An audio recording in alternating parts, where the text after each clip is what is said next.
What's going on, guys? It's your boy Scrub here, back again with another video. Hope you guys are having a great day. I know I am. Today I've got a story time for you guys that is a little bit different. It's basically just gonna be me telling you guys about a wild night that me and the boys had a little bit ago, where we ended up meeting a bunch of crazy people at 4 in the morning, and it was just a pretty funny time. Regardless, I figured it would be something y'all enjoy, so without further ado, be sure to press the like button, or no joke, no scam, you're gonna get kidnapped at 4 a.m. And without further ado, let's get into it. Sit back, relax, and enjoy.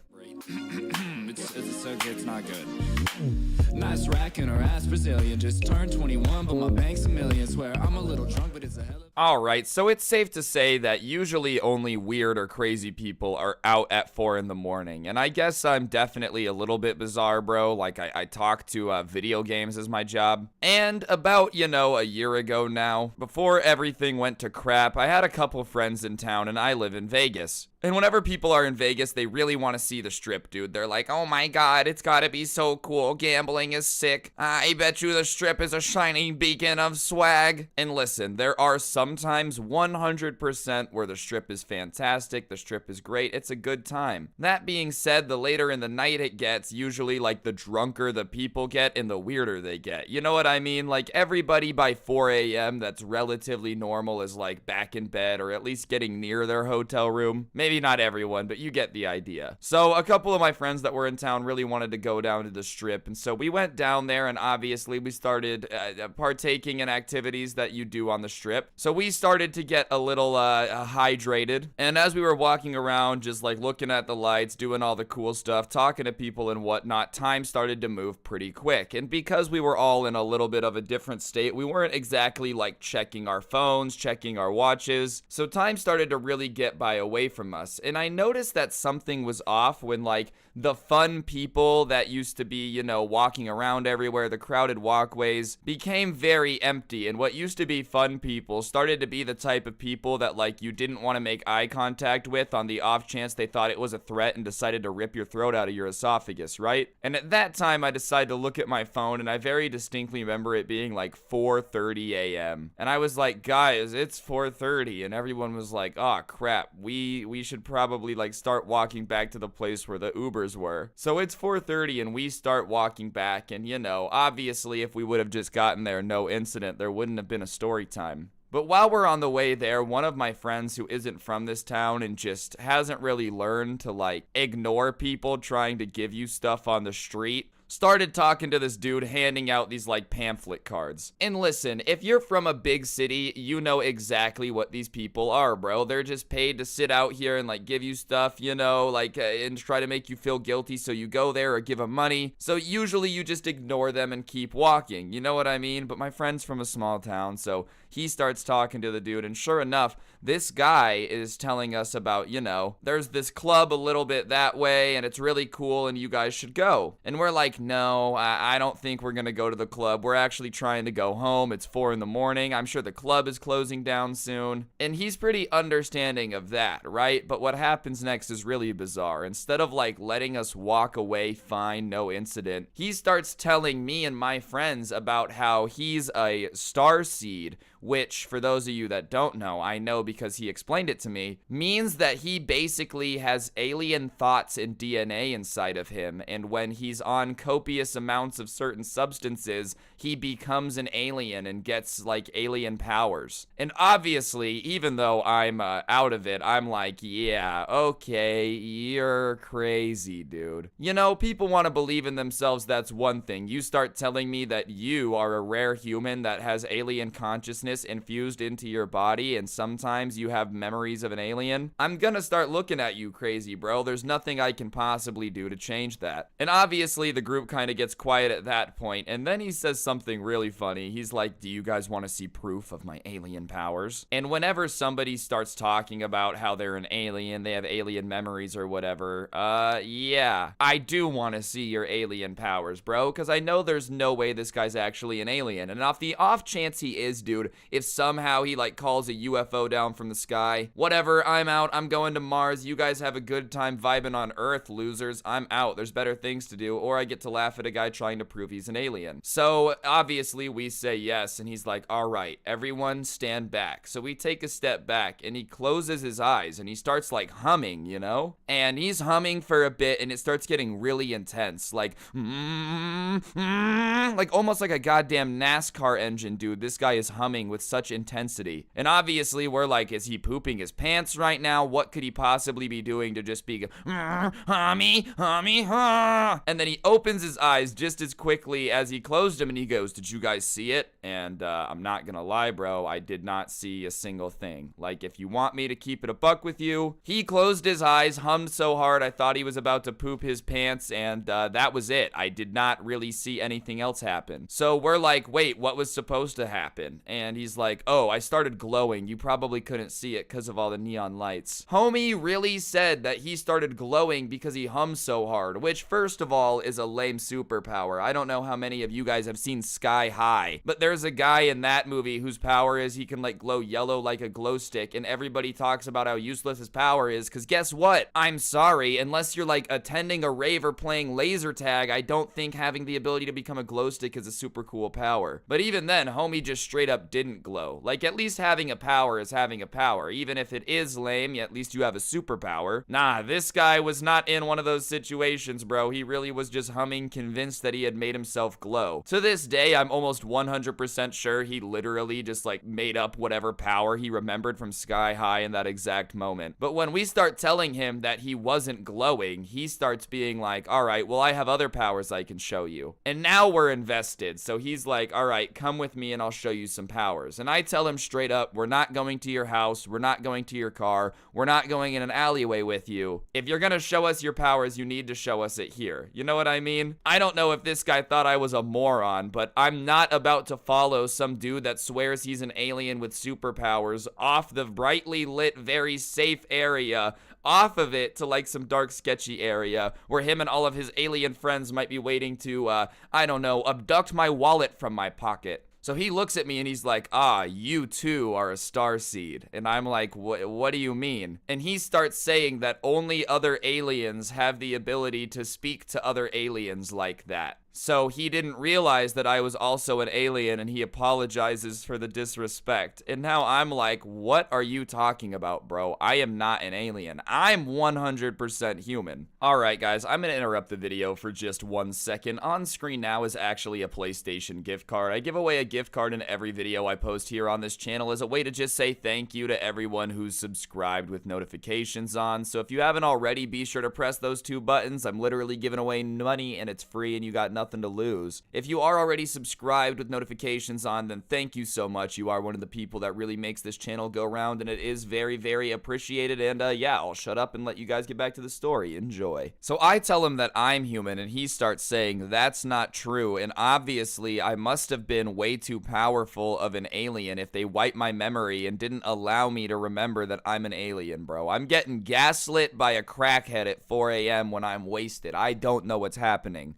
So we're kind of like, okay, we gotta go. So we start going to leave, but now this guy is convinced I'm an alien. So he's like, I need to get your phone number so I can start telling you all about your alien ancestry and how to use your powers. And I'm like, you know, dude, I'm gonna be honest with you. I don't really care. I'm really okay not being an alien. I'm fine. And he starts saying that, like, no matter how hard I reject my destiny, there's nothing I can do to run from the fact that I am of another world. Honestly, I was feeling like the main character in an anime, bro. Like, no, Dad, I do not want to be the next ninja. Well, son, ninja is in your DNA. There is simply nothing you can do to escape the fact that your fate is ninja. Haha, there is nothing. So, regardless, man, I'm just kind of like, all right, well, we're gonna go. So we start kind of walking away, but he's following us, trying to convince me that I have to come with him to learn my alien journey. And we get off the kind of walkway to the point where there's kind of like bushes to the left of us.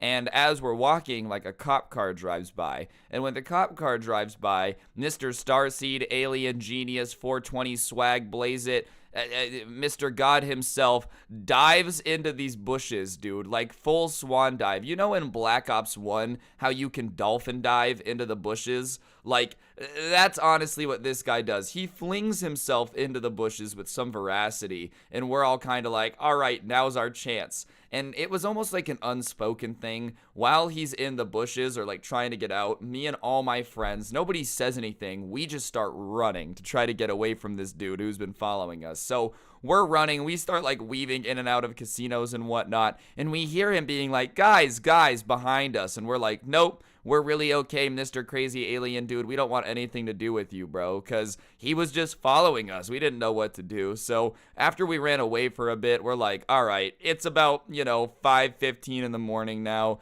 After getting chased by a crazy dude who thinks he's an alien, we're like, it's time to go home. So we call an Uber, we head to the nearest casino that has an Uber, and we're thinking that everything's gonna be good. So we end up getting into this Uber, everything's fine, me and all my friends fit in, we're going to the address, and the guy starts asking us if we had a good night and whatnot. And obviously we're still a little tipsy, so we start telling him about the crazy alien dude and how like he was convinced that I was an alien, and it was just awkward, and he was chasing us and he dove into the bushes. And the guy is really quiet when we're telling him this story. You know how usually when you're telling somebody something funny or crazy, like they'll laugh or be like, oh my god, that's crazy. So I finally get to the end of the story and he's like, well, I think that some people just have different beliefs and you shouldn't count them out. And we're kind of like, yeah, okay, maybe, man. And then he starts talking about how he's been a starseed since the mid-'80s, bro. In one night, I met 2 of these dudes. I had never met anyone before that swears that they have alien consciousness embedded in their DNA before, dude. But in one night, I get chased by one, and then I hop in the whip and start talking about how crazy this dude is, only to be telling it to another one who's convinced he's an alien. Obviously, it was very awkward, too, considering I had just slammed the other dude for, like, being a crazy crackhead and, like, all that stuff. So, as soon as he started talking about how he's one, too, I immediately was just super embarrassed because I was like, oh my god, even though this dude's crazy, that's just awkward. Just absolutely dunking on something somebody believes in, not knowing it, oops. So whatever, he starts telling us how he's an alien, and at that point, me and all my friends in the car just simultaneously, like, once again, a small unspoken agreement amongst the boys, just agreed to shut up and not say literally anything for the rest of the ride, because there was no way that anything that this dude was about to say or anything we were gonna say was gonna end in anything but an argument. How do I respond to that, bro? Like, yeah, you're right. You definitely are an alien with alien consciousness. And here's what's wild, bro. If you guys are aliens, if you have all these alien memories, if you're so sophisticated, you are from another planet with the ability to do interplanetary space travel, right? Why are you a crackhead on the Vegas Strip? That's all I'm saying, dude. Like, if you really are a genius alien with all the memories of this advanced species, the ability to make technology never thought of by man, you also would not be a crackhead. You wouldn't be picking up drunk people at 4 in the morning. Like, Bill Gates might be an alien, all right? Elon Musk, we're not too sure that guy's human. You get what I'm saying? I just feel like if aliens are on Earth, they're in charge of this hoe. They're not, like, picking me up. My goodness, imagine getting in a spaceship for 800 years. You have to light speed travel across the galaxies just to drive Scrubby and his friends home, dude. What the hell? Anyways, the guy, like, finally gets us home, bro. We get out of the car. We all go inside, and we're, like, kind of just sitting there in the living room talking about what just happened. And we all agreed that, like, that was so bizarre. The odds of meeting that many people that all think that they're aliens in one stretch of time is either the aliens trying to send us a time or a sign, or my city's just full of crazy people. And I really do think it's the later, because I've met a lot of crazy people in this town. But realistically, dude, you never expect to meet 2 people that are both secret aliens that forgot their existence but then remembered it, but then also the aliens don't want them. I'm still really not too sure what's going on right now, bro. I will say, homeboy had me blushing when he said I was an alien, though. Like, gee, you really think I'm out of this world, mister? Aw, thanks. That means a lot. Before you told me that I was an alien, I was really thinking about just getting in a rocket without a helmet on. I don't know, bro. If I am an alien, trust me, if I ever go to the national meeting of the Fleepledork gang on planet Zimbop, I will let all of you know, bro. I'm not gonna be a selfish starseed and keep the secrets of alien existence from the people. The second they start sending me mind control messages, I'm letting all y'all know. Don't worry, I will keep America and the Earth safe. That's priority number one. Sorry, aliens, but you guys didn't raise me. The internet did. That's where my loyalty lies. USA. USA. Anyways, guys, that's gonna do it for the video. Hopefully you enjoyed. I know this was a very weird story time. I don't really know what I'm gonna title it. Maybe like people you meet at 4 a.m. or something. I have no clue. But yeah, it was just an interesting situation I figured you guys would enjoy hearing about. If you did enjoy listening to it, I would really appreciate y'all doing me a favor and pressing the like button. It just helps the video do better. And if you wouldn't mind commenting down below, I would appreciate it as well. If you guys were an alien, what planet would you be from? All right, that's what I want you guys to comment down below. Mars, Flingelborp, whatever. It's really up to you. You guys let me know. Other than that, if you are new, you should subscribe and turn on notifications. I simply put the best story times over Valorant gameplay posted in the year 2021. It's a simple fact. And you're never going to want to miss another upload. If you want more content, I do have a podcast called The Scuffed Cast. You can find a link to that down in the description, along with a link to the intro song. If you enjoyed it, the Spotify link's down there. And the last link I got to plug from the description is, of course, the merch store. Go ahead and get yourself some of the coolest merch to ever exist. I'm biased, of course, but it helps out the channel. And yeah, on that note, if y'all got stories you want to send in to my Instagram, it's at Scrubby. The Twitter is at Scrubby_69. And yeah, don't get anyone pregnant. If you do, make sure they're hot. And hopefully I will see all of y'all with another video soon. I'm out. Peace. What's going on, guys? It's your boy Scrub here, back again with another video. Hope you guys are having a great day. I know I am. And today I've got a story time for you guys from a long time ago. Oh my gosh, I feel older every time I make a story from my past. 8th grade. I had a friend of mine that was a little bit of an engineering kid. He just liked to build stuff and goof around. And one day, you know, he ended up making this potato cannon that was a little bit too big for his britches. We were doing some stuff we weren't supposed to be doing, and instead of launching a potato cannon, he ended up launching a hole into his basement wall. But hey, that's the way the balls bounce sometimes. Or should I say the spud bounces, but get it? Because it's about potatoes. Regardless, it should be a pretty entertaining video. I think you guys are going to enjoy it. And yeah, before we get into it, be sure to press the like button, or no joke, no scam, you're going to get shot with a potato gun next Thanksgiving. And it's not very pleasant, dude. They can launch potatoes pretty fast, and without further ado, let's get right into it.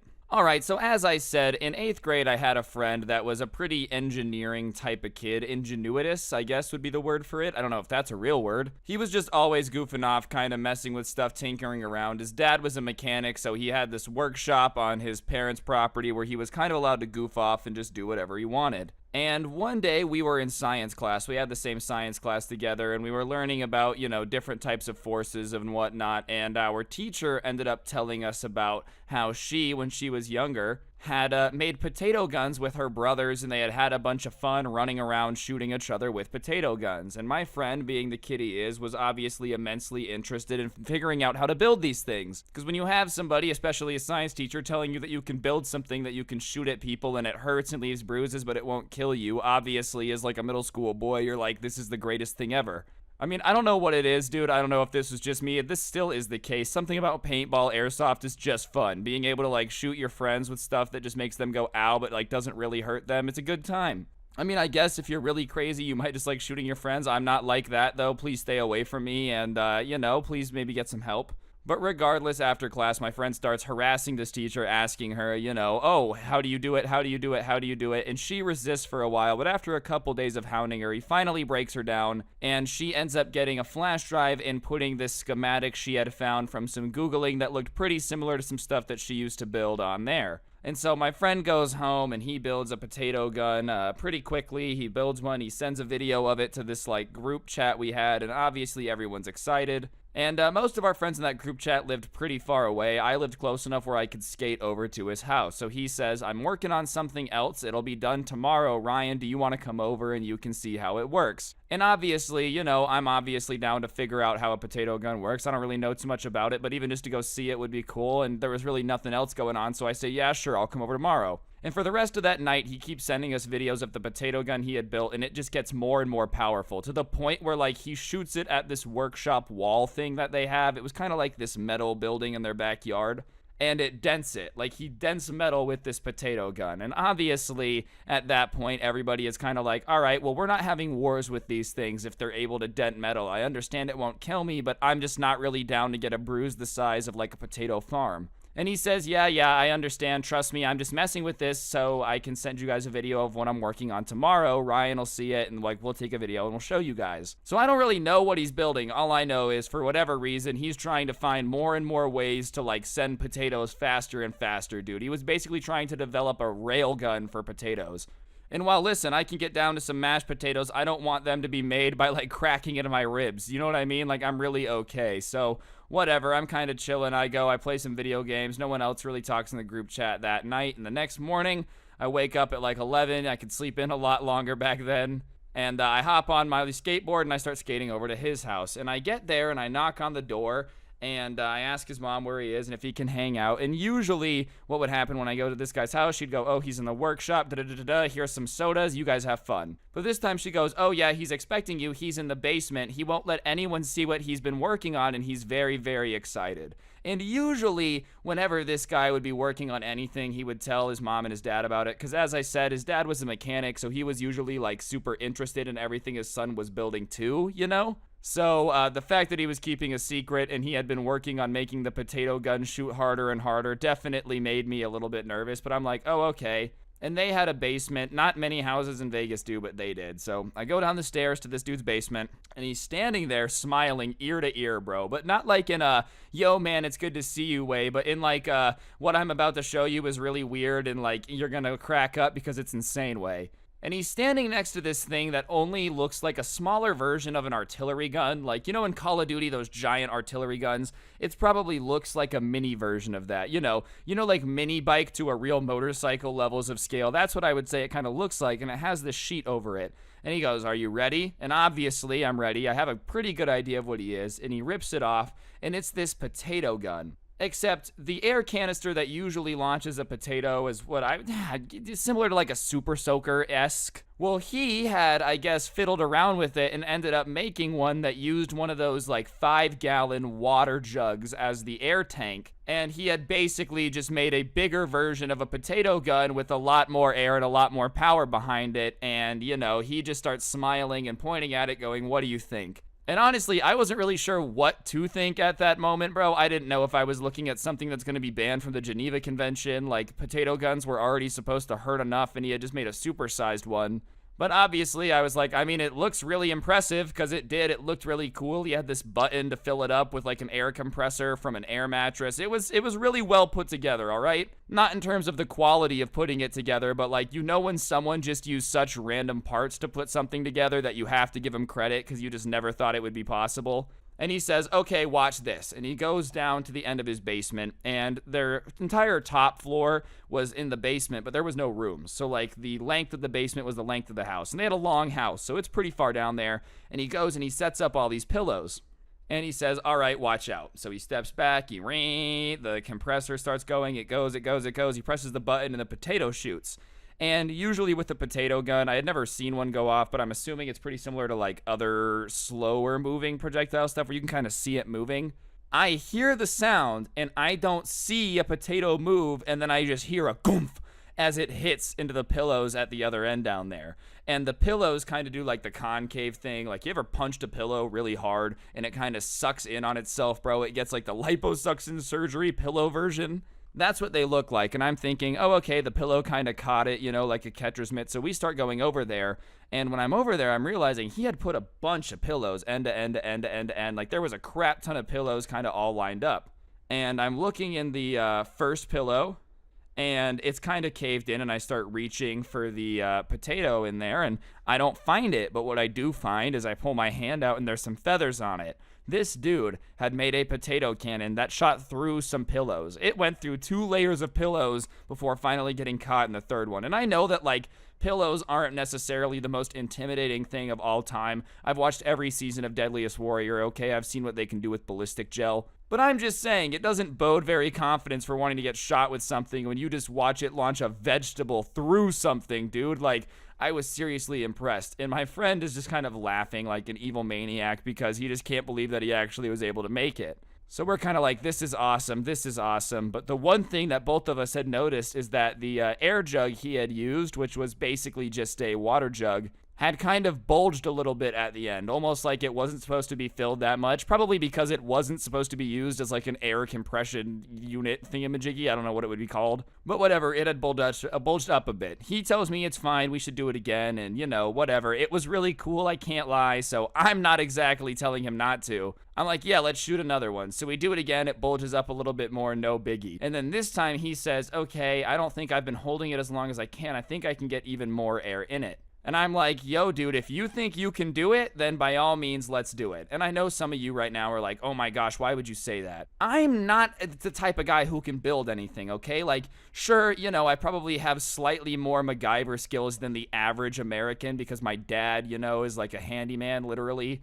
The man can build anything. So I've picked up stuff from hanging out with him, but compared to this dude, I don't know what I'm doing. I can't build a potato gun with an air compressor and like a blower mattress. Like, I can't do that. So when he tells me it's possible, what am I to go, no, you don't know what you mean? Obviously, he's built it this far. I have no reason to doubt him. So I'm just like, yeah, if you think you can crank it further, then do it. And this was our very fatal mistake, ladies and gentlemen. Alright guys, I'm going to interrupt the video for just 1 second. On screen now is actually a Nintendo gift card. For those of you that don't know, I give away a gift card in every single video here on this channel as a way to say thank you to you guys for supporting it. It really does help an absolute ton. If you already are subscribed with notifications on, then big thank you. If you haven't already, then press those 2 buttons, otherwise your mom's a weenie. It's a proven fact. And yeah, big thank you to everyone already subscribed with notifications on. It helps out a lot. And on that note, I'll shut up and let you guys get back to the video. Thanks. So we kind of sit back, and this time he kind of says, all right, let's get behind this door. So we get behind the door, and he starts pressing the button, fill it up. We're kind of using the door as like a blast shield, and it's going. And he kind of starts holding it way longer than I expected, like to the point where even I was kind of getting uncomfortable. And as I said, I don't really know anything about this, but I'm like, this just doesn't sound good. And then next thing I know, right after I have that thought, it's just a ginormous boom. Like, I don't think I've ever heard something that loud that close to me other than, like, you know, literally shooting a gun, but like you have earmuffs on when that's going on, hopefully. So I had never heard anything that loud, and obviously the first thing we hear is his mom running downstairs going, what are you guys doing? What are you guys doing? And we're just both like standing behind this door. He still has the button in his hand, and he's still holding it. And we just are like sitting there, and his mom opens the door, and she's like, what are you guys doing? Oh my God. And at that point, he closes the door that we were hiding behind, and we start looking at what had happened, dude. And the potato gun had just exploded. Potato chunks are everywhere, but beyond that, like, the plastic is everywhere. Half of it is behind us in the wall. Like, it had shot kind of off. The way it was coming in, it was near the back of the gun, and the air would come through the front. So I guess when it had popped, like, some of the plastic had gone up, but a lot of it had gone back, and it had gone back with enough force where this plastic jug had, like, gone halfway into the wall. Keep in mind, it's drywall. It's not like it's the most sturdy material of all time, but that's the force with this thing blew up. And his mom is like, what is this? What are you guys doing? What is going on? And he starts being like, it's a potato gun. It's a potato gun. It went wrong. It wasn't supposed to do that. And his mom's like, why are you building a potato gun in the basement? We literally have a workshop. And he's like, I don't know. I just wanted to do it in the basement. He really had no good explanation. And his mom's pissed. They start picking everything up. She sees the hole in the wall. She's like, your dad's going to be pissed. Are you kidding me? And at that moment, she turns to me and she's like, I think it's time for you to go home. And not wanting to be in the awkward situation when his dad came home and figured out everything, I was like, yes, ma'am. Went up, grabbed my skateboard, and I left. And as I'm leaving, I heard her screaming. She was not too happy with him, so I go home. By the time I got home, she had called my mom and told my mom what had happened, so I started getting in trouble. And by that point, you know, everybody just kind of is so involved in their thing, nobody really is talking very much. So we get to school on Monday, and he tells me that he's banned from the workshop for like 3 weeks. He's got in trouble. He had to fix the wall. He has to mow everyone's lawn for free for 3 weeks. He had gotten in all this trouble. And I had gotten yelled at, but that was about it, because my mom started kind of asking what happened, and when I explained it, she's like, well, I know you're not smart enough to build a potato gun, so I guess there really isn't any way that it can be your fault, because you're too dumb to have done it in the first place. And I was like, thank you, Mom, now have this attitude when I get lower grades, please. Realistically, though, it was pretty entertaining, to say the least. That guy definitely is wild. It was his last potato gun attempt. After that, he kind of started putting his engineering skills towards more like mechanical car stuff like his dad, and he actually is a mechanic now, so I guess it worked out in the end. He might have had a future at NASA, bro. You know how all the billionaires are going to space? He would have been the first. He would have strapped himself to a potato and gotten himself into orbit first, maybe. Anyways, guys, I think that's going to do it for the video. Hopefully you enjoyed. If you did, I would really appreciate you taking a second to press the like button. Let me know in the comments section down below what you thought. If you don't know what to comment, go ahead and say the word potato. Why not? If you really want to help out the channel, subscribe, turn on notifications, use code SCRUBBY at the G Fuel checkout if you're getting yourself some of the coolest energy drinks for gamers. And of course, you can really help you and me out by getting the merch that's on screen now. Yeah, that's right, ladies and gentlemen. Down in the description is a link to this, the coolest merch to ever exist, proven by science.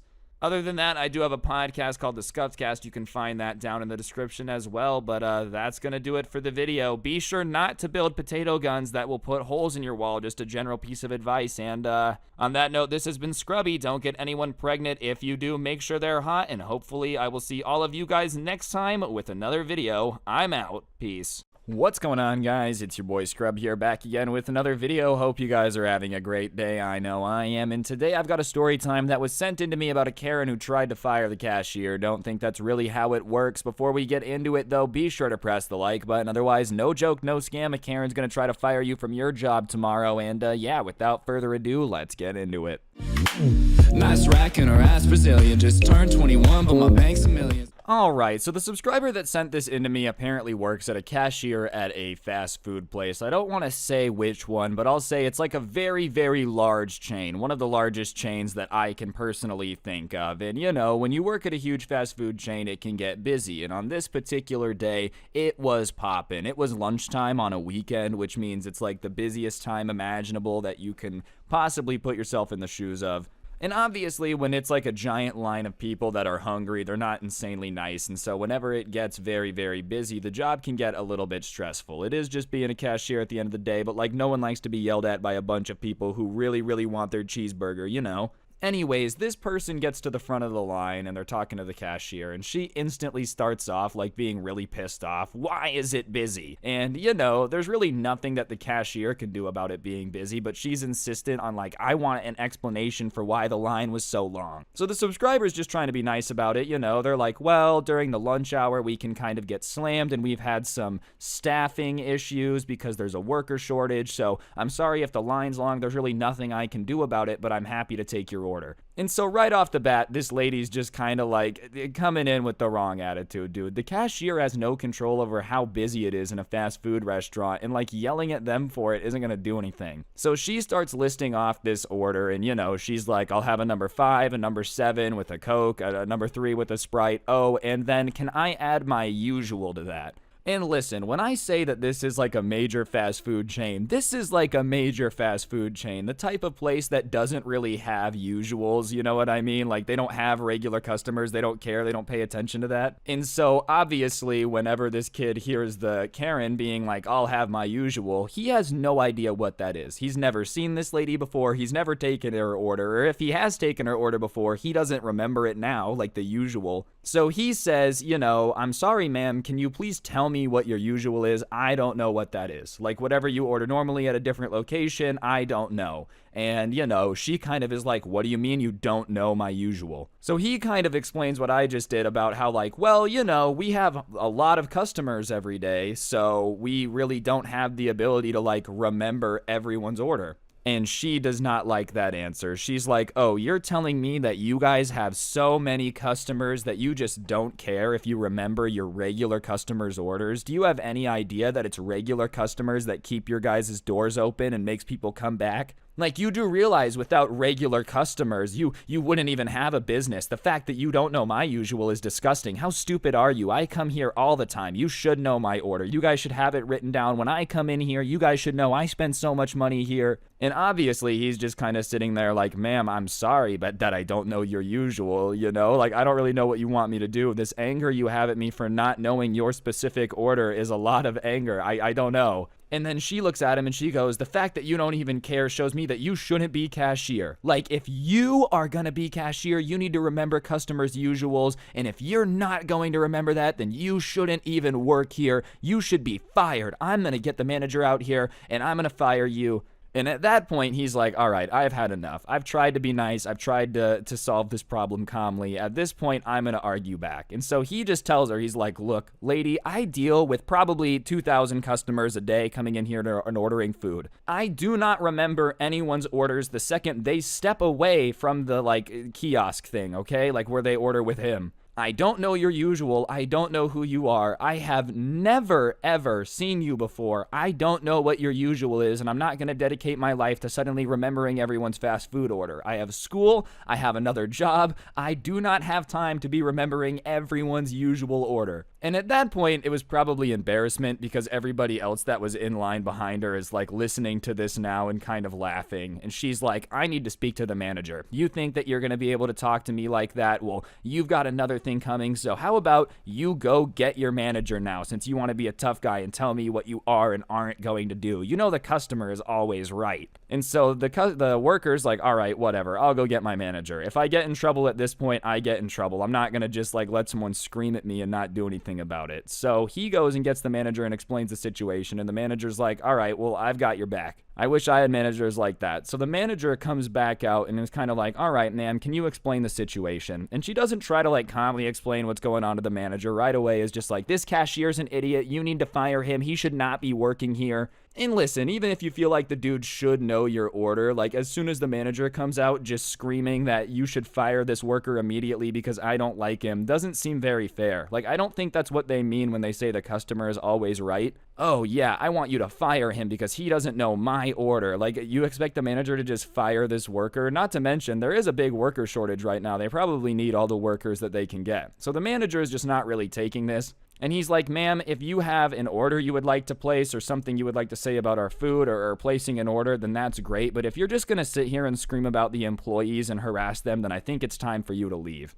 And she's like, well, what do you mean it's time for me to leave? All because I want to order my food? Let me take my order then. If all you want is for me to spend money, then let me place my order. And he goes, all right, well, you know, what's your order? What do you want? And she goes, all I want is my usual. And at that point, the manager looks at her and goes, ma'am, nobody here knows what your usual is. We have so many customers. We don't have that. Can you please tell me what your usual is? They're still trying to get her to just explain what it is. You know what I mean? Like, they're not telling her she has to leave. They're not going to serve her. They're like, look, we don't know what your usual is. We don't keep that stuff on file. Can you please tell us what it is? And instead of at that point realizing the situation and being like, oh, okay, I've got to tell them my order and then they'll get it, she just starts screaming at the manager that she knows that he knows her order and that he's lying right now to make her look dumb. And that everybody in this McDonald's knows what her usual is, and they're conspiring to make her look stupid and look like a Karen right now, but she's not a Karen. And listen, man, I'm not saying you are or are not a Karen. All I'm going to say is that it's really bizarre to be screaming at fast food staff for not knowing your usual and then accusing a bunch of minimum wage workers to making up a conspiracy theory to purposely piss you off and pretend not to know your order. If you feel like you're a Karen because of that, that's kind of on you. It's not anyone's fault that you feel that way. Maybe it's because you're acting like a Karen. You know, I'm just saying, if the boot fits. Alright guys, I'm going to interrupt the video for just 1 second. If you take a look at your screen, you'll see a gift card code. For those of you that don't know, I give one of these away in every single video I post here as a way to say thank you to y'all for subscribing and turning on notifications. So if you haven't already, you should press the like button, comment, all that good stuff. And on that note, I'll get back to the story now. Thanks. And at that point, dude, everybody is staring at her. Obviously, if you're just trying to like come in and get a cheeseburger and some lady starts screaming about how they have a conspiracy to purposely not give her the food she wants to make her mad, and you know, they're doing this on purpose because they want to embarrass her, you would be like, all right, this is a little bit uncomfortable. And I guess the manager saw some people walk out of the store, like out of line and leave. Now, it might not have been because of the Karen, for all I know. They could have been like, this long line sucks. But obviously, at that point, he sees a reason to, like, be able to ask her to leave. So he goes, ma'am, you're literally starting to make people uncomfy to the point where they're starting to leave now. So I think it's best if you just leave. Clearly, you think that we're out to get you, and if we're out to get you, you shouldn't want food from us. So how about you just leave, ma'am, because you're starting to make other customers uncomfy. And at that point, she turns around and starts to confront people in line, like the people behind her that are also just trying to vibe and get their food just like her. She's like, do you guys think that this is uncomfortable? Am I making you guys uncomfortable by trying to get my order taken care of? My kids have soccer practice in an hour and I need to get them fed. So my apologies if I'm making you guys uncomfortable by trying to solve my problem with this stupid cashier. And you guys have no reason to feel weird. If you feel weird because of my problem, then that's on you. Like, you guys are idiots. And at that point, the manager again is like, you have to leave, dude. And listen, I understand what she's saying. People should mind their own business. Don't pay attention if it doesn't involve you. But at the same time, if you're screaming so loud that no one can ignore you, they have to pay attention. Like, listen, if you're just gonna quietly solve your issue with the cashier while I'm busting down on some nuggets and I don't even notice that you're there, that's totally okay. If I'm trying to enjoy my dinner and you're just screaming at some cashier and then saying, why is everyone mad that I'm screaming, mind your own business? I'm trying to mind my own business, but you're yelling, so it's becoming my business. If you're talking about your business so loud that I know what's going on and can have an opinion on it, that's on you. You should have kept it down. So whatever, she's kind of just arguing with the entire store now. And up until this point, everyone in line has kind of stayed out of it. Nobody's wanted to involve themselves, obviously. I don't think many people want to get involved with a Karen unless they have to. And so the people are being quiet and she's still yelling at the manager now, being like, see, no one's even uncomfortable. If they were uncomfortable, they would have said anything. The fact that I confronted them and they didn't say anything goes to show that you're being dumb. No one's uncomfortable but you. You just want me to get out of your store so this doesn't have to be an issue, but you know, it's too late. I'm getting this cashier fired, and at this point, I'm trying to decide if I want to get you fired or not, too. And at that point, the people in line finally talk up. One guy behind her goes, all right, lady, you should just leave. Like, at this point, you're just staying and threatening their jobs. You're threatening to call corporate and get them in trouble. And you're holding up the line. I know you said your kids got soccer practice. I'm hungry too. I want to eat. So how about you just do us all a favor and leave? And as soon as he says that, more and more people start being like, leave, get out of here. Like, if you hate it so much, just leave, which I think is fair. I don't know why you would want food from people that you think are out to get you, dude. Like, all right, you know, everyone can be a little paranoid, think someone's out to get them, but you don't then go to the person that you think is out to get you and go, oh, hey, will you cook me food, by the way? Anyways, the peer pressure finally works because, like, the whole line is yelling at her now. Obviously, she doesn't want to stay there and, like, have all these people against her telling her that she's in the wrong. So she's arguing with the line, saying that they're stupid, they should mind their own business. But she is on her way out. But I guess on the way out, she decides that she's gonna, you know, yell out one more threat. Just one more thing to really scare them, I guess. Make them shiver their timbers. That's what I was looking for. As she's on the way out, everyone's yelling at her. Some people are clapping because she's leaving. She's like, I'm gonna call corporate and report all of this, and you guys are gonna have to answer to corporate about this. So I hope you feel good about your actions here today, because as soon as I call corporate, they're gonna come investigate this.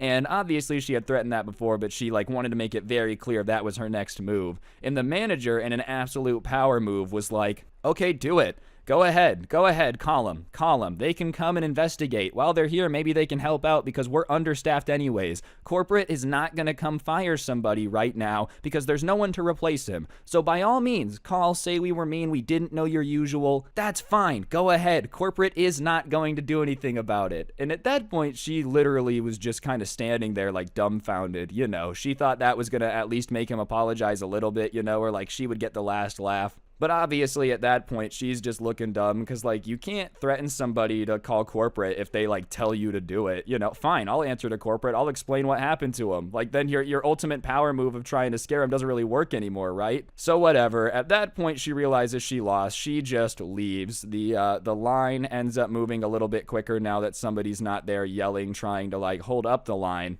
And so after like another 30 minutes of it being insanely busy, the crowd finally lets up and they get like a little bit of a breather. And so the manager comes over to the cashier that had this happen to him, and he's like, look, I'm sorry about that, you know. People just kind of go crazy about their food sometimes. Like, I hope you don't take it personally. And the subscriber's like, nah, bro, I don't care. Trust me. If anything, I thought it was kind of funny, right? So they're all joking about it, having themselves a good time. And they're joking about, like, do you think she's actually going to call corporate? So obviously she had called corporate, they had called the franchise owner, and the franchise owner had talked to the manager. But, you know, the franchise owner said basically what he expected him to say. Obviously, I don't want you guys fighting with customers, but, you know, if someone's going to be rude to you and treat you guys badly, then, like, by all means, you have the right to stand up for yourself. And they didn't even say he had to fire the cashier or fire the manager because the entire food industry has a massive work shortage, bro. Like, who are they going to replace him with? There's really just not many options on table. If you have a good manager right now, you don't want to fire him over some petty Karen drama.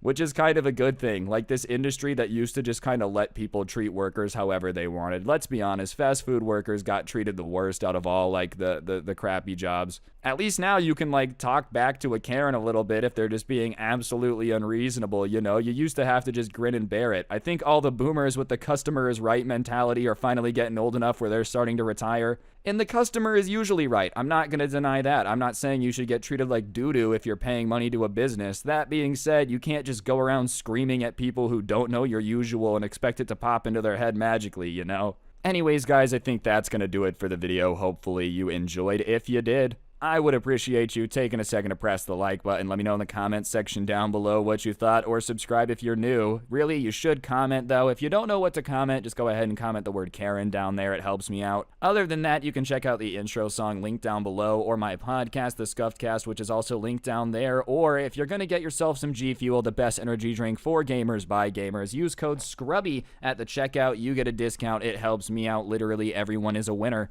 And last but certainly not least, I did go ahead and put some of my story times up on Spotify. A lot of you guys had been asking for me to do that, so I'll put that link at the top of the description. If you want to go check those out, you can, you know, listen without gameplay or whatever. But, yeah, on that note, don't get anyone pregnant. If you do, make sure they're hot, and hopefully I will see each and every single one of you guys next time with another video. I'm out. Peace. What's going on, guys? It's your boy Scrub here, back again with another video. Hope you guys are having a great day. I know I am. And today we're going to be telling you guys the story time of the time this guy's roommate killed his turtle. Yeah, bro, definitely not very swagtastic to say the least. Pretty downvote thing to do if you're a roommate. Killing the, like, you know, pet in the house is one of the things you're just not supposed to do. Regardless, it'll be a good video, so sit back, relax, and enjoy, and press the like button or your mom's a hoe, and let's get into it. It's so good, it's not good. Nice rack in her ass Brazilian. Just turned 21, but my bank's a million. Swear I'm a little drunk, but it's a hell of a feeling. Alright, so this is a subscriber story that was sent in to me about a crazy roommate that they had in college. And obviously, I've had my own experiences with crazy roommates. I'll put a link down below to that video. But anyways, this person was living in a 3-bedroom apartment near the college they were going to. And they only had one roommate, so they decided to get one more person to fill the empty bedroom to make the cost less. And they were looking for a little bit and just hadn't found anybody that they were really comfortable with living there, so they were starting to get desperate, and the roommate ended up having someone that they shared a class with that was looking for some place to live and could pay rent. So out of desperation, they just kind of agreed to have this person move in. They knew that it wasn't going to be somebody they were going to be like super close with, but it was somebody that would make the rent cheaper, so YOLO. And the person that moved in, I'm going to name Morgan just for the rest of this video. And Morgan thought that, you know, he was this really mature, fantastic person, just really up there, able to converse with the queen, one of the most mature people to ever exist. And the reality was his homeboy made, like, you know, worse decisions than, I don't know, somebody that makes really bad decisions. The 37-year-old man that ends up, you know, in a Jake Paul vlog for clout, like that type of level of bad decisions. He would, like, never clean up any of the messes he made. He was always late on rent payments. And all of that is really, really annoying and really immature. But what made him super unbearable was the fact that even though he was always messing up, always being late, making all these mistakes, whenever somebody would like approach him and talk to him about it, bro, he would get mad at them. Like, let's say he was a week late on paying his part of the rent, right? They would go to him and be like, hey, we need the rent money. And he would be like, it's so financially irresponsible that you guys don't have the ability to, let me take some time to pay rent. Huh? It's financially irresponsible of them to not have enough extra money for their roommate to take an extra 2 weeks to pay the rent? Bro, that's like the point of being a roommate is, yeah, they wanted it to be cheaper and everybody's kind of got to pay on time. That's kind of the whole point, literally, of having roommates. He would just get incredibly defensive, if he had made dinner the night before and it was a mess and he hadn't cleaned it up and somebody was like, hey bro, can you clean up the kitchen? It was a massive argument. And this naturally just leads to a lot of fights. And everybody had their own bedroom, so there wasn't a lot of hanging out in like the common area because they didn't really get along. And in the subscriber that sent me this, he had a turtle in his room. And, it was basically the only thing that him and Morgan got along about at all. I guess Morgan was super into turtles. The subscriber was obviously super into turtles. That's why he had one, It would be really confusing if he's like, nah, I'm not much of a turtle guy. Just got one. Anyway, since it was the only thing that they got along about and something they both liked, it was basically the only thing that they would ever have conversations about that wouldn't lead to an argument. And it kind of repaired the relationship a little bit to the point where like him and Morgan could have conversations. He could ask Morgan to like take out the trash and he would do it, all because of the little relationship they had built out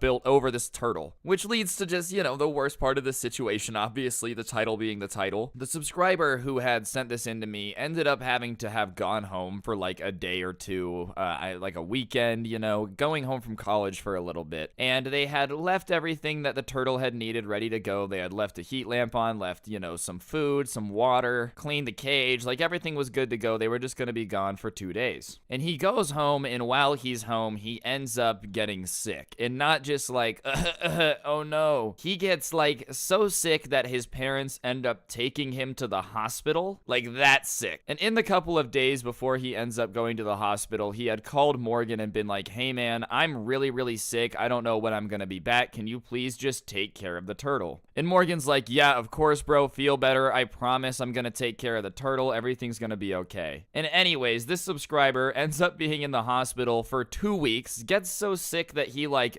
barely makes it, almost dies. And so he's not checking his phone very much. It's not his number one priority.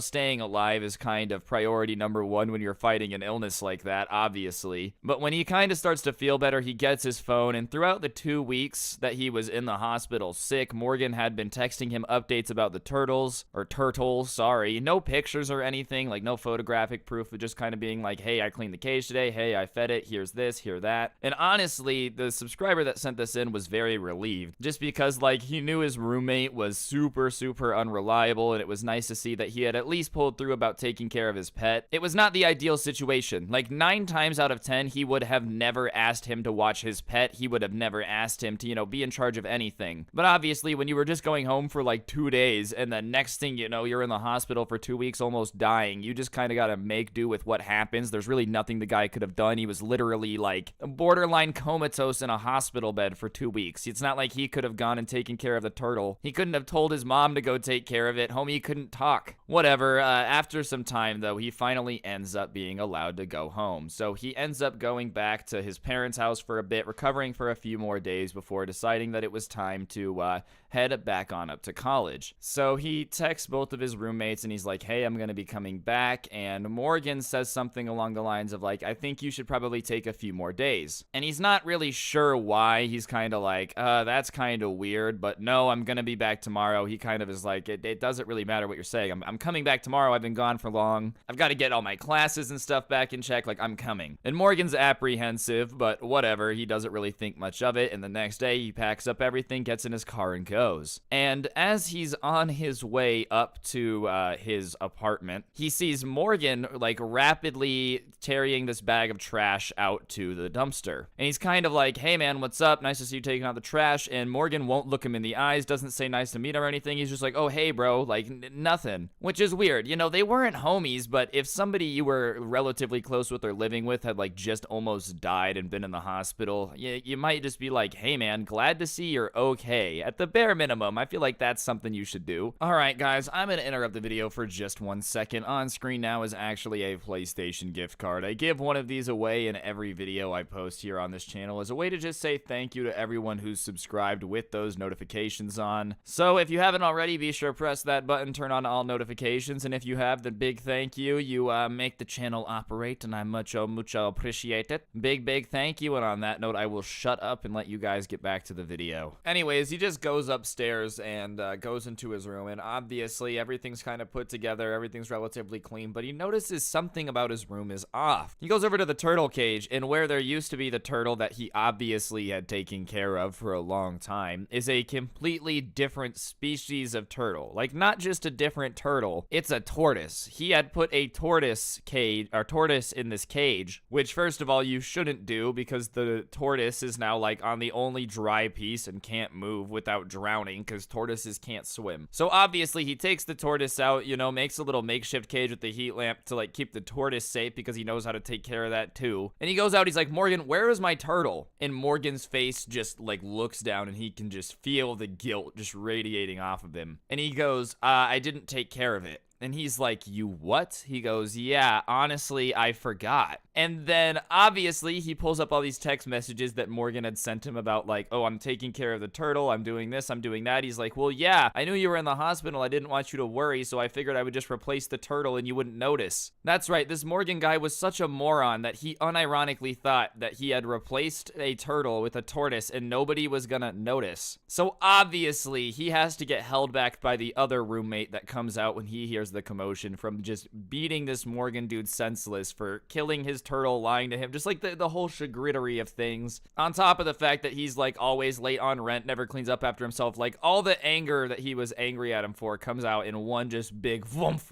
And so they're being held apart, and Morgan is like, I don't know why you're mad. I don't know why you're mad. It's just a turtle. It's just a turtle. And he's like, I'm mad because it was my pet, you idiot. It was just a turtle to you, but that was my pet, and you promised you'd take care of it, and you were sending me updates like you were taking care of it for 2 weeks. I would have had somebody else come take care of it if you weren't gonna do it. Why? Like, are you, like just anger. And at that point, the other roommate is like, wait a second, you let his turtle die? He's like, well, I didn't mean to let it die. I just forgot about it. And then the other roommate is like, Morgan, you told me that you were taking care of it and I didn't need to worry about it when I offered to take care of it. That's right, guys. The other roommate had like offered to take care of the turtle so he didn't have to worry about it. He had said no and then just let the turtle die. So at that point, the roommates that were originally there that were like friends decide that they gotta kick this dude out. So they let him know that he has 3 days to get his stuff out, and he starts arguing with them like angrily, saying that they had no reason to kick him out because he had been a perfectly acceptable roommate. And at that point, he loses it. He just starts listing off everything that this guy has done to be an absolute moron. Every month that he's been late on his rent payments, which is basically every single one that he's been there. Every time, you know, he hasn't cleaned up after himself. He got cable for the apartment and then doesn't pay for it. Like, all of these things. And the entire time, Morgan is just standing there waiting for, like, his turn to defend himself. And when it's his turn to defend himself, he's like, wow, I didn't realize that you guys would do this to me as my friends. And before he can even finish, the other roommate is like, friends? You just let his turtle die while he was in the hospital, you moron. What do you mean, friends? You're not our friend. And, yeah. And that kind of shut him up very quickly, bro. He's like, fine, I'm leaving. And he, like, left. The next day while they were at school, I guess he had come and like gotten his stuff, and whenever he would see them around campus or anything after that, he would like run the other way, basically, like not run, but you know, look down at the floor and like quickly walk the other direction, because obviously it's got to be weird to look a dude whose pet you killed in the eyes. Oh yeah, sorry about that. I don't really think the apology is gonna cut it, bro. Realistically, I just feel like, you know, if your friend's in the hospital, taking care of his pet is really the least thing you could do. But hey, maybe that's just me. Anyways, guys, I do think that's gonna do do it for the video, though. Hopefully you enjoyed. If you did, be sure to press the like button, comment down below, and subscribe if you're new. If you are a G Fuel drinker and you're gonna get some G Fuel, then use code Scrubby at the checkout for a little bit of a discount. Other than that, you can find the intro song at the link in the description down below, along with the link to my podcast, The Scuffed Cast. It's pretty swagtastic if you ask me. And something else I wanted to talk about just a little bit. I put a couple of my old story times on Spotify a while ago, and I'm putting some more on there now. I see a lot of y'all saying that, like, you know, you wanted a way to listen on there, so there you go. That being said, new videos are like only gonna be on here. I'm not gonna like post on there often, but if you wanted some stuff to listen to, there you go. And yeah, other than that, don't get anyone pregnant. If you do, make sure they're hot, and hopefully I'll see you guys next time. I'm out. Peace. What's going on, guys? It's your boy Scrubby here, back again with another video. Hope you guys are having a great day. I know I am. Today I've got a story time I think you guys are going to enjoy about this dude whose house I went over to one time to hang out. And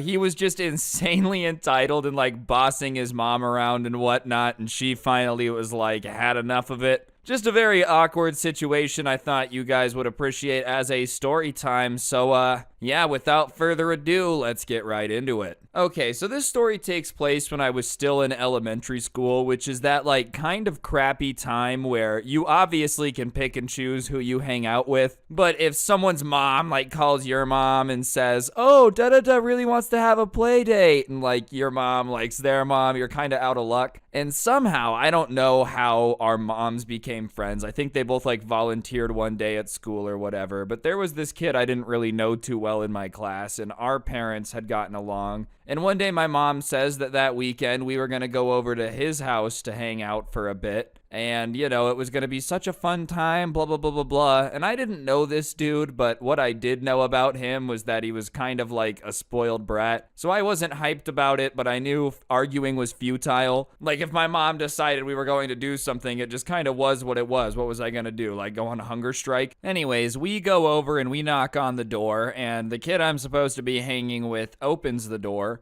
And he just says, like, oh, you're here. And that's how he says it, just super like, I don't want you here. So right off the bat, I'm kind of like, all right, this is going to be a long day. And he doesn't invite us in. He just walks away from the open door. So my mom and I walk in, and his mom walks over and says hi to my mom. They're like, oh, it's so great to see you. But she's being insanely nice. She's like, Ryan, it's so nice to see you. Da-da-da-da-da. Here, have some cookies. I just baked them. She gives me a cookie, dude, straight out the oven. You know, when it's warm, it's just perfect. It's got that great amount of softness and that perfect amount of crunch on the edge. It was a dang good cookie. So I'm like, all right, at least his mom's nice. You know, this won't be the worst thing on the planet. But as I'm eating this delicious cookie, I hear a very annoying voice from upstairs scream my name. And my mom's like, okay, go hang out with your friend. You know, the moms are going to do what moms do, drink some wine or whatever. So I start going upstairs, and I walk upstairs, and I don't know where he is, right? So I yell out, like, where are you? So he yells my name, and I have to play a little bit of a game of Marco Polo. I've never been in this house before, so I find his room, and I walk in, and he's playing a video game with a headset on. And so I walk over and just look at what he's playing, and he was playing Halo, and I'm just, like, watching him play for a bit. And after watching him play for about 6 minutes, he was just completely ignoring me while he's playing. I said something along the lines of like, hey, is it okay if I play with you? Like, you know, can we play split screen, da-da-da-da-da, which I thought was a reasonable question. I'm here to hang out with you all day, bro. My mom's downstairs with your mom. I don't even care that you want to play video games. Like, I'm down to play Halo all day, but I'm not going to just sit here and watch you play video games all day. Either let me play or, like, I'll go do something else. But I was kind of getting the vibe that he just wanted me to sit behind him for 8 hours and watch him play Halo. In his reaction to the question I asked to, like, turn it on to split screen, you would have thought that I spit in his face, dude. Honestly, his face contorted into this just, like, snarl. You want me to play split screen? Split screen sucks. And listen, I'm not here to defend split screen and be like, actually, it's the superior gaming method. No one loves playing on split screen. But back in the day when I was like, you know, younger, I didn't mind playing split screen when my friends were over. We had a lot of the most fun I've ever had playing video games on like Modern Warfare 2 split screen. Halo split screen is a classic. I know it's not as fun as playing online by yourself, but like, dude, come on. Like, yeah, we should play split screen because I'm here. That's just what you do when you have a guest over. Either that or take turns something. And I'm like, dude, I mean, I guess split screen sucks, but I want to play. I just don't want to sit here and watch you. And he starts to lecture me like I'm an idiot, saying I wouldn't know how to play anyways. I should probably watch him so I can learn what I'm doing, da-da-da-da-da. And listen, I'm not saying I was a Halo expert. I'm not gonna be like, oh yeah, I actually was the greatest Halo player of all time. But I knew how to play. I knew enough to know that we could play split screen together, so I clearly had a small idea of what was up. But we're arguing back and forth for a little bit, and finally he's like, okay, here's what we're gonna do. We're gonna switch off.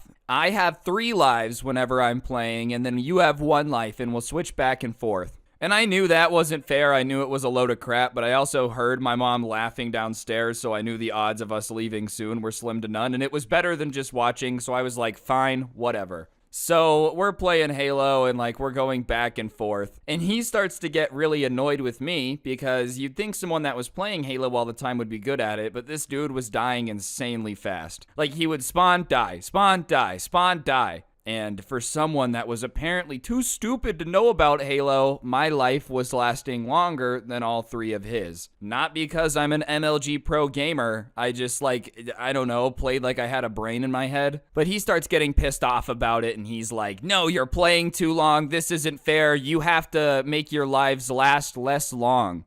And I look at him and I say, okay, well that doesn't seem fair. You said I can play like as long as my life's going. Why can I only have a certain amount of time now? And he knows there's not really an argument back because it just doesn't make a whole lot of sense. So then, magically, he doesn't want to play Halo anymore. He says he's bored of video games. Let's go to his room. He doesn't want to play anymore. And he just turns off the Xbox and leaves.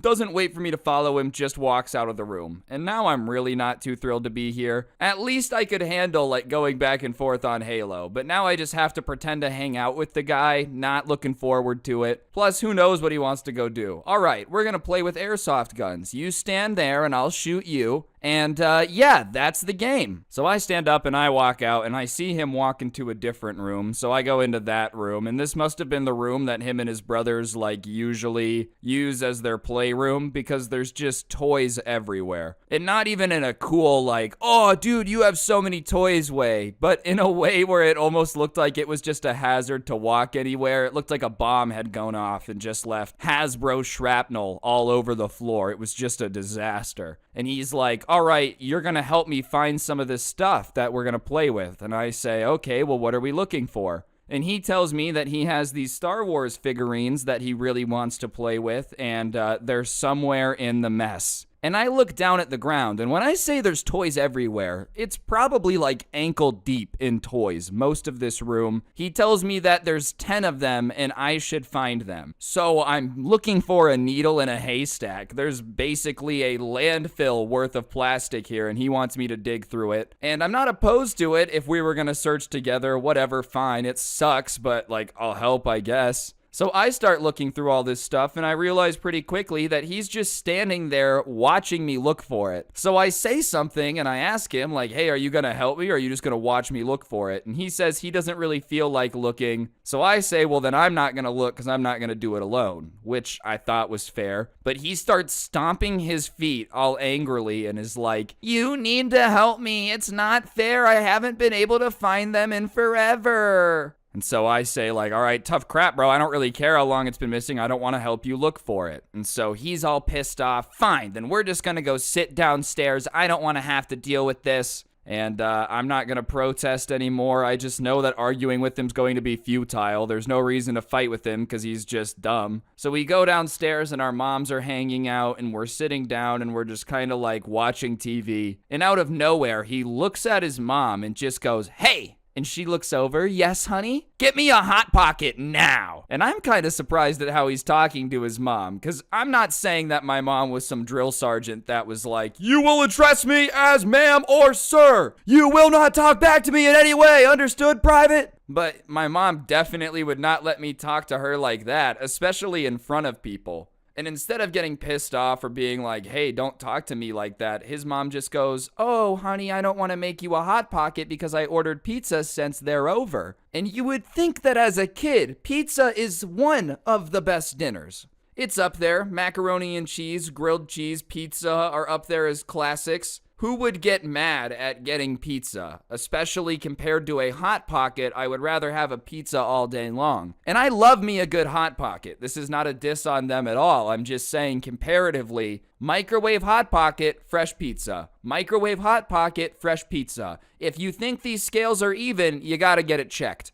But apparently pizza was the most offensive thing this guy could possibly imagine having to eat for dinner, because he starts freaking out. And when I mean freaking out, like a toddler that just got told that he was not going to be able to watch any more Cocomelon for the day, just starts slapping the carpet, being like, I want a Hot Pocket, I'm hungry, I want it now, I don't want pizza, I want a Hot Pocket. And I'm looking at him like he's crazy, and my mom's looking at me like he's crazy. And we're kind of both wide-eyed at this situation because it's going down right in front of us, and his mom doesn't seem bothered. Based off his mom's reaction, you would have thought that this was just standard behavior for somebody finding out that they weren't going to be able to have a Hot Pocket. I don't know if she was cramming crack in it or what, but he was acting like he was fiending for these Hot Pockets. And his mom does try to reason with him, I'll give her that. Honey, I ordered the pizza. And he just snaps back even angrier. I don't care, moron. Pizza isn't a Hot Pocket. And at that point, I was like, oh, okay, his mom is about to take him to his room, and he'll probably come out sometime around his 18th birthday. That makes sense. If I would have ever looked at my mom in front of everybody that was at, like, my house and said she was a moron, and if she didn't get in there and make me a Hot Pocket, I was going to be pissed, I don't know, man. I might not be here. Like, I'm not saying my mom would, but I'm also saying I can't guarantee that I would still be here. But his mom acts like it's normal, like this is a daily occurrence, and just goes into the kitchen, takes something out of the freezer, and plops it in the microwave. And from the sound of it, I'm pretty sure it's a Hot Pocket. I'm not confident. Could also be a flatbread pizza. Either way, she's cooking something to try to calm him down. And I'm shocked. My mom is shocked. But this spoiled little turd has this triumphant look on his face, like he's an evil genius who just cracked the code. Yeah, that's right. My mom's a dum-dum making me a Hot Pocket. But 3 minutes later, his mom comes out and she has a Hot Pocket on like a beautiful plate. And something about that made me laugh because a Hot Pocket is just not gourmet food. I eat them, but let's be honest. If you're munching on a Hot Pocket, it's paper plate or like paper towel. You don't try to class up a Hot Pocket because you're just deluding yourself. Oh, yes, the finest china, as you pick up the little cardboard thing and put it in your mouth. Like, no, I'm sorry, but she brings out the plate and he goes, thank you. Acting like he's the happiest kid in the world, dude. All that rage is gone. Calling his mom a moron 3 minutes ago. Now he's got his Hot Pocket and he's chilled and he takes a big bite out of it. And I happen to see the inside of the Hot Pocket. And based on how much he had freaked out over the idea of having to eat pizza, I just assumed that it was not going to be the like pepperoni pizza Hot Pocket, because that would be insane. Throwing a fit of that magnitude, screaming at your mom, demanding she go make you something right now because you don't want to eat pizza, but what she makes you is a pizza flavored Hot Pocket. So I ask him, oh, what flavor is that? And he says pepperoni pizza. And I, once again, just laughed because it was like, dude, you didn't want pizza. Now you're eating a pizza Hot Pocket? What sense does this make? And whatever, maybe they taste different, but to be screaming at your mom that she's a moron and then ask for something flavored like what you don't want to eat, I just didn't get it. But he gets defensive and starts trying to lecture me, educate me on how these Hot Pockets work. No, you don't understand. It's not the same as pizza because the ingredients are different. And I was young, but I wasn't even stupid enough to not buy that. And so I asked a follow-up question of like, okay, well, what's different on a pizza Hot Pocket than a pizza? Like, what makes them taste different? And he said, well, there's pepperoni, cheese, and sauce in the Hot Pocket. And I was like, Yeah, well, that's on pizza too. Keep in mind, I'm not very old or intelligent at that point, but even I have the brain power to realize everything in the Pizza Hot Pocket is on pizza. What do you think they, framed the Hot Pocket after? Let's make the exact same, let's be honest, ingredients, call it the Pizza Hot Pocket, but it has no relation to the actual food. What? Why would they have done that? And he just starts arguing with me back and forth about how somehow the ingredients are different, and our moms are listening to this conversation, and after a bit, there's a knock on the door, and his mom goes, "Oh, the real pizza is here." So she goes, she gets the door, the pizza's there, she brings it in, we go into the kitchen, get our pizza, and then everyone just eats in silence. I don't know if his mom was just embarrassed of everything that had gone down and didn't know what to say or do while we were all eating pizza, and my mom and I definitely felt awkward. And as we are eating, it's really, really silent, and the only thing you can hear is the kid munching on his Hot Pocket being like, "I love this Hot Pocket." Like, it was the greatest thing he's ever tasted. I still don't know why he did it, but I'm even more confused why his mom just went along with it. "Woman, get in here and make me a Hot Pocket." Coming. Bro, if I screamed at my mom like that and told her to make me a Hot Pocket, she might have tossed me in the microwave. Either way, after our very awkward meal, my mom was like, "Oh, we've got to get going. Would you look at the time?" And at the time, I thought we really had to get going. We had something to do. But in retrospect, I think my mom was just like, "I want to get as far away from here as humanly possible." So we packed up and left, and as we're leaving, he walks over to me and he's like, "Hey, I had a really good time today. We should hang out next weekend." And I looked at him and I was like, "Oh, yep, we hung out." I don't know what good time he was having. Maybe I wasn't there for that. I was hallucinating or something, but I'm pretty sure I had a horrible time and it was just very awkward. But whatever, we left, we got in the car, and we went home, and the entire drive, it was just silent, because I think my mom was embarrassed that she had taken me there, because I had kind of been like, "I don't want to." "No, you need to," and then it had gone like that. So I felt a little bit like, "See, look, I told you so," and it's not great when your little kid gets an "I told you so" moment. Anyways, guys, I think that's going to do it for the video, though. I know this was a little bit of a shorter one. I just thought it was funny. If you did enjoy it, you should press the like button. Let me know what you thought in the comment section down below. It helps the video do better. And if you don't know what to comment, go ahead and comment the word Minecraft down below. It just helps the video do better once again, and I'd appreciate ya. If you like videos like this, subscribe, turn on notifications, because I post one every day. And if you really want to help me out, I do post the audio versions of these over on Spotify as well. So if you ever want to listen offline without gameplay, whatever floats your boat, feel free. And yeah, I also made a new playlist here on YouTube with my favorite story times of the year so far. That can also be found down in the description, so go do that. But on that note, that's everything I gotta plug. Don't get anyone pregnant. If you do, make sure they're hot, and I'll see you guys next time. I'm out. Peace. What's going on, guys? It's your boy Scrubby here, back again with another video. Hope you guys are having a great day. I know I am. And today I have a subscriber story that was sent in to me about a guy who was working at a drive-thru and had an absolutely bonkers Karen encounter. Obviously few and far between, but regardless, I'd figured it'd make a good video. But before we get into it, be sure to press the like button. Otherwise, no joke, no scam whatsoever. You will have a Karen experience. And without further ado, let's go. Nice racking her ass Brazilian. Just turned 21, but my bank's $1 million. Alright, so like I said, this was a subscriber story that was sent in to me, and this subscriber at the time was working at a fast food restaurant, and he was kind of the manager of the drive-thru. I get this, at this particular place, they had like a manager of the restaurant side and a manager of the drive-thru, so he was in charge of keeping all that rolling. If anyone had a problem in the drive-thru, he was supposed to fix it. And this Karen pulls up at about 3 p.m., right? Way late in the afternoon. I guess not crazy late, but when I tell you guys what she wants to order, you'll understand why I'm saying that. And she just demands breakfast. She's like, "I want breakfast now." She doesn't say please. She doesn't ask if they can. She's just really rude about it. And he happens to be the guy taking orders at that time. And he's like, "Ma'am, I'm sorry, we're not serving breakfast anymore. You know, it's 3 p.m. We don't serve that all day. I'm very sorry. If you take a look at our menu, you can see the other options. I'm sorry for the inconvenience." Trying to be super polite about it, but just point out that, like, we literally aren't serving breakfast anymore. We just don't have it right now. And she's just not having it. I want the breakfast menu, okay? I know you guys have it in the freezer, so have one of your lazy, stupid workers walk in there,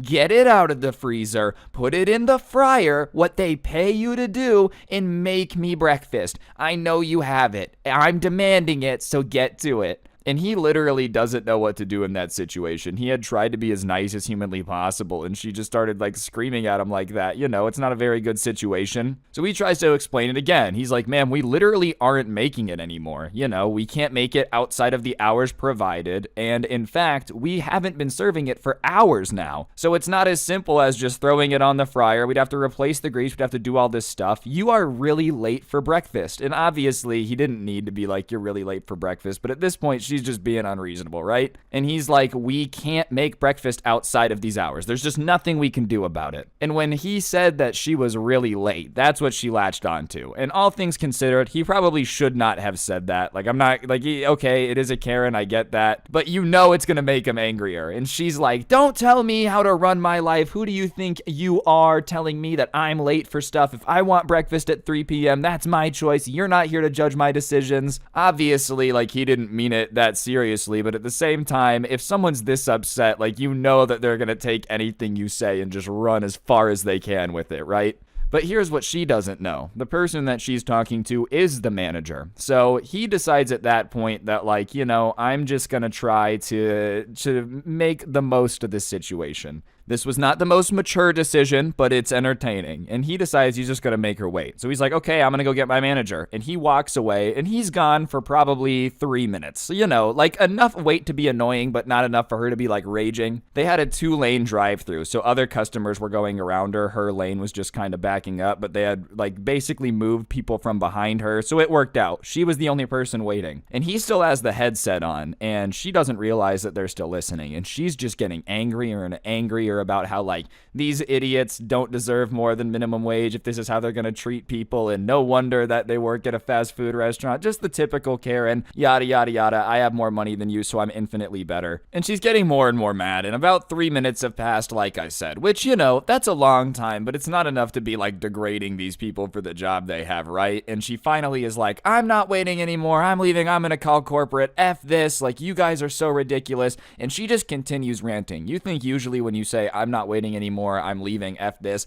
that you then step on the gas and like leave, right? But she just kind of keeps screaming into the drive-through little box thing for a while. So at that point, he's like, okay, well, I guess she's not gonna leave even if I ask her to wait. So he goes back over and kind of changes his voice a little bit, not a bunch, but like just enough to sound kind of different. And on top of that, he's talking through a drive-through microphone, so it's not like it's, insanely great quality. Hi, ma'am, I'm the manager of this establishment. Someone told me there was an issue. What seems to be the problem today? I'll have you know I'll do anything I can to make it right. So just be sure to let me know. And if there's anything I can do about it, I'd be more than happy to help. Once again, just tries to be as nice as possible. Because in his mind, he's like, maybe she's just having a bad day, dude. She's losing it a little bit. I'm just going to try to like be nice as the manager now. And she just instantly, that took so long. I understand that it's 3 p.m., but I want breakfast and I want it now. So how about you direct your lazy workers to get in there and change the frying oil, which is what they're paid to do, and make me some breakfast. And he has to cover the microphone at that point because he's laughing. Like, he's not mad. Do you know what I mean? This isn't a situation where he's, like, afraid or, like, like anything like that. And he just kind of comes back on the microphone after he's done laughing. And he says, ma'am, I'm sorry. That's out of my hands. We can't serve breakfast after this time. And they really can't. Like, it's a corporate thing. If corporate found out they were breaking the rules and serving breakfast past a certain time, they could get in trouble. And on top of that, it's just a pain, I guess. I don't know. I never worked in, like, something where I had to make breakfast food and then not breakfast food, but I could assume that you have to change oil, all that good stuff. It's probably not very fun. And she's just like, I waited 3 minutes for you to come out here and tell me that you can't give it to me? Why did you even ask me to wait if you weren't going to be able to give me breakfast? This is ridiculous. I don't want to have anything to do with this establishment. I can't believe I waited so long. And he goes, ma'am, all my worker told me is that you had an issue. He didn't tell me that you wanted breakfast. And if I understand correctly, did he not tell you that we can't serve breakfast? And she goes, no, he did say that you're not going to serve me breakfast. And he's like, like, okay, well, if you knew that we weren't going to serve you breakfast and you waited to talk to me and I told you we're not going to serve you breakfast, how is that my problem? And she's like, well, I wouldn't have wanted to wait if I knew you weren't going to help me. This is ridiculous. I want your manager. And he's like, I am the manager. And she goes, well, I know you have a manager. And he goes, the owner of the establishment. And she's like, well, I'm going to call him because I went to high school with him. And he's like, all right, fine, then call him. You know what I mean? And then she says something that does scare him. He hasn't been scared up to this point, but she's like, I'm going to come inside and see how tough you think you are. You think you're cool? You're not afraid of me calling your boss? Well, guess what? You're about to be afraid. I'm going to pull around and teach you a lesson. And at that point, he's kind of like, no. This is not a very good situation. Because once they start like threatening to fight you, it's not fun. It's not fun anymore. You know what I mean? Especially because there's people in the restaurant and there's a different restaurant manager. So if some angry person from the drive-thru comes in and ruins the restaurant, it just kind of destroys the flow of everything. But sure enough, she peels around, she parks in the parking lot, they see her get out of the car and she's walking in. And usually Karens, you know, they have like a typical look to them, you know. But this lady is seriously built like an Olympian, like Chewbacca, not in an insulting way, but like this lady looks like she could basically lift a freight train and just hurl it at somebody. Just an absolute behemoth, right? And she walks in and just screams, who was talking to me in the drive-thru? And obviously the manager hears it, but he's like, I'm not gonna want to go out there and be like, hello, what's up, very angry large woman that could pick me up and break me in half like a spaghetti noodle? How are you doing? I was the one that you were very mad at. And none of the other workers really know what's going on up there, so they're just all kind of looking at her, and you know, she's just getting angrier. So she asks again. She's like, who was talking to me in the drive-thru? And the restaurant manager comes out and is like, can I help you? And she goes, yeah, get me the person who was talking to me in the drive-thru. And he's like, ma'am, I don't know who was talking to you in the drive-thru, but if you could just calm down. And she's like, I'm not gonna calm down. In fact, if nobody's gonna fess up and admit that they were the one talking to me in the drive-thru, then I guess you guys are all gonna pay until somebody tells me who was being disrespectful. And she starts looking around the restaurant, right? And at that point, he's still listening to this because she's screaming, and he's like, oh no, oh no, oh no. But she finally lands her eyes on these lemonade machines. Like over by the soda machines, they had these individual lemonade machines, and they were heavy, probably about 60, 70 pounds, you know. Like it was, when they're full, it's like a lot of liquid in there. And she walks over, picks up the lemonade machine while it's full. So she just lifts up this thing like it's no problem over her head. Like, you know, not even just lifting it like she's gonna move it across the restaurant, but this is now a projectile weapon that she has. That lemonade sweet goodness, that sweet and sour combination is about to be flung at somebody. And all the restaurant manager says before it finally happens is like, ma'am, can you please put the lemonade machine down? And technically she did. Alright guys, I'm going to interrupt the video for just 1 second. If you take a look at your screen, you'll see a gift card code. I give one away in every video I post to say thanks to y'all for supporting the channel. So if you haven't already, subscribe, turn on notifications. If you already do, you're an absolute G and I appreciate it. And on that note, I will shut up and get back to the video. Oh, and actually press the like button or your mom's a hoe. That too. And obviously at that point, it's apparent to everyone that it's going to be put down, but not gently like everyone was hoping for. It's not going to have a very much happy ending because she starts sprinting towards the counter, right, with it over her head. And there's like lemonade kind of spilling out as she's running towards the counter. And she gets to the counter and she takes like a lunging step and then just hurls it over her head. And everybody at the like cashier little bar thing, they duck and it goes over their head. And right behind them was like the ice cream machines, and it smashes into that. It like explodes, you know, a little bit. And so lemonade's just going everywhere. Not explodes in like a violent way, but just kind of like liquids everywhere. And she goes, next time I come in here, I expect my breakfast, okay? And if you guys want to know what happens if I don't get my breakfast next time, look at that mess I just made and understand it's gonna be worse. And obviously everybody in the restaurant is just dead silent at that point. And then she's like, now who talked to me in the drive-thru? And at that point, the drive-thru manager is like, all right, I've got to do something about this. This is getting drastically out of control. So he comes out and he's like, you have to go. We're calling the cops. You're not getting your breakfast now. You're not getting your breakfast ever. You're banned from this place. You can't come in throwing lemonade machines and like going crazy and expect us to serve you food tomorrow. That's not how it works. And she turns as soon as she hears the voice and recognizes it. Like he had said all of that from kind of behind her. And when she she turns, she looks at him, and he's like, I've never been more afraid of a look in my entire life. So it was you who wouldn't serve me breakfast, huh? You think you're so tough? You're not afraid of losing your job? Well, let's see if you're afraid of this. And she runs back over to like the soda area, and there was 2 like lemonade things. There's lemonade and they had strawberry lemonade. And she picks up the other one, about the same weight, and just starts running back towards it.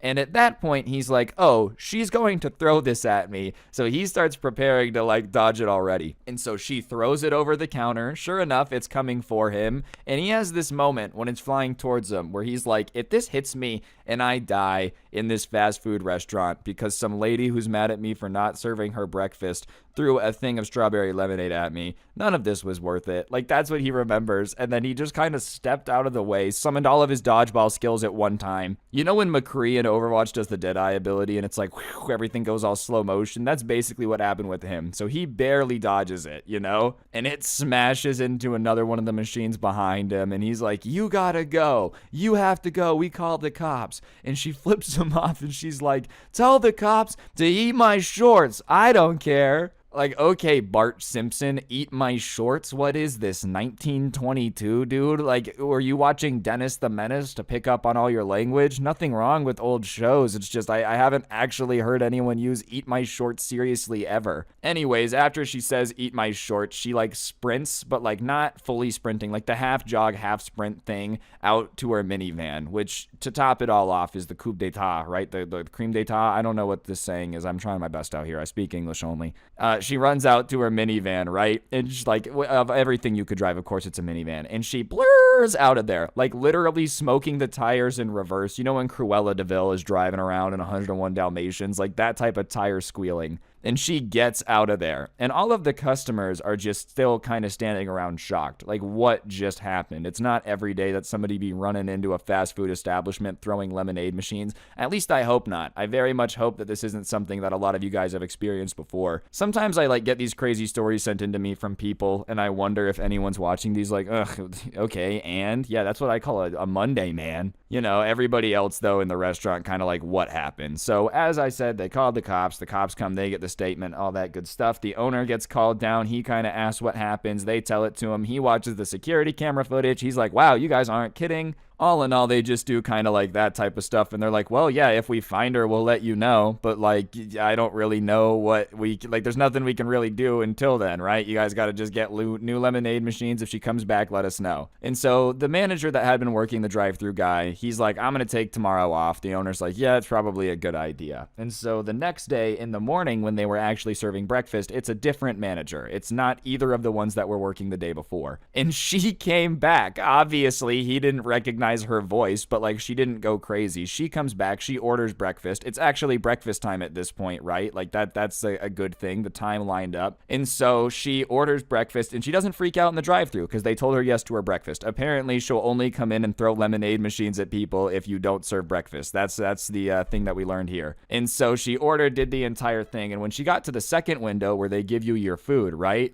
As they were giving her food, she was like, oh, did somebody do something in here yesterday? And they're like, yeah, some lady came in and threw lemonade machines at people. And she takes the food and goes, yeah, I know, it was me. And just started laughing like crazy and then stomped on the gas and Cruella de Vil out of there again. Which to me is more of a compliment to this fast food restaurant than anything, dude. You really wanted breakfast enough to return to the scene of the crime. How good does that breakfast food have to be? Don't get it twisted. I've tried my fair share of breakfast sandwiches from fast food establishments. None of them have ever been this good though. None of them have ever been worth going into the lobby and throwing things at people. So I can't imagine how delicious this have to be to drive somebody this bonkers, This is the best breakfast sandwich of all time. If anyone ever tells me that I can't have it, trust me, you don't want to be on the receiving end of whatever happens after that. No fast food breakfast could be this good. Because it's still fast food breakfast at the end of the day. Do you know what I mean? It doesn't matter how much you dress up fast food breakfast, it's still fast food breakfast. I'm not saying it's bad, I eat it, but it's not worth any of this stuff that went down. Unless they're secretly smuggling stuff inside. What's that one cartoon where they make the chicken but they just put a bunch of addicting stuff in it and then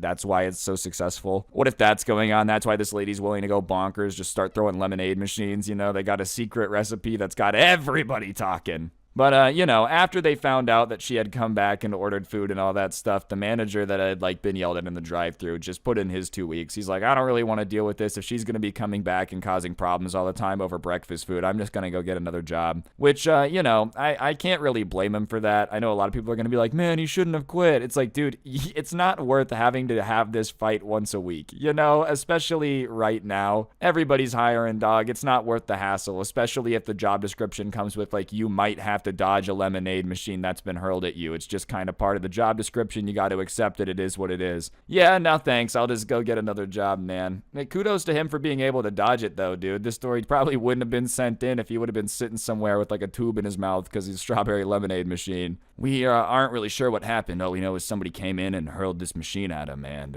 if he ever wakes up, we're going to catch the woman. But, yeah, moral of the story, sometimes people be going crazy for breakfast food, I guess, so if you have a secret recipe for a breakfast sandwich, you could make a crap ton of money, dude. If fast food restaurants are out here having people go this crazy for breakfast, some good homemade breakfast food, my goodness, you'd be a billionaire. Anyways, like I said, that's the life lesson, always useful. Hopefully you enjoyed the video. If you did, I would really appreciate you pressing the like button. Let me know in the comment section down below what you thought, and of course, subscribe if you're new and turn on notifications. If you really want to help me out, I'll put a link to the intro song down below, along with a link to my podcast, The Scuffed Cast, or of course, you could use code Scrubby at the G Fuel checkout. It's a great way to get a discount on G Fuel and help me out. I'd appreciate it. And last but certainly not least, I got 2 things to plug. If you like the story times, but you don't always have the ability to watch them on YouTube, I did put them on Spotify. I'll put that link in the description. Be sure to check that out. I would really appreciate it. Scrubs Story Times on Spotify. And then we got the Christmas Karen sweater. As y'all know, Christmas is soon approaching. This link will be at the top of the description, but you guys should do yourselves a favor and go get it, because my goodness, it's Christmas and Karen. What's a better combo? And yeah, on that note, guys, don't get anyone pregnant. If you do, make sure they're hot, and hopefully I will see each and every single one of you guys next time in another video. I'm out. Peace. What's going on, guys? It's your boy Scrubby here, back again with another video. Hope you guys are having a great day. I know I am. And today, ladies and gentlemen, I have quite the story time for y'all.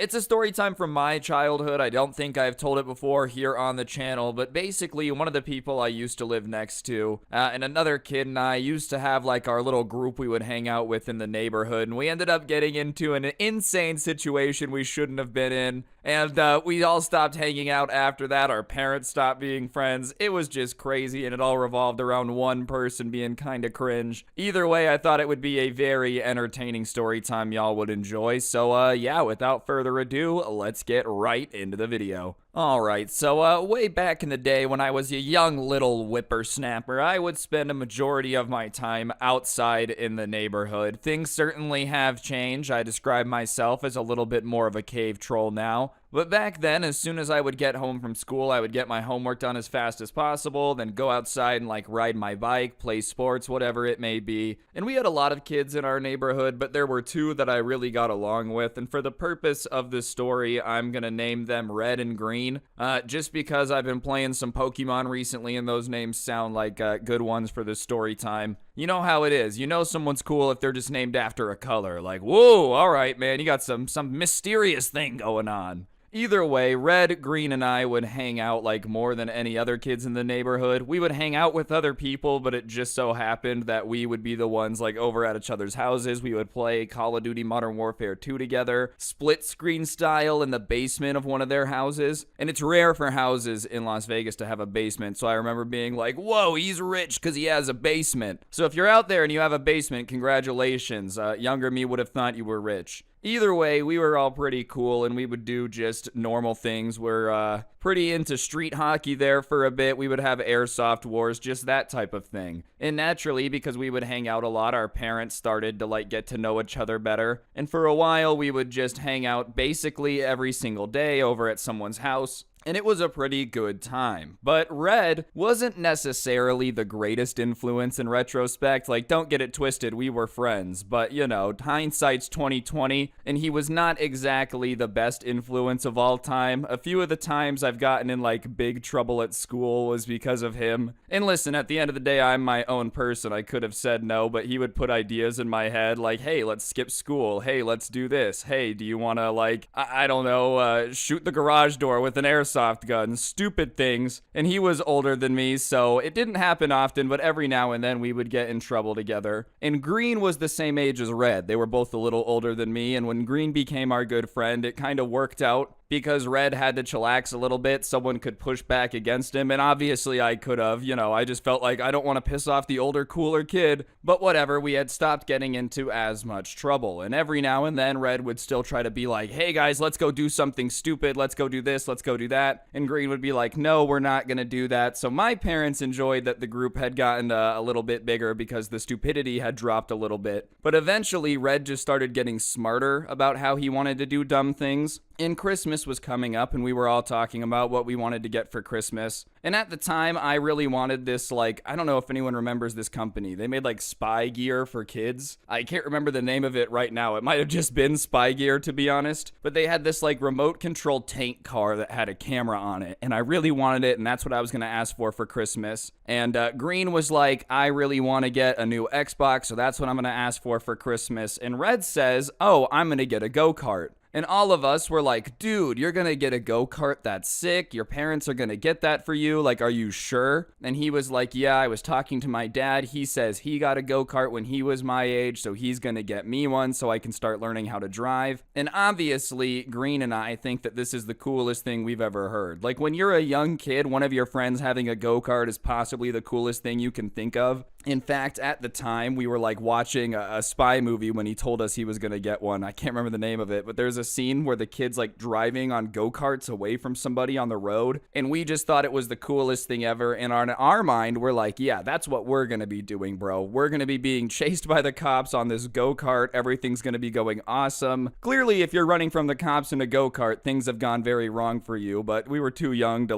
really think it through too much. High-speed chase in a vehicle that can only go 35 miles per hour. And in all of our minds, we were imagining that the go-kart he was going to get for Christmas was going to be one of those racing go-karts with a little bit wider base to it, so they're hard to flip over, low to the ground, whatever. But Christmas comes along, and I get my spy car, Green gets his Xbox, and sure enough, Red gets his go-kart. But it does not look anything like the go-kart we were expecting it to look like. It was more of some pipe kind of wrapped around a lawnmower engine that some dude had made in his garage. And it definitely did work as a go-kart. You could start the engine, it had gas, it had brake, it had a steering wheel, everything you would need, but it just didn't necessarily have a very well-engineered design in terms of, as I said, those racing go-karts are made in a way that they're hard to flip over, they're designed to take turns well. Well, whoever had just kind of welded this cage onto this lawnmower engine didn't really think about that because it was high off the ground and the lawnmower engine was raised up in the back. So it was very top heavy and tall, which meant that it was just very easy to flip over. And so on Christmas, we're over at Red's house and his dad is giving us this speech about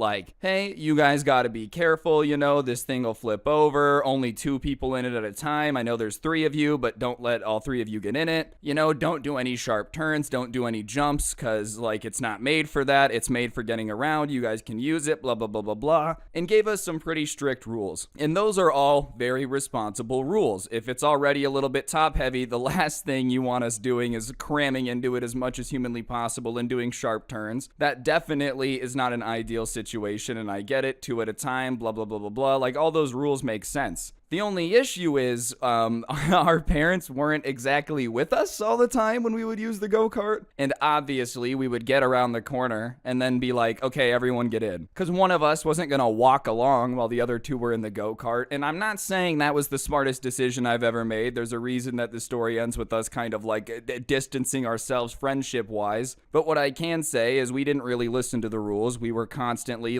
taking it out into this desert trail that we had behind our house and jumping it. We were driving it for the first 2 days, and after that, I ended up having to go out of town and visit my grandpa, who lived out of state at the time. And so I was gone for a bit. And while I was gone, Red and Green kept goofing off in the go-kart, learning how to do new things, finding jumps, blah, blah, blah. And I didn't know about any of this because I didn't have a phone at the time. They didn't have a phone. It was just not an era where everyone had an iPad. So I didn't really know what was up. But I come back and they pull up in the go-kart to my house as we're unpacking. And they're like, dude, we have to show you something. We discovered something awesome in the go-kart. And I look at my dad and my dad's like, all right, have fun, but be careful and remember, don't overload it, because he knew Red's dad, so he had kind of gotten like the same little rundown on the rules and whatnot. And I said, okay, I grab my skateboard and I start following them down around the corner. And we get down around the corner and they go, dude, we found something new we can do with the go-kart. It's so much fun. Oh, you got to try it. It's a really good time. It's sick. And I'm thinking, all right, maybe they found a spot in the desert where they were building jumps. Maybe they found a straightaway where they could go fast. Something along those lines. Because that was what would be fun to me. I didn't really expect what they said was a really good time because it just wasn't. They said, we've been flipping the go-kart. And I look at them like they're crazy because that's probably the craziest thing I've ever heard. Why would you purposely be flipping something that you're driving? I mean, maybe for some people that sounds like a good time, but I feel like every time I've been watching a truck race or something and something starts flipping, it's never on purpose and it's never something someone wants to be doing. And especially in this go-kart that's already top heavy and like doesn't have a super intense roll cage on it. There's no seat belts. I'll be honest, the idea of rolling this thing and flipping it on purpose just sounded like being stuck in a metal death trap. So I wasn't exactly jumping at the idea of getting involved with this. So I'm like, I don't really know how to feel about that. It doesn't seem too fun. I don't really know if I want to. And they're like, okay, just watch. So I take a step back, they get in the go-kart, they start tearing up, and when they get close, Red cuts the wheel hard left and it flips. And it like rolls onto its side and it slides for a bit and it makes this ugly scraping sound, just metal against the concrete. And then I just hear laughing and I look and they're both giggling their heads off. And listen, from where I was standing, it didn't look fun. Maybe this is just me not trying to get a Darwin Award, but I told them, yeah, I mean, I'll watch, but I don't want to flip. I really don't want to flip in it. I don't think it's a good idea. I don't want to. And they're like, oh, come on, quit being a baby. And I'm like, look, you can call me a baby. I don't want to, because it just looked insanely dangerous. I just did not want to be involved. No thanks. So whatever. They just kept flipping it over and over and over. And I'm just kind of standing there watching it. And after a while, I get bored and I'm like, all right, I'm going to go inside and play some video games. You guys have fun. And they're like, all right, bye. You're still a wimp for not wanting to flip it. Whatever. I go inside. And my mom goes, are they safe on that go-kart? And obviously, I'm not going to snitch on my friends. Even though they were doing stupid things, it's not like I'm going to tell my mom I wasn't doing anything. So I say no, because the last thing I want my mom to do is tell their mom they're being unsafe. And my mom's like, okay, well, just be careful. And at the time, I was really into Madden. It was Madden 09 with Brett Favre on the cover. I remember because I was playing my like superstar character. I made a character. I was playing through his seasons. And I'm playing this game, and I hear like the doorbell ring. I hear my mom answer it, and I hear her coming upstairs, and she comes in and she says, hey, your friends are outside. They want you to come back outside. And I'm kind of like, ugh, I don't want to flip this stupid go-kart. I don't say that out loud, but I know that they're about to convince me to do it again, and I just don't want to. It seems like a stupid idea. I'm not interested.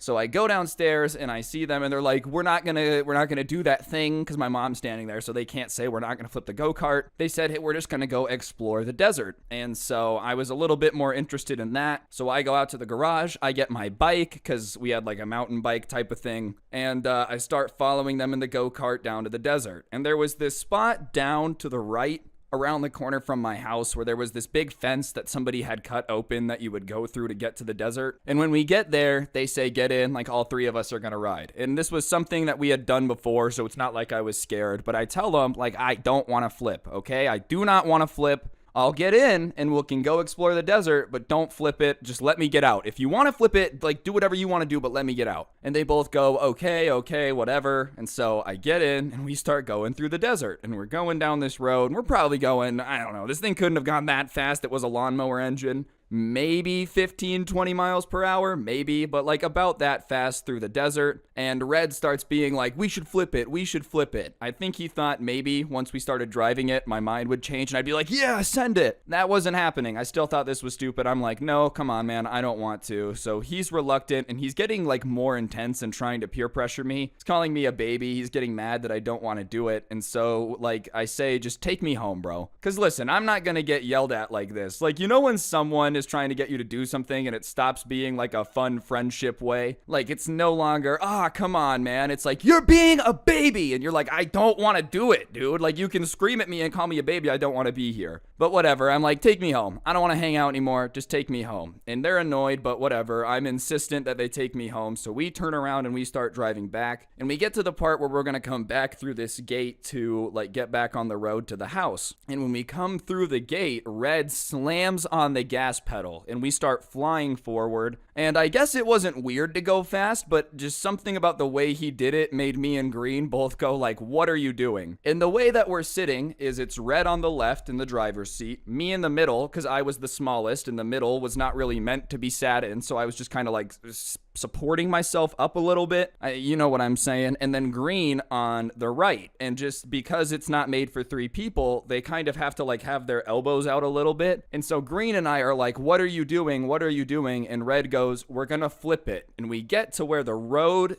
is like, you have to come off the sidewalk to get into the road. I don't know if that makes sense, like from this gate thing. And so the go-kart goes off the curb and he cuts the wheel and it flips. And as it's flipping, I just remember looking to my right and realizing that Green is like falling out of the go-kart a bit, and he's what it's flipping onto. So I adjust a little bit and like put my feet against the right crossbar that was going up. It's a crappy roll cage, but there is a cage on it. And I kind of stop it and I hear it go thump, but we don't slide. And I look and the go-kart is laying on top of Green, who had fallen out and gotten hit when it flipped. And I jump out and I'm like, Green, are you okay? Are you okay? And Red is like, Green, are you okay? He's freaking out. I didn't mean to do that. I didn't mean to do that. I didn't mean to do that. But basically, as we were flipping, what had happened was Green fell out and had like gotten kind of like his bottom half was in, his top half was out. So when it flipped, it landed on top of him and we slid for like an inch. And Green is on the ground and he lifts his head up from like where he is. And I will never forget how gross this is. I'm hoping this video doesn't get demonetized, but just road rash down the entire right side of his face. And when I say road rash down the entire right side of his face, I mean he's looking like Two-Face. And immediately, me and Red are like, oh my God, bro, we have to get you to the hospital. Like, we got to take you to your parents. And I'm starting to like be like, we got to get him to his parents now. Like, we got to get out of here. And then Red, for whatever reason, realizes that he's going to get in trouble for this. And he's like, no, we don't have to tell him. We can just like clean it ourselves. And I look at Red and I look at Green, who is looking like Two-Face from Batman at the current moment. And I say, there's no way we're going to be able to keep this a secret. There's just no way. Like, even if we were makeup experts, half of his face is missing, bro. Like, there's no way that we're going to be able to keep this a secret. And on top of it, even if we could, he probably needs to go see a doctor. Like, he needs to go see someone. He needs help, bro. Like, this is not okay. And Red's reluctant, and he's like, well, I'll take him. I'll say we flipped it. But you go home and just say you weren't with us, because if there's 3 people, then we broke multiple rules and I'm going to get in more trouble. And I look at Green and I'm like, Green, do you need me? And he goes, no, I agree. My parents will be more mad if there was 3 of us too. So they both agree that I should just dip out. And they're like, don't tell anyone you're with us, because we're going to tell them that we flipped it and that's how he got hurt. And listen, I'm younger than them. I looked up to them a lot. And like, should I have kept it a secret in retrospect? Probably not. But at the time, I was just going to keep my mouth shut and go home. I was fine. I don't know why I wasn't injured. Red wasn't injured. Like, we were okay. So I go home. I come inside and my mom's like, how was it? Awesome. The desert was great. I like go upstairs as fast as possible, get on my PS2, and I start playing Madden, trying to just avoid my parents. I knew if my parents would talk to me, they could tell something was up because I was still freaking out about what had happened. But I'm sitting there playing games and then I hear the doorbell ring. And for whatever reason, as soon as the doorbell rings, I start getting nervous. I'm like, ooh, I don't know why I'm nervous, but something about that makes me nervous. And I hear like a woman talking and I hear my mom talking back. And then out of nowhere, I hear my mom very frantically going, what? And immediately, I just knew that, like, something happened. And I hear someone running up the stairs. And sure enough, my mom like flings open the door. Flings open the door so hard it was like a gust of wind, like a bird Pokemon when it first learns gust, bro. I almost flew away. What do you mean the go-kart flipped and you were on it? Are you crazy? I told you not to be on it with 3 people. You're such an idiot. Why would you do that? We told you not to. We have those rules to keep you safe. Da-da-da-da-da.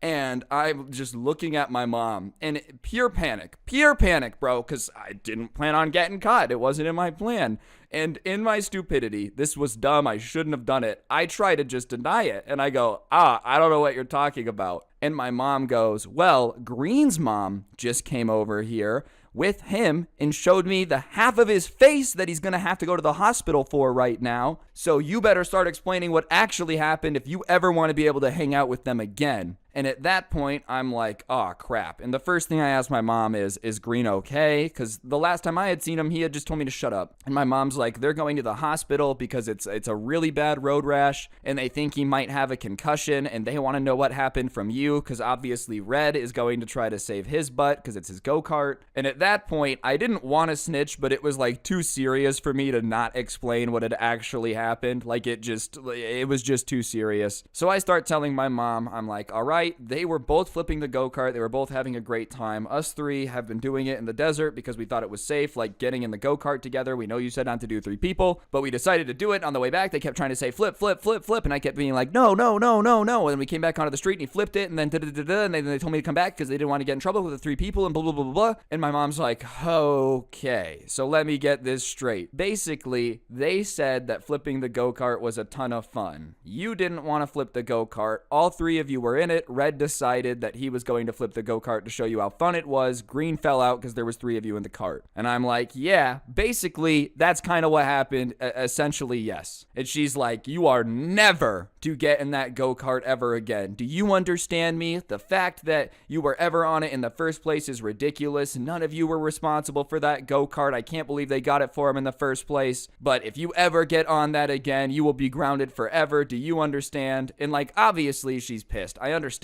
why she was so mad. I mean, one of the kids in the neighborhood who lived across the street has like half his face missing at the current point of time. Like, it's just an insane situation. But whatever. The rest of the day is very awkward in my house. My mom's pissed because I tried to keep it a secret. My dad's like, you're an idiot because your mom's pissed. It's just not a good situation. A day later, though, Green's mom comes over and she talks to me and she's like, what happened? So I tell her the same story and I ask how Green is because I'm curious. I don't want him to be injured. Obviously, none of us would like this situation to end up how it ended up. And she says that he's going to be okay. He probably won't have any permanent scarring, and he had a concussion, which is like, considering the injury, he got really lucky. I'll be honest. There's a moment right when we flipped where I was like, oh my gosh, I think he might not get up. Like, it was insane. It was a very hard slam. So the fact that he was going to be okay was great news. And, you know, in retrospect, I can't believe that Red was like trying to get us to cover it up. It was a very serious thing. I don't know. We were really little kids at the time. Probably too young to be driving a go-kart, to be completely honest. Like, I don't even think any of us were in the double digits yet, just cruising around on a go-kart. But either way, obviously his mom thanked me. She leaves. And after that, we really, really very rarely interacted. And when we did, it would be one of the most awkward experiences of my entire life. Just to give you guys an idea of how weird this was. This happened when I was maybe 7, 8 years old, like somewhere in that range. Pretty young, right? So they probably were like 8 or 9, whatever, a little bit older than me. And obviously, like, it was awkward for a year or 2, but you would think at some point it would kind of go back to normal. Like, you can't really hold on to anger you have at somebody from when you were 9, because people just change a lot, you know? Like, if somebody was still mad at me for something I did when I was 9, I'd be like, bro, I'm 23 now. Like, you're really gonna hold on to that? But for example, even well into high school, if I went to check the mail at the same time Green was checking the mail, like, we would both go to the mailbox.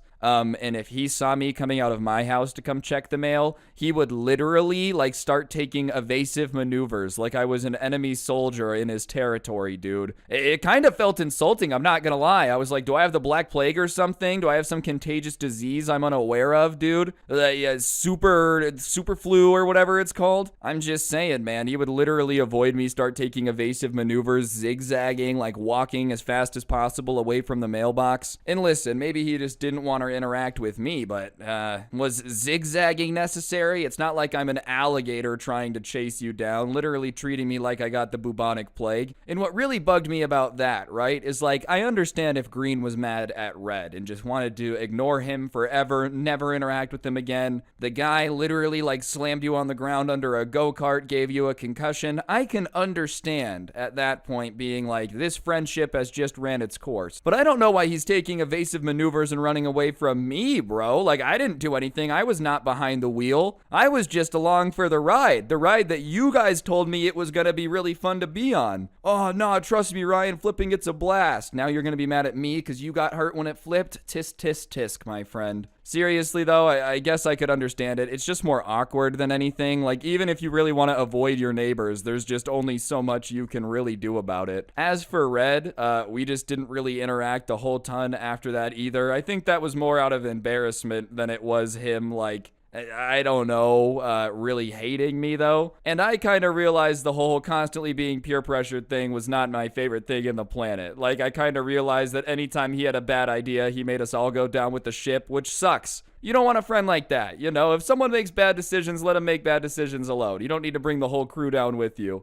I do feel a little bit bad for my parents, though, just because they used to get along relatively well with their parents, and after this, it just kind of put the whole situation in a weird position. Probably because Green's parents were mad at Red's parents for buying the go-kart in the first place, and I will be fair, I don't really know if 9-year-olds need to be driving go-karts, bro. That just sounds like the worst situation of all time. Kids can barely, like, ride a bike in a straight line without falling over. You're just gonna give them a motorized vehicle and expect nothing bad to happen? It's a miracle something stupid didn't happen that was more dumb or more dangerous, or even sooner. Like, the fact we were able to operate it safely for a week or two is kind of impressive. Honestly, I don't really know what they expected. That was always going to end very stupidly. Either way, though, I just thought it was an entertaining story. Definitely not my finest hour, not the thing that I thought through the most, but I hope y'all found it entertaining. If you did, I would really appreciate it if you take a quick second to press the like button. And while you're down there, if you could go ahead and comment the word go-kart down below, it just helps the video do better. This was a longer one, all right? It's going to be 25 minutes. So go ahead and leave that comment for me. Come on, please,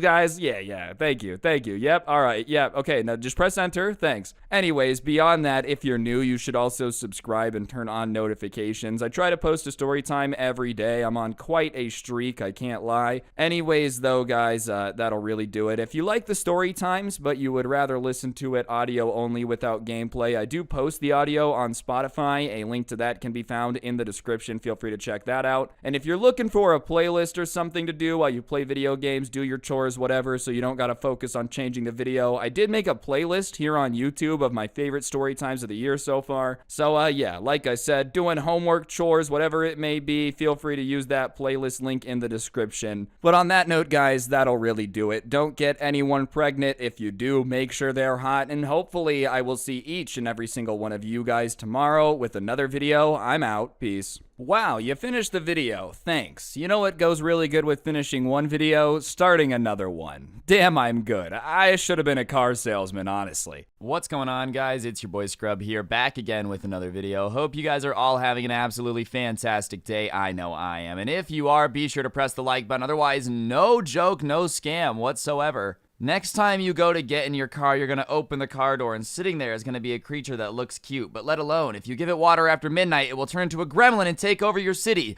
Press the like button, otherwise it's going to happen. I don't know what to tell you guys. Real talk, though, today I'm going to be telling you guys about something that I witnessed at the skate park one time that honestly is just stupidity explained. Like, this honestly happening is, I'm just flabbergasted that most people in this situation made it out alive. That's how flabbergastingly dumb it is. And now that I've said flabbergasted enough, let's get into the video. Ain't no NFL, Yep.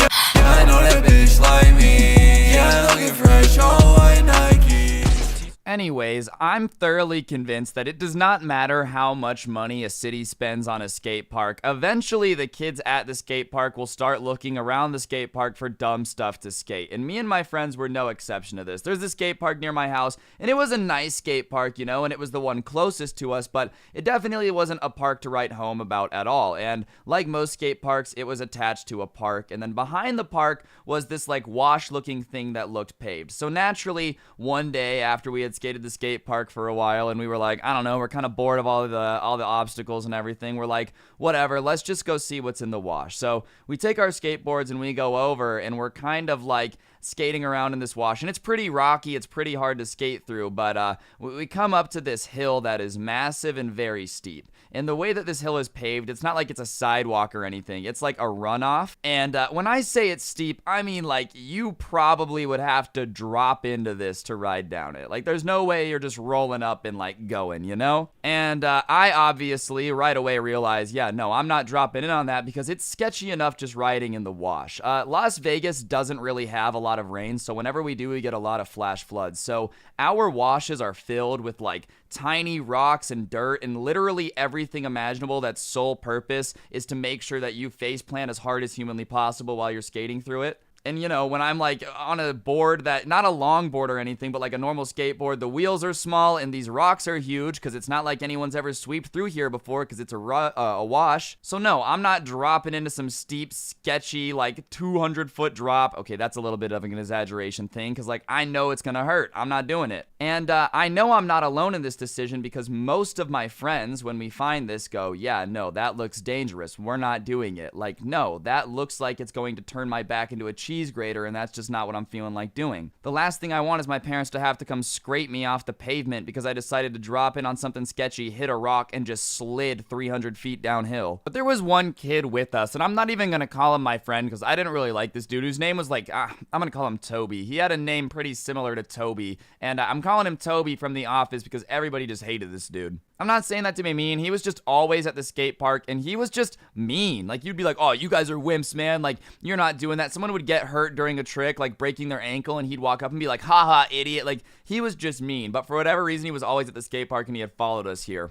And so all of us logical human beings go, nah, this is way too sketchy. I'm not doing it. But Toby obviously takes this as an opportunity to show all of us how he's really the alpha male around here because he's willing to purposely hurt himself on something that definitely is not going to go well. I'm going to find a picture of like something as similar as I can so I can put it on screen just to give you an idea of how rough this place looked. Okay, so I found two pictures. So this is probably about the length of it in terms of how far it was down, and then this next picture is how steep it was. And then the picture after this is like the condition in terms of how many rocks were in the bottom. So every like 15 feet intermittently, there's stuff like that, just piles of dirt with rocks in it, big enough to mess you up. But Toby, you know, just keeps saying that we're the wimps, man. He's gonna do it. He's gonna send it. And I'm not even kidding. I don't like Toby. And I'm telling him straight up, this is a bad idea, dude. Like, I don't hate you. I don't dislike you at all. But I'm telling you, it's not a good idea to do this. And he's like, yeah, whatever. Like, you guys are just, you know, you guys are wimps, blah, blah, blah, blah, blah. And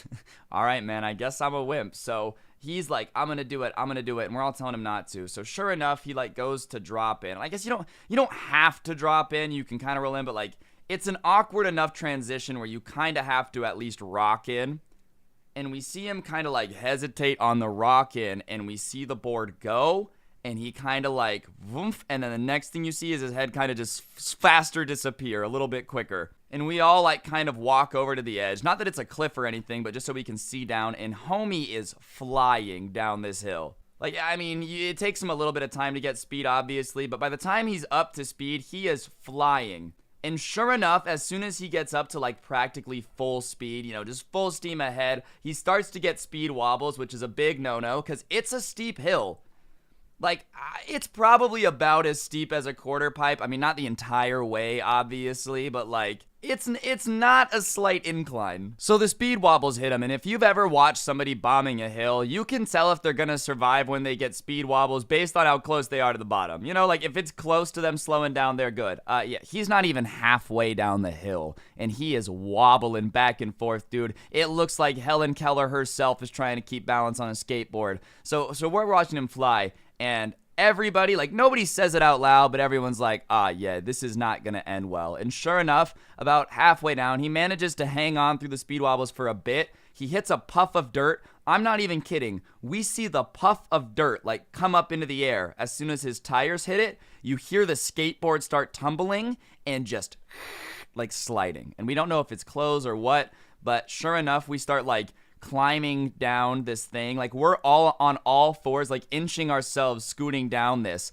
as he just ate it, dude. And we're not down there yet, but like, it could not have felt good. It definitely could not have felt good. But keep in mind, we've all told him, like, yo, this is a really bad idea. You shouldn't do this. You are going to get hurt. So, I mean, when he got hurt, it wasn't like any of us were like, oh my God, whoever saw this coming? Like me, I am the one who saw this coming. So we get down there, dude, and he's awake, but he's just kind of looking at us. And sure enough, basically from the top of his forehead down to his chin is just pure road rash. His shirt is gone on his shoulder. The back is all ripped up. It does not look pleasant. His right leg is just covered in road rash because he's wearing shorts. It's not a good look. And he goes, is it as bad as it feels? And we just look at him and we're like, yeah, it's pretty bad, you know? So he's obviously like, you know, well, this sucks. He was surprisingly calm. I'm not going to lie. Say what you want about Toby. The fact that he was willing to hurt himself a lot did mean he was pretty tough. Now, being willing to hurt yourself is not the sharpest thing, you know? Like, oh, I'm just going to send it down to the bottom here because YOLO, like, maybe not the best idea ever, but you know, that's his prerogative. So he's just kind of like, is it as bad as it looks? So we're getting water bottles and like trying to rinse the dirt out of his cut because keep in mind, he hit the dirt and like the dirt had acted like a sandpaper on top of the concrete. So dirt is like scraped into his skin, bro. So we're trying with water bottles to get as much of it as we can off. And he's like, I'll be able to get up in a second, but like I can't climb back up right now, you know?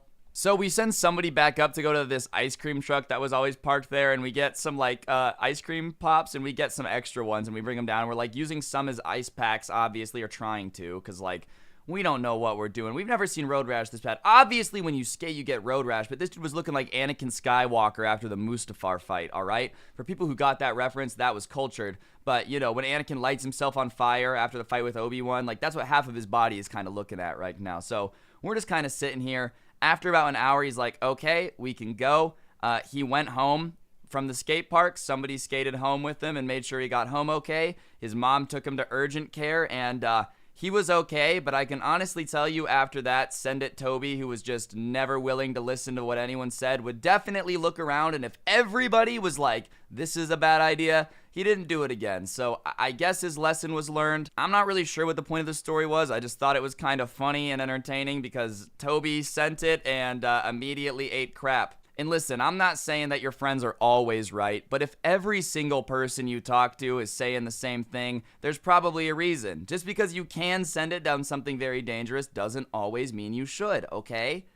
It's alright. It's alright. Don't end up with road rash on 80% of your body. It's okay. Anyways, guys, that's going to do it for the video. Hopefully you enjoyed. If you did, I'd really appreciate you pressing the like button. Letting me know in the comments section down below what you thought of the video if you wouldn't mind. It just helps the video do better, and, you know, I'd appreciate it. If you like the intro song, a link will be in the description down below if you want to check it out. If not, you know, that's totally cool too, whatever floats your boat. What you should do is, if you really like the channel, is get yourself some of the OG Sub Club merch before it's gone, and once it's gone, you can no longer consider yourself a member of the OG Sub Club. Yeah. That's right, unless like you can't get it for an actual reason, in which case you're still a member of the OG Sub Club. But if you can, but you just choose, you know what I'm saying. You guys pick up what I'm putting down. Other than that, use code Scrubby in the G Fuel checkout if you are getting some. It just helps me out. And yeah, on that note, don't get anyone pregnant. If you do, make sure they're hot. And hopefully I'll see you guys all next time with another video. I'm out. Peace.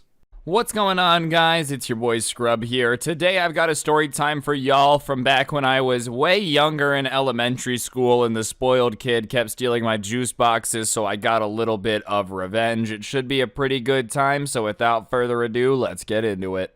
Just another night on the way. JDM shit day to day, day to day. Alright, ladies and gentlemen, like I said, this is a story time from back when I was a youngster in kindergarten. When I was in kindergarten, alright, you know, I didn't really understand what it meant to be, like, bullied and have a teacher not really want to do anything about it, or, like, you know, I didn't really understand what a spoiled kid was and why it bullied me so much, but there was this one kid that I'm gonna name Victor for the purpose of the story that would steal my juice box, like, basically every day. I don't know if he had paid off the teacher or what, you know, if little kindergarten him had slipped the teacher $100 bill and said, let me steal some juice or whatever. whatever, but like it was almost as if every day he would take it. I would go try to tell the teacher and she would be like, Victor wouldn't steal your juice box. Well, that's crazy because, you know, if we were adults, Victor would be straight up committing theft right now. Regardless, I obviously start to get pretty annoyed with this because, like, I wanted to drink my juice box, you know, and Victor was really out here in my way, impeding my American right to drink some juice. Regardless, I decided that I was going to take matters into my own hands because, you know, the teacher wouldn't really do anything. I remember talking to my parents about it one day, and they were like, if he keeps stealing your juice box, just tell the teacher and she'll take care of it. Yeah, okay, maybe if the teacher was doing their job, but she was just out here letting Victor take everything. So I was obviously trying to concoct a plan in my little brain about how I was going to get Victor back for stealing my juice box. And at the time, I can't remember the cartoon. I can like see it in my head. I can't remember the name of it. I was watching this cartoon and the guy had done something where like he was supposed to give the guy something, but he had made something that looked like that instead, like a decoy basically. And I remember being like, I wonder if I like gave him my juice box, I'm doing air quotes, but the juice was like something disgusting that he would hate. If he would just stop tasting my juice box, you know, like if I just make him have a bad experience once, if that would like make him stop messing with me. So I decide that I'm going to like, you know, fill a juice box with something dumb and then like give it to him to drink it, and then I'm gonna look like a genius. And at the time, you know, this particular teacher, I don't know why she would say this all the time, but like when somebody did something dumb, she would be like, are you a glue eater? I don't really know what that means, but like for some reason, it's just always stuck with me. Like it's just a funny thing to say to somebody. Like, do you eat glue? I don't really know where it comes from, but she would say that whenever like a kid would do something dumb, right? And so that gave me the idea. I was like, I'm gonna fill my juice box with glue because, you know, I've never tasted glue. It's not something that like I've ever personally gone on a tasting binge for, but I'm gonna assume if you're expecting some grape juice and you get a good swig of some Elmer's glue, that you're not gonna be too stoked on the progress in your plan. All right, guys, I'm gonna go get some free juice. Next thing you know, your mouth's glued shut. Like, that's probably not what you're down for. So I decided to go about this. And if you've ever like had a juice box before, you know, you got to take the straw, poke it in the hole, you know, like there's the whole process, and it should be obvious right away if someone's been like messing with the juice box. So what I did to get around this, you know, I had taken the straw, poked a hole in the juice box, drank the juice, right? And then I had gone and taken an Elmer's glue bottle, dude, and I had gone into this like little room off of the classroom. They called it the library, but it was more like a closet with books in it. And I went in there and I was like making sure nobody's looking at me, feeling like James Bond, being stealthy as possible. And I just start putting glue into the juice box instead of juice. And surprisingly, nobody noticed. And then I was like, all right, now I have a juice box full of glue. Okay, part one complete. I headed back out of the library. Now I needed a way to like convince him that this juice box hadn't been messed with. And I decided the best way to do that was to get a straw from a different juice box that hadn't been opened. I mean, obviously, if he comes to take my juice, there's already like a straw in it, you know, there's a hole punched in it. It's obvious I've been messing with it. So I went and asked one of my friends if I could borrow his straw. I gave him the straw that I had just used for my juice box, and it was still sealed up. So I took a little bit more of the glue and like glued the straw to the back of the juice box. So it looked like it was a new juice box, right? And I just kind of set it on my desk because the way Victor would come steal my lunch, he would just kind of walk by my desk and take it. And if I said anything, he'd be like, oh no, I didn't take this. This is mine. No, I would never take your juice box. He was just annoying, right? I just hated him. So I just left it on my desk because I knew homie was going to come take it. He's just a juice box thieving man. And sure enough, he comes over and I hadn't resealed it, but like he just figured because he had just ripped the straw off the side and kind of heard a crunch that it was sealed. So he goes, haha, I took your juice box again. And I remember being like, Victor, what the heck, dude, give it back. because I didn't want him to know that anything was weird about it. And he's like, no, I'm going to drink it right now. And he takes the straw and he jams it into this juice box. And ladies and gentlemen, let me tell you, my suspense was through the roof. I was so ecstatic to see the look on his face when he drank glue, dude. So sure enough, he takes a sip. I watch the glue go through the straw. It goes into his mouth and his face contorts to pure disgust. Ugh, what is this? This isn't juice. And I'm like, you're right, dude. It's glue. Way to go. You took my juice box. Only problem is it's not full of juice, idiot. And he instantly just screams the teacher's name. He's like, blah, blah, blah, Ryan just made me drink glue. And of course, the teacher comes over like, what do you mean you drank glue? Do we have to send you to the nurse's office? What's happening? Like, fill me in. And he starts to cry a little bit. He's like, I wanted to take a drink of his juice box, and I did it, and it has glue in it. And the teacher's like, did you fill a juice box with glue? And yeah, I did fill a juice box. I guess that was a merger. I did fill my juice box with glue because he keeps taking it every day, and I've told you about that. And you would think at that point the teacher might like feel a little bit bad, you know, that I had literally been saying he keeps taking my juice box, and here he is admitting that he took my juice box. But no, my dumb kindergarten teacher instead decided to put me in trouble because I had like put glue in the juice box. Huh? Let me get this straight. I left the juice box on my desk. I didn't leave a note that says, hey, please drink this. It's my juice box. Don't take it. And I'm gonna get in trouble because he decided to come drink my juice box that I filled with glue. Sure, it was a trap. 100%. 100% I knew he was gonna come steal my juice box. The entire point was to make him drink glue. But that was the entire point. Regardless, she got all mad at me and gave me this big speech about how, like, you know, I'm not Batman. It's not up to me to, like, make justice happen in the classroom, which, fair enough. It's not the student's job to, like, make people not steal their juice box. It's yours, but you suck at your job. That's why you're stealing my juice box. Like, what do you want? What do you want me to do out here? You know what I mean? If somebody was coming up and stealing your lunch every day, eventually you might put a cat turd in your sandwich. I'm just saying you would consider it. I'm not saying it would be the right thing to do, but you gotta understand where the person's coming from. Anyways, the teacher is getting all mad at me for like taking it into my own hands, and then she does something that like I really was not going to do. She's like, you need to apologize to Victor. And I'm not going to apologize to somebody that just stole my juice box, okay? Like, are you crazy? Are you kidding me? My grape juice is my grape juice. You know, if I had just put glue in it for no reason, convinced him he could have it just to watch him drink glue, then I owe him an apology. If he stole something off my desk and took a big old swig before he asked what it is, why would I apologize? So, you know, kindergarten me just decides to die on this hill. And I'm like, no, I'm not apologizing. And the teacher's like, you need to apologize. You can't, you know, just go around taking it into your own hands. And I'm like, fair enough. I shouldn't have broken your rules, but I'm not going to apologize because he stole my juice box. And my teacher one more time is like, are you really going to accuse him of stealing? And I'm like, yes, what would you call it? And at that point, I think she realized that like I was ready to die on this hill. I'm not saying kindergartners are logical. Most of the time, kindergartners are probably very illogical. But I think she could just see, like, you know when you're a little kid and you're so mad you're about to cry, just how mad I was about it, you know? And I think she kind of realized I had been saying he's stealing my juice box every day because she finally was like, all right, you don't have to apologize, but just don't do it again. Which, you know, was okay with me. I didn't plan on having to put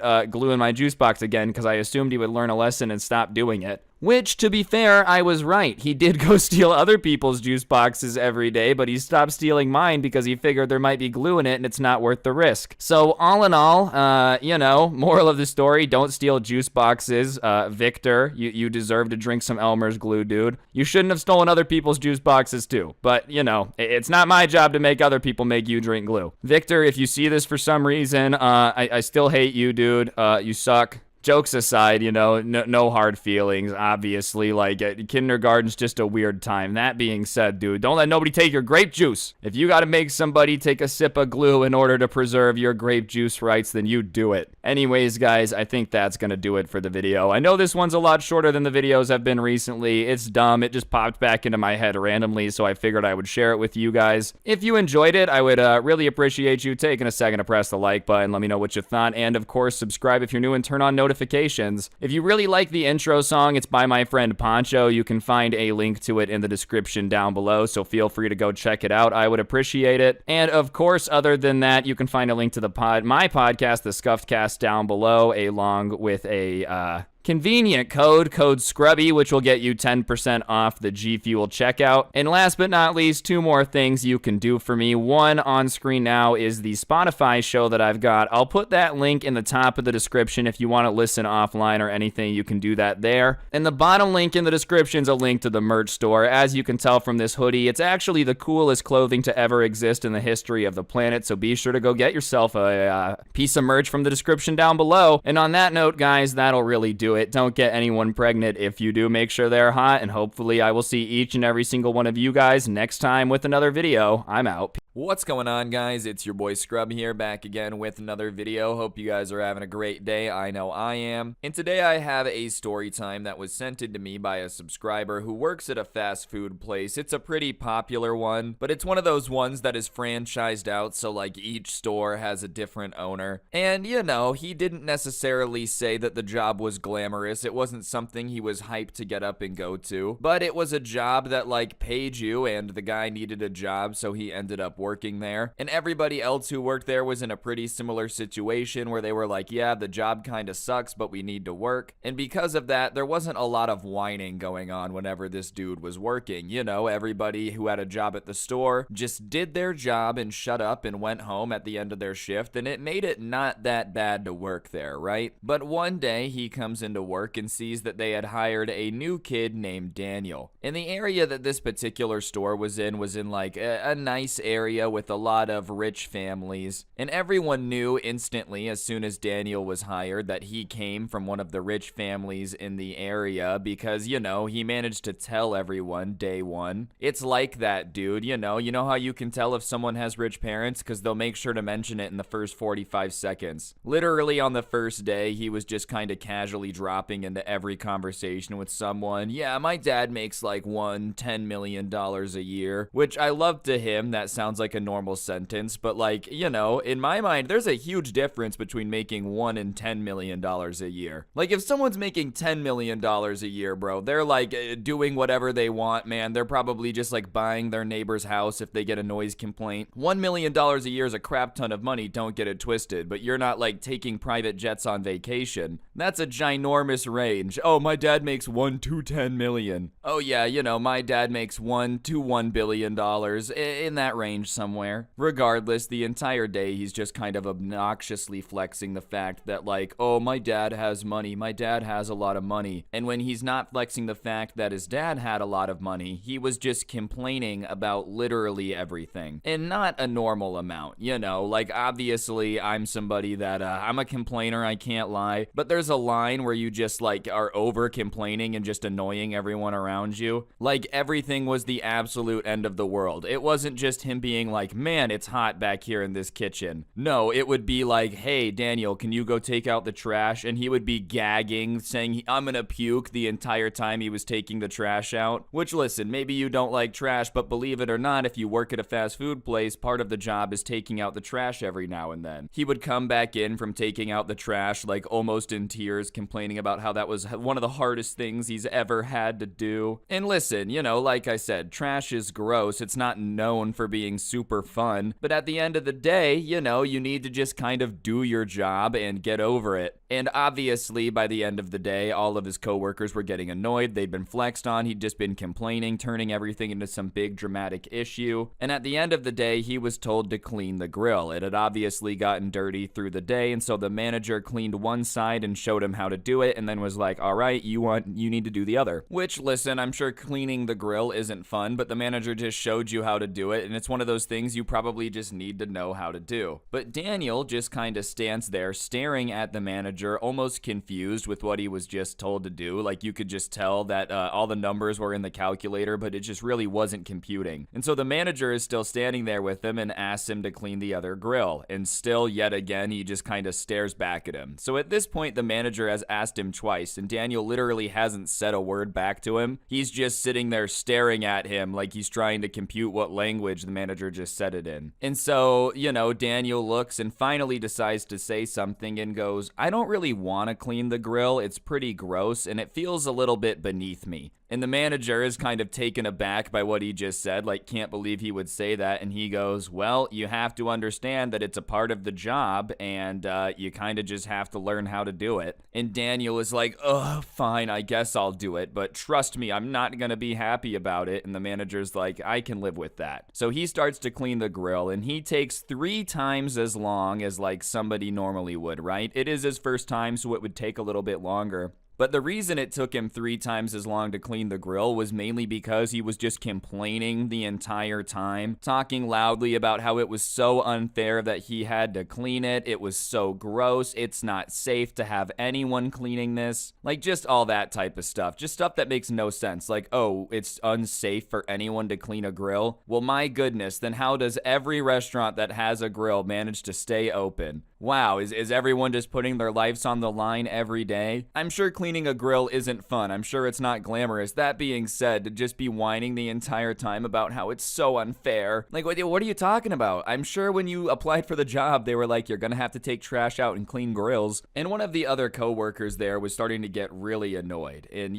finally decided to say something to Daniel along the lines of like, look, dude, everybody here has to clean the grill. It is what it is. Just shut up and do it. And basically, the way that it worked is there was a rotating schedule to clean the grill, so you didn't have to do it every day. And literally everyone there was eventually on the schedule to clean the grill, and they didn't complain and make it take 3 times as long. So he was just pointing out like, look, this isn't exclusively your job. We know it kind of sucks, but everybody just has to know how to do it. But Daniel got mad at the coworker for pointing this out and started saying that it was different for him to do it versus the other coworkers because he didn't like the work. And the coworker that had been arguing with him a little bit is taken aback by what Daniel says and was like, bro, do you think we love this job? You think we like this work? Nobody likes it, but we're getting paid to do it, so just do it. And Daniel couldn't believe that coworker had said it to him. It was almost like in his mind, he thought everybody really loved their job here. And, even if you hate your job, I understand complaining, I understand making fun of it, but just like whining to whine and being like, oh, this is so beneath me when everybody else also does the work is also kind of talking crap about your coworkers.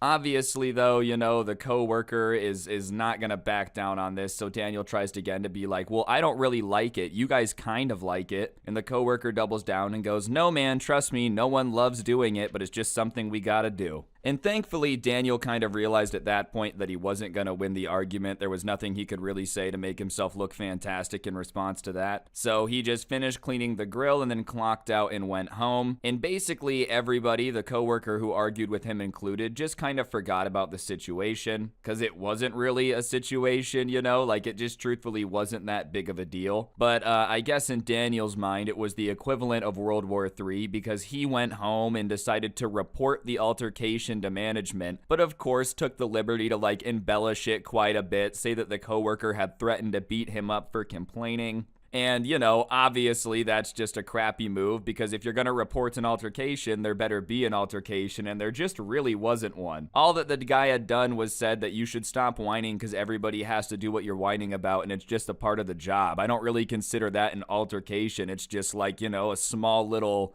I guess, verbal confrontation, but even confrontation sounds like too big of a word for what it was. Anyways, Daniel kind of told the manager everyone had attacked him, and obviously Daniel hadn't been attacked at all. He was just being crazy dramatic for some reason, trying to get everyone in trouble. But the manager has to go through the corporate policy for if somebody reports feeling uncomfortable. So he ends up calling a meeting to address inner team bullying and says that everyone has to come in. And on any given day, not everyone who's employed at the store has to come in. So a lot of people who weren't scheduled to come in that day are annoyed. The people that were coming in later that day are annoyed. Everyone's annoyed because it's just a pain to call a huge inter-team meeting, and they're especially annoyed because nobody really had issues with each other, so they're like, what bullying is going on? Like, why didn't someone talk to us before reporting it to the management? Because nobody had any clue what it was at this point, right? And the meeting itself immediately starts not on the good foot because the manager just starts lecturing everyone about how, we can't threaten to push people around. You can't threaten to slam a coworker's hand onto the grill. It's not funny. And everyone everyone's like sitting around, and someone literally asked the manager if he's kidding because none of that had ever happened. Like, everyone's asking the manager what he's talking about. And the manager says that he had been informed about the situation of coworkers bullying Daniel, and everybody still is like, the new kid who's worked, 2 shifts? Like, who's bullying him? What are you talking about? There hasn't been any issues. And at that point, Daniel feels the need to pipe up and get involved for some reason. And he says that everyone kept threatening him on the first day, and he's not going to work under those conditions, and he won't have it at all. And everybody is just like, dude, what are you talking about? And at that point, the coworker who had kind of argued with him goes, is this really about the us and our argument we had? And Daniel was like, yeah. And the coworker is like, man, I wasn't bullying you. I just told you to stop complaining so much about something that everybody that works here has to do because we all just have to do it, and it's annoying to listen to you complaining. And Daniel belches out, well, that's basically the same thing. Which, I mean, it's just really not, okay? Because what really happened was, hey man, please stop complaining. And you went to the manager and said that people were threatening to push you into the grill and fight you, and everyone attacked you all day. It's just really not the same thing, bro. Like, someone saying they don't like you complaining is not them attacking you.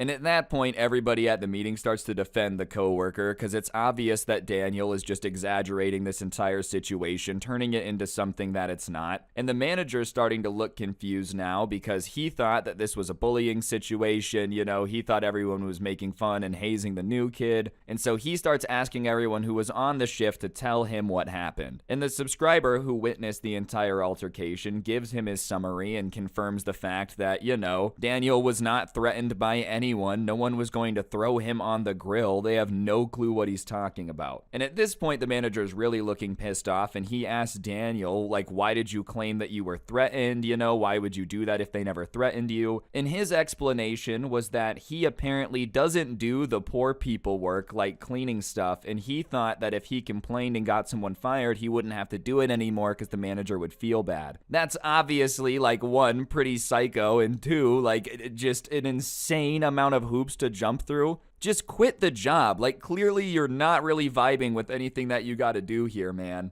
And especially to just make them call an all-staff meeting, make it into this big thing just because you don't want to clean a grill. Like, what? And even, let's pretend for a second that it did work. Like, let's just pretend the manager blindly believes Daniel and fires his coworker. Does he just think that that's magically going to prevent him from doing any of the work? Like, what? The manager's going to be like, hey, can you take the trash out? And you're going to be like, oh, I got someone fired. And he's going to go, oh, yeah, never mind. You just stand there. Like, I even think if you get someone fired, they're going to expect you to, like, step up the production because there's one less person on staff. Obviously, he's never had a job before. That's just not how it works. And the manager is just kind of standing there at a loss for words at this point, pissed off, and says that the meeting is over and like everyone can go home. And because not everyone was even already supposed to be at work, a lot of people leave fast as possible. They're like, I'm out of here. I don't want to be at work for any longer than I have to. But the coworker who had been accused by Daniel of like bullying him and threatening to push him into a grill walks over to Daniel and is like, dude, what is your problem? Why are you trying to get me fired? And Daniel is like, no, I wasn't trying to get you fired. I just don't want to accept being bullied at work. And the coworker is like, I just don't really understand how it's bullying to ask you to do your job without whining. And Daniel doubles down on the whole I don't do poor people work argument by being like, well,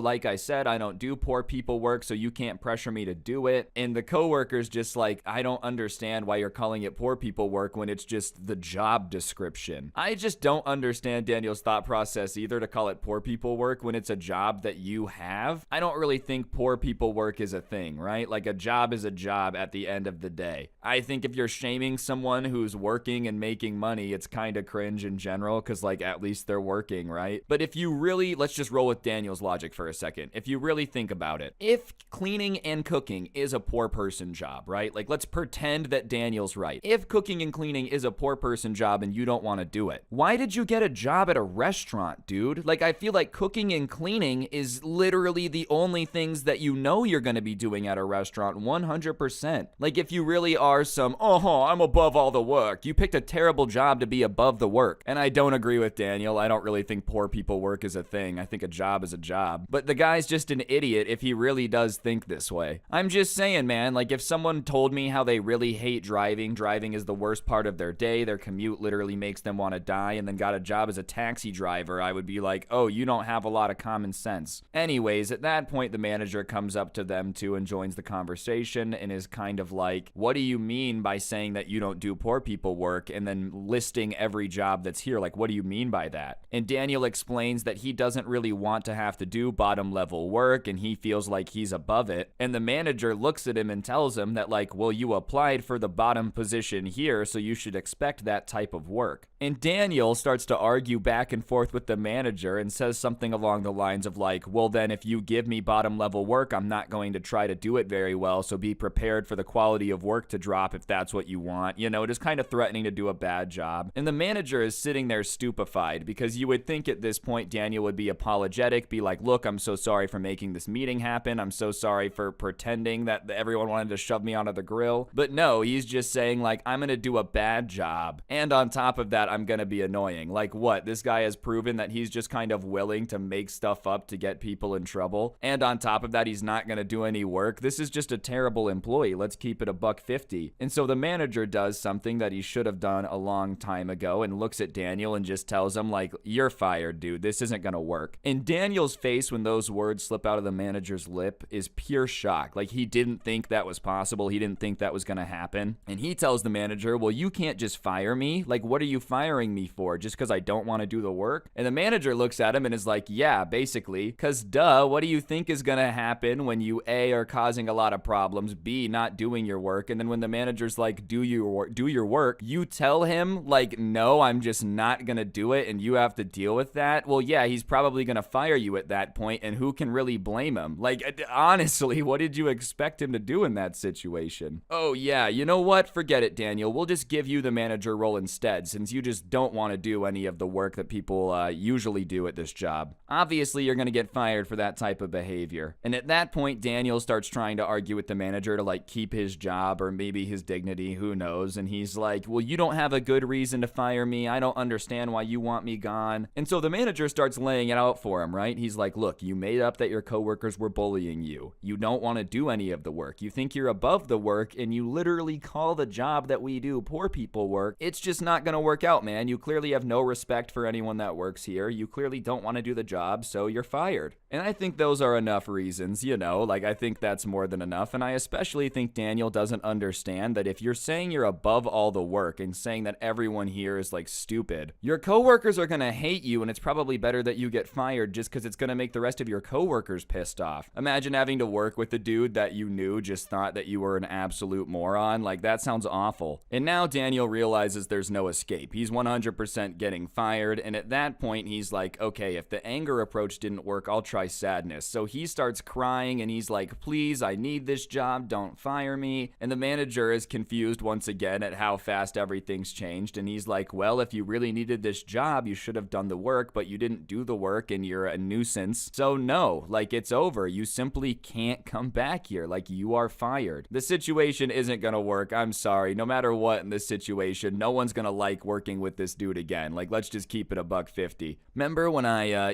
caused all those problems, said I was above all of you and you guys sucked? Well, we're working together for the next 9 hours, so let's get used to each other. Like, yeah, it's probably just easier for the company if they just let you go. And once Daniel realizes that sadness isn't going to work, right? It's replaced with anger once again. You know, he's just flipping between them, Jekyll and hiding it out there. And he's like, fine, forget this. I don't need this job anyways. I'm too good for it. You know, I was just lying about needing it to see if I could keep the job and how dumb you were. I'm above all of this. And the manager's not getting baited. Obviously, Daniel is just trying to get the manager pissed off just to make him mad. I don't know, like just trying to bait him into it. And he's not falling for it. And he's like, well, man, if you're really above this job and it's stupid and you don't need it, then good for you. Seriously, good for you, because you're fired anyways. And at that point, Daniel starts yelling something about how, like, they're going to regret firing one day. It's going to be the biggest mistake they've ever made. And as he's storming out of the restaurant, he, like, flips over a few more chairs just to add to the dramatics of it. Like, listen, dude, if you're really going to be flipping chairs and being dramatic and screaming that they'll regret it one day after you get fired, you're definitely not getting rehired. I mean, listen, there was no way Daniel was keeping his job either way, but I think going full Karen mode on the way out is probably not a good way to leave a lasting impression. Well, it will leave a lasting impression, just not one you want, you know? You don't want people to see you on the street and be like, oh, that's the unhinged strange dude that was throwing chairs in the lobby of a fast food restaurant after he said he didn't want the job, so they fired him. But regardless, he just kind of storms out, flips some chairs, and the crew gets it fixed up pretty quick because it's just not hard to reflip over chairs. He didn't break anything. But as they're cleaning it up, the staff is kind of walking up to the manager and thanking him for firing Daniel, which, man, you really have to suck for that to happen. Like 99% of the time, anywhere that I've worked, the manager is like the de facto evil villain. Even if they're a good manager, it's just something for all the workers to be like, oh, he didn't give me the day off, he sucks. So if all of your workers are coming up to you and thanking you for firing someone, then that person has to be like the equivalent of torture to work with, because usually everyone's just complaining about the manager. Like Daniel must have been basically the equivalent of getting waterboarded for 8 hours straight for everyone to be thanking the manager for letting him go. Anyways, I guess Daniel's future life plan is to just somehow miraculously get a job where he doesn't have to do any work at all or work himself up the levels at all. You know, like I feel like no matter what job you're thinking of doing with your life, you have to accept the fact that when you're brand new to it, you're probably going to have to do a lot of the crappy work people don't want to do. And the better you get at it and the longer you're there, the more you kind of get to pick and choose what jobs you have. I don't really understand Daniel's entire approach here because it just doesn't make sense and it's never gonna happen. Best of luck with getting a magic job that you'll automatically be the CEO of, big bro. Seriously, good luck, Daniel. I'm wishing him luck because, you know, it's impossible in the first place. It's not that he deserves the good luck. It's just like wishing somebody good luck to catch a leprechaun. You can wish him luck all day. Let's be honest. It's just not going to happen. Anyways, I would recommend if you are going to get a job, make sure, one, that you can just like do what the job entails. And two, you know, maybe don't argue with the manager and make stuff up to try to get people fired because that's pretty weird. Regardless, guys, I think that's going to do it for the video. If you did enjoy it, I would really appreciate you taking a second to press the like button. It helps the video do quite a bit better. So, you know, go ahead and press the like button. And while you're down there, go ahead and comment the word water bottle. If you've made it this far into the video, it just helps it hit recommended and I would appreciate it. You could also subscribe and turn on those notifications if you haven't already so you never miss another video. And if you want to listen to these stories offline without gameplay, whatever floats your boat, I do post the audio versions of these on Spotify. The link is down below in the description. Feel free to go check that out. And yeah, on that note, guys, that'll do it for the video. Don't get anyone pregnant. If you do, make sure they're hot. And hopefully I will see each and every single one of you guys next time with another video. I'm out. Peace. What's going on, guys? It's your boy Scrubby here, back again with another video. Hope you guys are having an absolutely fantastic day. I know I am. And if you are, be sure to press the like button. Otherwise, no joke, no scam whatsoever. You will be 1v1'd by a very large man with a beer belly the size of Jupiter's. So press the like button. 1v1 me, no scopes only. Let's go. Real talk though, guys, today I have a subscriber story about a awkward situation that their parents put them in when they were forced to hang out with one of their parents' friends' kids, which is honestly just the worst, alright? Being forced to be nice to somebody that you don't know because your mom is friends with their mom is one of the most awkward experiences you could ever have as a kid. Sorry, my voice died there, and yeah, it should be a pretty fun video, so without further ado, let's get into it. Yeah, I pull up and I got those. You haters looking cheesy like some nachos, but I will never. Alright, ladies and gentlemen, so this story takes place, this person, it was a girl who sent me the story, was told that she was gonna go to her mom's boss's house and be forced to hang out with his daughter, who, you know, was supposed to be her age and an absolute blast to hang out with. And I'm gonna be honest, if your parents ever make you hang out with their boss's kid, it's just a lot of pressure because, like, what if their kid is lame? You know, you want to start flaming them for having a goofy haircut, but you can't because you don't want your mom to get fired. Like, I don't know. I just feel like it's very awkward to force your kid to hang out with somebody that they have to impress because, believe it or not, kids are smart enough to understand that your boss's kid liking them is probably a good thing. Regardless, they get told to hang out with their boss's kid and they're like, ugh, fine. So they get to their mom's boss's house for this party thing and they get introduced and the girl, like, right away kind of scoffs at them and is like, ugh, fine, I guess. And, like, rolls her eyes about having to hang out with her all night, which, you know, it's just a little bit rude because neither one of you want to be doing this, obviously. So, like, rolling your eyes and being rude for no reason is just unnecessary, but that's what she does. She, like, rolls her eyes and whatnot. And so they kind of, like, walk away from the adults. And one of the first questions that comes out of this girl's mouth to this other girl in terms of, like, what's going on and what they just met, before she asks for her name, before she asks for, like, you know, what her favorite order at McDonald's is, anything like that, she goes, I just have to know, are you poor? And, like, asks it like that. Which, I mean, you're a kid, it doesn't really matter, dude. I've never understood why kids get pressed about this. Like, my dad makes more money than your dad. Or like, oh, are you poor? Like, you're a kid. You don't need money, dude. Why are you trying to flex on me for? If you're a kid and you walk up to me with some ice on, I'm gonna be like, damn, your parents are stupid because that chain's not gonna fit you when you're an adult, so they spent a bunch of money for nothing. Like, let's be honest, kids flexing just really makes no sense whatsoever, because it's like, dude, you're a kid. You're not supposed to be the one with the bands. Like,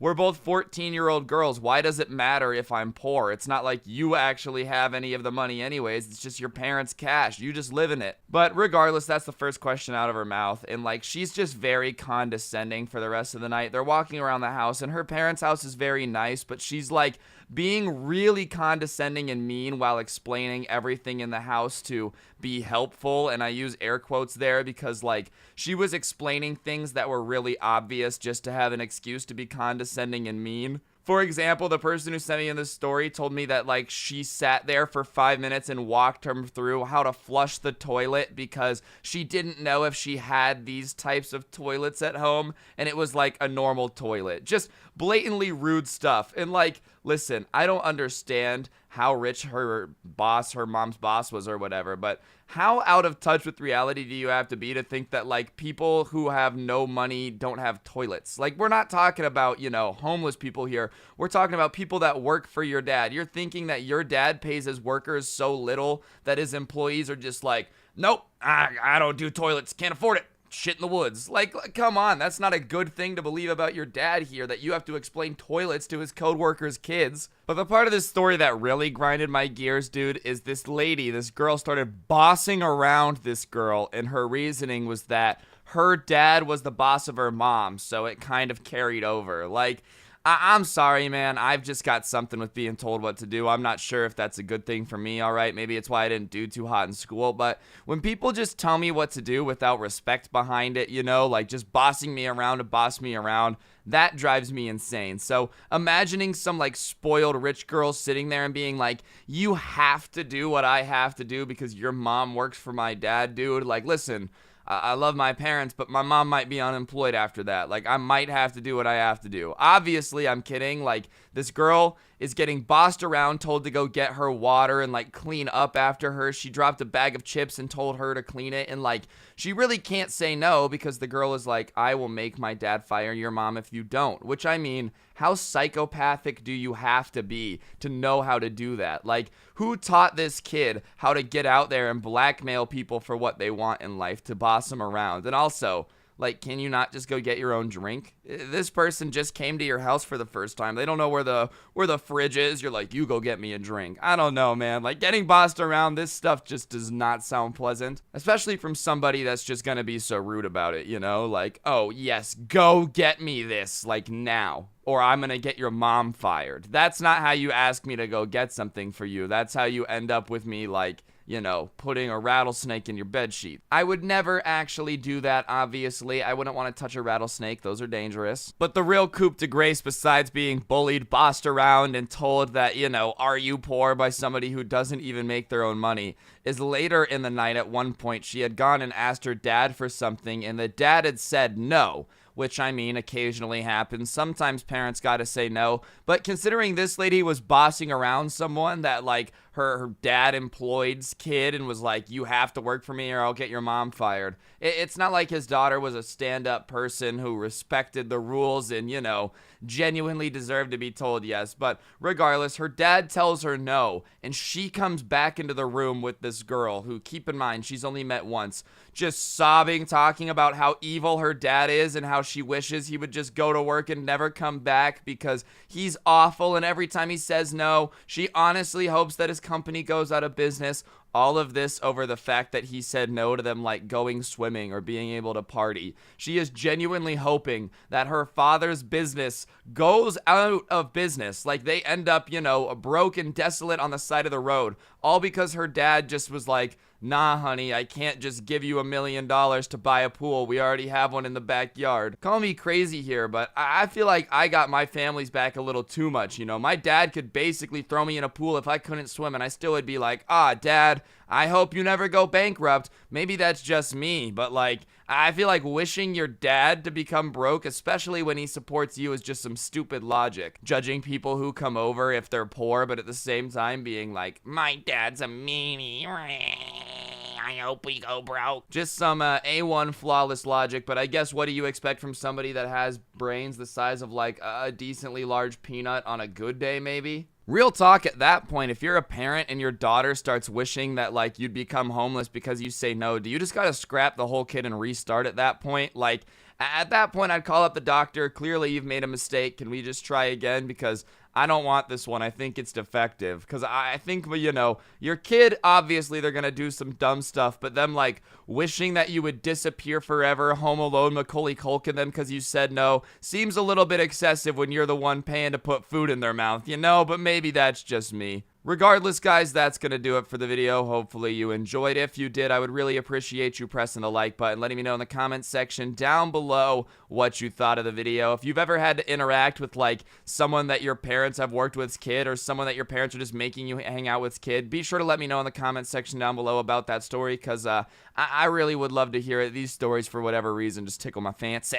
Real talk, though, other than that, if you want to support the channel, you can use code Scrubby at the G-Fuel checkout. No pressure, though. If you like the intro song, a link will be down below. And as you know, you can get yourself some of the OG Sub Club merch. It's really swag-tastic and awesome. If you wouldn't mind taking a second to press like, it helps the video do better. And if you don't know what to comment, comment the word poopy pants down below. It'll just help the video perform, which I appreciate. And yeah, on that note, guys, don't get anyone pregnant. If you do, make sure they're hot. And hopefully I'll see you guys all next time with another video. I'm out. Peace. What's going on, guys? It's your boy Scrub here, and Charlie D'Amelio might actually be a Chinese spy. That's right, ladies and gentlemen. All of TikTok, the entire app, is currently being investigated by the United States and might be getting banned from the country, which is news that I didn't really expect to see when I was vibing on the internet today. So, you know, we gotta talk about it because it's not every day that a social media platform is just gonna get banned in the country for spying on everybody. Regardless, guys, it should be a pretty entertaining video. So without further ado, let's get into it. And I hope you guys are having a fantastic day, because I know I am. It made you guys upset when I didn't say it yesterday. So yeah, without further ado, let's talk about the fact that your lip syncing videos may be providing malware to our biggest threat on the geopolitical scene. Just to celebrate. it's okay, it's not good. Nice rack in her ass Brazilian. Just turned 21, but my bank's a million. Swear I'm a little drunk, but it's a hell of a feeling. Got So basically, because Little Huddy exposed everybody yesterday, the United States is gonna ban TikTok. Obviously that's a joke. They're actually looking into banning TikTok and other Chinese social media apps, Pompeo says. Which, I mean, I understand. Like, we banned Huawei, which was the other Chinese phone company, for spying on us. Like, we haven't done it before, but some of the stuff mentioned in this article is just funny. Like this excerpt right here. So here's the full quote. I'm only gonna read part of it. If you want to read it, go for it. Basically, Pompeo was asked by somebody whether the United States should be considering a ban on social media apps, especially TikTok. And he said, with respect to Chinese apps on people's cell phones, I can assure you the United States will get this one right too. I don't want to get in front of President Donald Trump, but it's something we're looking at. Which, I mean, obviously not funny that an app might be spying on Americans, but this means we can 100% confirm that somebody had to walk up to the President of the United States of America and explain to him what a TikTok is. He's sitting there, you know, he's like, hello, I would love to know what this new thing that they're spying on us is. Well, sir, it's a TikTok. These kids are smacking the renegade, and the Chinese are sending drone strikes to smack those who do the best dances. Like, somebody had to sit down and explain to him that it's basically an app where kids lip sync to songs, or like, I don't know, do other stupid stuff. And, you know, he's like, well, did we tell them that it might be Chinese spyware? Yeah. And he's like, well, did they stop? Well, no, sir. There's this girl called Charlie, and she smacks the fattest renegades you've ever seen, sir. You wouldn't understand. Of course they're not gonna stop. Like, we have politicians really sitting there talking about the geopolitical implications of TikTok. That is what 2020 has come to. If somebody would have told you at the beginning of 2019 that TikTok would be he explained to Donald Trump and he might be about to ban it, you would be like, nah. But this is such a 2020 story, like the fact that the president knows what TikTok is and thinks it's a weapon. Like, only that would happen in 2020. And look, I'm not trying to defend China, like, spying on people. I'm pretty sure that if TikTok collects information, then yeah, I wouldn't be surprised if China is, like, collecting it and using it, you know? But for anybody that thinks that's a shocker, like, people are flabbergasted, you do realize every app you've literally ever used collects creepy amounts of information on you, right? Like YouTube, Facebook, Snapchat, Twitter, all of these collect creepy amounts of information. So if you're not gonna use TikTok because it creeps you out that they're collecting stuff, I've got bad news for you. That being said, like, I can understand, I guess, why the United States wouldn't want a country to, like, gather all of its information on every teenager in the country. But it is kind of ridiculous that people are acting like this is the first time ever that they've heard of a social media company collecting creepy amounts of information on you. People, like, really be out here, you know, oh my gosh, TikTok is the worst, it's collecting private information with their social security number in their Instagram bio. Like, I really don't understand what people expect. Yeah, apps gather data. And I'm not a national security expert, so, like, I'm not gonna say yes or no, should not be banned. I'm not an expert by any means on anything involving cybersecurity. This article does go on to say, though, that he also said that you only should have TikTok downloaded if you want your private information in the hands of the Chinese Communist Party. And I mean, obviously Americans being spied on isn't very funny, but we are literally living in a timeline where we have to sit there and talk about how one of the biggest threats to our national security is an app where teenagers get together and lip sync and shake their butts in an aggressive manner. Like, that is the biggest threat to national security. Yes, we believe that this app has done a lot of horrible things, like give Doja Cat a career. We really are living in the strangest timeline, and what's weirder is it's not the first country that's even thought about banning TikTok. Like, later in the article, it goes on to explain that India actually banned TikTok as well. So I guess there is something to be said for this app, but the best part is when India banned TikTok, they literally said, the Indian government said it would ban TikTok and other well-known Chinese apps because they pose a threat to the sovereignty and integrity of the country. You hear that, all you TikTokers? You are ruining nations one renegade at a time. You are personally going to be responsible for the downfall of your country. And like I said, I don't know enough to know if it's spying or not, but I feel like saying that TikTok is an immediate threat to your country might be a little bit extreme, like maybe just a little bit. Everybody hitting the renegade is giving China all the information. They're like, oh my God, we now know what songs they like. And like I said, I don't know a lot about it, but I feel like maybe pretending like TikTok is going to be the single-handed downfall of your nation might be a little bit excessive. Also, if we avoided World War III at the start of the year with Iran, just to have it come back and come at the end of 2020 over TikTok, I feel like we confirm that we're living in the simulation. Like, if a world war is really about to break out because we're all banning the app TikTok and China's gonna get pissed, then I don't know, man. Humanity has had a good run, but, like, this has to be a joke. It's a meme. We're really about to have a war breakout over TikTok, you know? We're gonna be, like, sending in drone strikes. Choo, attack anybody who does not have a Lego profile picture! Like, it's about to be wild out there. And obviously, because they're getting accused of, like, being a spy company by India in the United States, TikTok did end up making a statement that went a little something like this. TikTok is led by an American CEO with hundreds of employees and key leaders across safety, security, product, holy cow, and public policy here in the United States. We have no higher priority than promoting a safe and secure app for our users. We have never provided user data to the Chinese government, nor would we do so if asked. And listen, I'm not trying to say they're guilty, but like being like, no, trust us, we are not spies. Look, we love Americans. We have American workers. Just is like a little bit shady. You know, if you came out and were like, look, we're more than welcome to let the United States look into us and see if we're spying, but we're not a spy app. But no, the first thing they did was like, no. You don't have to investigate us. Trust us. We love America. We hired so many Americans. Like, that's a little sketchy. All right, let us do some investigating then. And if there's nothing wrong, then like, no big deal. Oh no, you don't have to investigate. We love America. Imagine if the US is really spending all these billions of dollars like on security, trying to make sure that there's no threats to the country. And the thing that ends up being like like the ultimate spying tool is an app where people were just shaking their butts for the last 6 months. Like, that's the ultimate thing that gives China a look into the United States. Come on. Like, this is just a weird scenario. Regardless, TikTok definitely looking a little shaky and guilty with that statement, but it gets worse. You might be asking, Ryan, how does it possibly get worse than the fact that, you know, our countries are really about to have like a giant political mess on their hands over TikTok?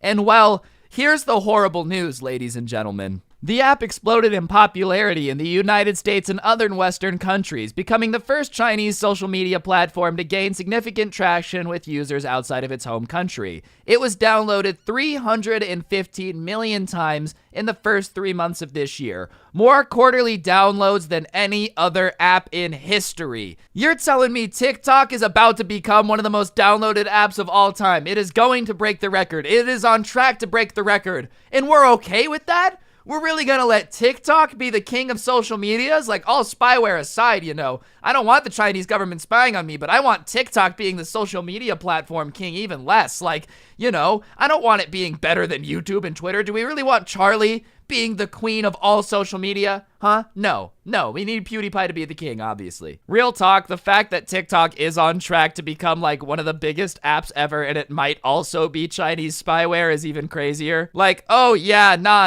Remember that one time they made that spyware and then convinced literally more people than ever before in the history of the planet to download it and willingly give them their information? Like, you literally hit the accept button on the terms and conditions of TikTok, which might have in there a sentence that is like, you now officially belong to the Chinese government, and nobody would even know. 90% sure no one has ever read that on TikTok, so we might want to make sure that it's not in the fine print somewhere, like we are allowed to spy on you and we're all idiots that hit accept. Anyways, guys, that's gonna do it for the video. Hopefully you enjoyed. If you did, I would really appreciate you guys pressing the like button. It's a double upload, so double the likes, you know, maybe. Huh?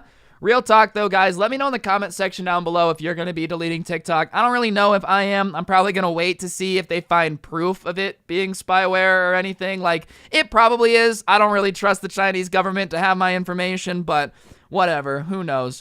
But yeah, on that note, guys, be sure to turn on notifications. If you turn on notifications, send a screenshot to my Instagram at Scrubby, and I shout somebody out every day. Today's notification shout out goes to Eddie058. Big thank you for having on notifications. I really do appreciate it. If you really want to support the channel, follow me on social media. My Instagram is Scrubby, Twitter at Scrubby_69. Use code Scrubby at the G Fuel checkout, or check out some of the OG Sub Club merch that will be going away at 2 million subs. And yeah, on that note, guys, I guess I'm gonna go take a look and do more research about TikTok and try to make sure that I'm not secretly giving the Chinese government all of my social security information so they can steal my bank account information. But yeah, on that note, don't get anyone pregnant. If you do, make sure they don't download TikTok because it's Chinese spyware, and hopefully I'll see you guys next time with another video. I'm out. Peace.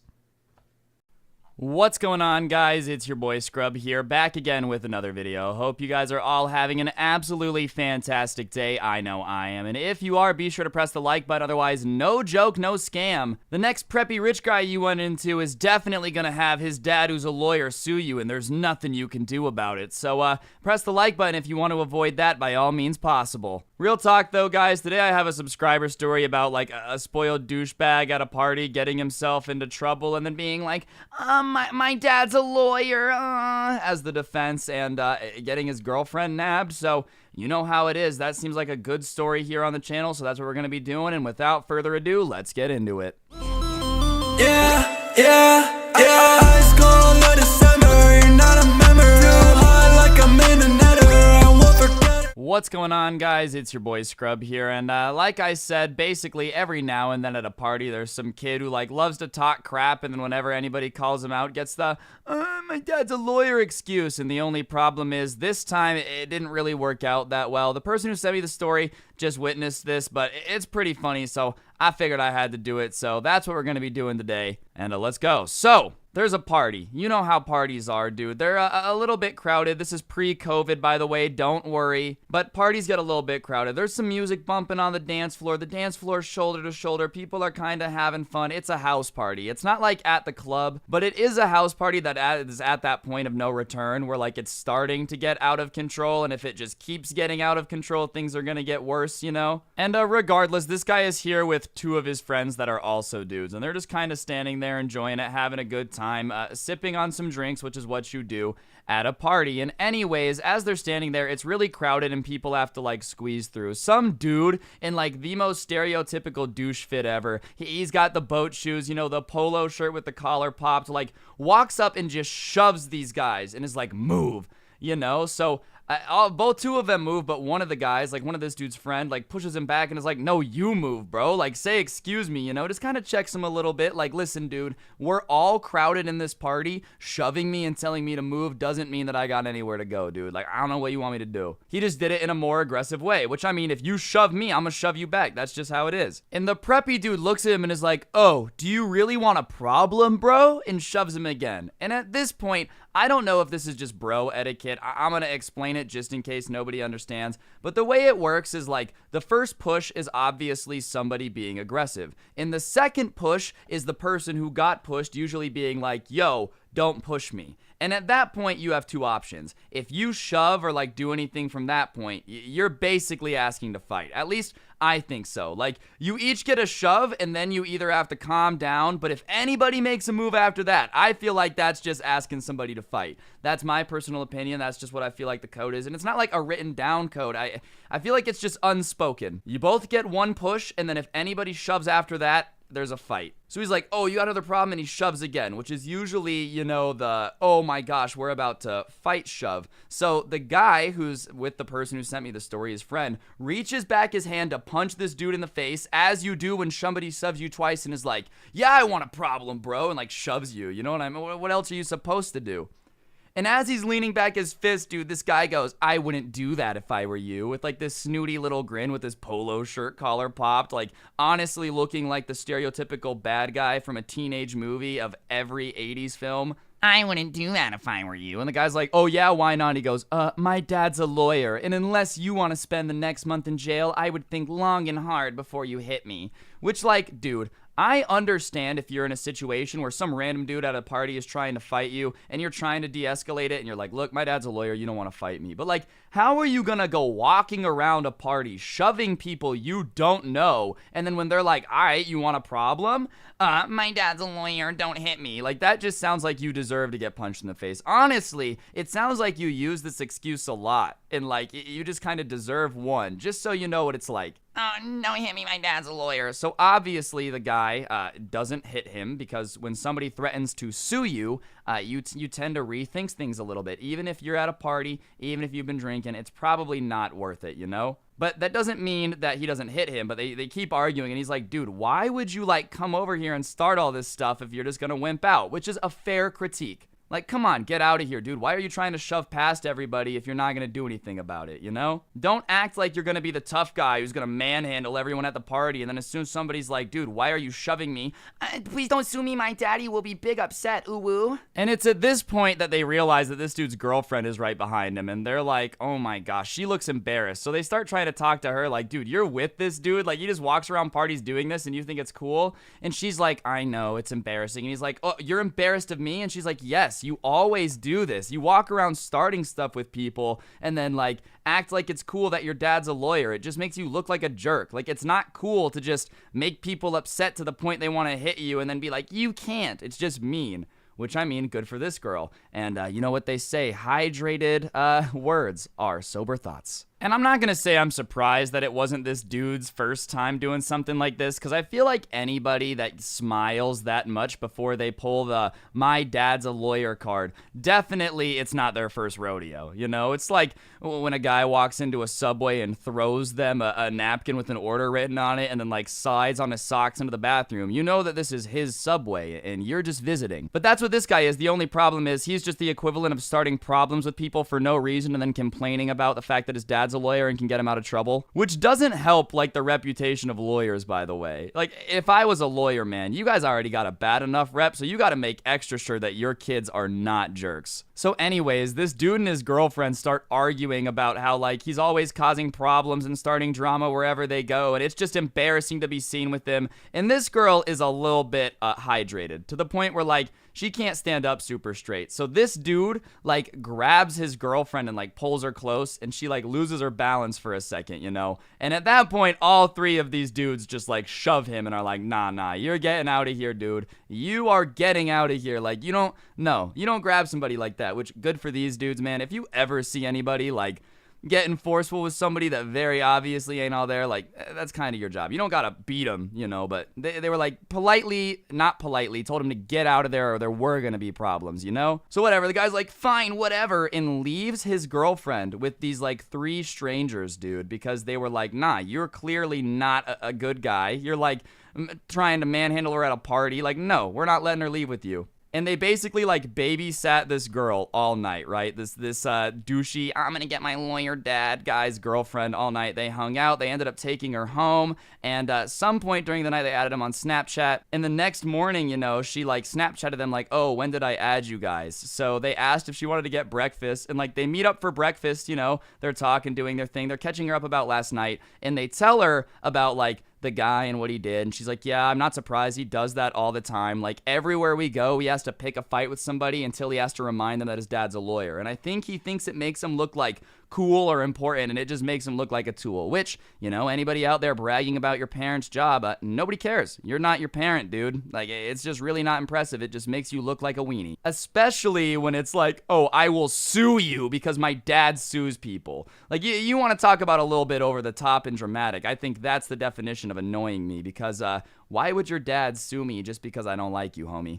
Anyways, they're at breakfast with this girl hanging out, and she's like, you guys are all so sweet for taking care of me. Like, thank you so much. You don't know how awesome it is to know that, like, there's people out there that wouldn't let that happen, you know, and they're like, of course, the right thing to do, because it is. You shouldn't, like, take credit, you know, getting thanked for things that are the right thing to do. You shouldn't let a dude, like, you know, manhandle his drunk girlfriend. That's just a no-no. That's just a no-no. So they did the right thing, and the girl's like, nah, I'm done with that dude. I'm over it. And then she starts, like, flirting with the dude that her boyfriend was trying to fight, you know, and she doesn't remember the night super clear, so she just knows there was an altercation with all of them and her boyfriend.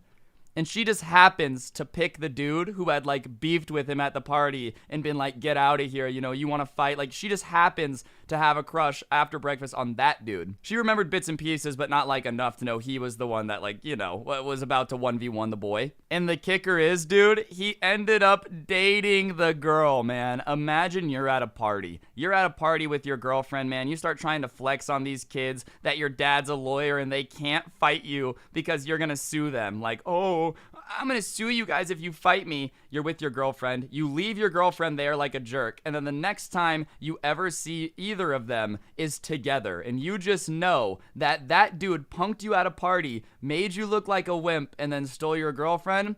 That's some pretty heavy mind game stuff right there. You know what I'm saying? Like that messes with your mental, dude. That's definitely an ego check for a kid that wants to walk around and threaten people with lawsuits. Because you know what a lawsuit can't get you is anybody that likes your personality. So the fact that your girl got finessed, bro, you can't get a new girlfriend. Your dad can't sue people and make them date you, bro. So W. As PewDiePie would say, that is an absolute win. There is some sad stories, though. After reading this, I DM'd the guy and asked if they were still together. And they did sadly eventually break up, ladies and gentlemen. But the moral still stands that the douchey rich kid got his girlfriend finessed, and I think that's the W that we all needed today. Justice is right in the world. Anyways, guys, that's going to do it for the video. Hopefully you enjoyed. If you did, I really appreciate you pressing the like button. Let me know in the comment section down below what you thought, and subscribing if you're new with those notifications on. YouTube just doesn't notify people a lot, so if you could turn it on, I'd appreciate it. Other than that, if you like the intro song, a link will be down below. You're more than welcome to check it out. If not, that's cool too. Get yourself some of the OG Sub Club merch, because it is the hottest merch in the game. Undisputable fact. Don't ask me where I got that fact, just know that it's true. And yeah, use code Scrubby at the G Fuel checkout. Plugged everything that I gotta plug. Follow me on Twitter at Scrubby_69, Instagram at Scrubby. Don't get anyone pregnant, and if you do, make sure they're not a lawyer. And hopefully I'll see you guys all tomorrow with another video. I'm out. Peace. I was going to college to be a lawyer, so hopefully they're not mad at me. What's going on, guys? It's your boy Scrub here, back again with another video. Hope you guys are all having an absolutely fantastic day. I know I am. Today I've got a story time for y'all about basically the most insane snow fort I've ever heard of. I'm not from a place that has snow. This is a subscriber story that was sent into my Instagram at Scrubby. But regardless, it's a tale of betrayal, fighting, and a little bit of boogies. So, yeah, without further ado, I figured it should be something you guys will really enjoy, and let's get into it. The sun's down and I'm feeling it right. So tell me, little mama, what you doing tonight? You know I'm trying to hit it, I'm not being polite. Alright, so as I said, I don't know a whole lot about snow forts. I'm from Las Vegas, you know, we have a little bit different stuff going on out here. In all my years of schooling, I only had one snow day in 3rd grade when it was literally 2 inches of snow and we had to shut down because the city doesn't have snow plows. However, the guy who sent in this story and his friends were pros at it apparently, dude. Like all winter, they would start with one fort in somebody's backyard and kind of like connect it to other people's and make underground tunnels in the snow and whatnot. Homie was really out here playing real life Minecraft with the snow. However, one winter, I guess the boys had to come into some conflict, sadly. Basically, for some reason, this particular winter, after they had already kind of started working on the fort, half the group started beefing with the other half. This started before like too much work had really gotten done on the fort. It was just kind of like the main little room, I guess, that they had made at that point. And at one point, while they're waiting for it to be completed, one of the group says something about somebody in the other group's mom. And because it's a bunch of like teenage boys that have very awkward beef with each other, it immediately like turns into fisticuffs. Usually jokes slip and slide when you're with the boys, but once there's some tension, you know, this one's stuck. And somehow the two groups end up like fist fighting inside of this tiny snow fort they're building. There's this brawl going on in the snow fort, basically like a 4v4 in this tiny little room. Probably felt like Luke in the ice cave when that one monster took him there in Star Wars. There's this brawl going on in this fort, dude. I've never fought in a snow fort, but I'm guessing it's gotta be pretty hard. People are like punching the walls on accident, you know? Not that the walls are super hard, they are just kind of icy snow, but I've never punched icy snow. Would that hurt? And finally, it like makes its way out of the fort, and the two groups kind of separate and are now just kind of staring at each other, talking crap back and forth. They're kind of scared to continue fighting now that they're out there. And one of them from the other group says to the group of the kid who sent in the story, like, we can build a better fort than you anyways. Which is honestly a pretty lame way to end a fight. Like, how are you guys gonna have a bench clearing brawl in the middle of your snow fort and then end it with, I'm gonna build a better snow fort than you? Like, come on, you literally just fought with your friends that you've made snow forts with for years, and now that's how you're gonna end the friendship, is like some silly snow fort competition. However, I guess the vibe with everybody kind of being scared to continue fighting, like it just made sense for everybody to agree to kind of like, no, we could build a better fort than you. So suddenly the fist fight kind of turned into them like yelling at each other about who could make the better fort and who would actually be useful, and they split up. So now there's two groups, right? And they're kind of in this turf war, I don't really know what you would call it, over their snow forts. They're in the battle of the ages, dude. You know, one day, 900 years from now, historians will sit together and regale the tale of the time the kids in the snow fort ended up fighting. And as I've said, this group of kids did live pretty close to each other, so the one group of kids that had splintered off from the main group went a few backyards down to start working on their fort to be better than theirs. And you know, one thing we don't really have in Vegas, along with the lack of snow, is big backyards. Like, our backyards aren't big, but apparently these guys were big enough to the point where, like, by the time they got 2-3 backyards away, they could just kind of barely make out the other group working on their fort. So the original group is kind of standing there realizing that they're working on a fort, and they're like, all right, well, we should probably fix what we had so far so we have a head start and start connecting it to different things. So they start building tunnels, just different places, trying to just, you know, strategically place like foxholes for somebody to be able to pop up with some snowballs. I'm gonna be honest, the fact you can even build tunnels, like connecting forts, is insane to me. As I said, bro, I never had the opportunity to do it. I didn't realize that snow was basically just like a build your own fort game. Y'all are lucky I was never born anywhere with a crap ton of snow, or it would have been over for y'all. I would have been making forts so big, the United States government itself would have been knocking on my door like, please come work for the government. We need you designing forts, son. And you know what I would have told him? Hey, okay, maybe for the bag, you think I'm gonna to be designing forts for free? Hell nah. So they start making their new forts and connecting the two together. And the other fort had been kind of up this hill in somebody else's backyard to kind of get a little bit of a high ground. And the way they had built it was to look as inconspicuous as possible, try to blend it into the landscape. One of the guys ends up put on snowball duty, and his job was to just make snowballs and leave them everywhere, I guess, so that way they always had ammunition. And they spend a few days just kind of working on this tunnel in the new fort, refortifying their current fort, making tunnels, making snowballs. It honestly must have felt like a really old school siege battle, dude. I wish I could have been there. Like, knowing that you're preparing for battle and being able to see the enemy team and just know they're doing the same thing, but like not actually being able to see what they're up to. So the two forts are growing.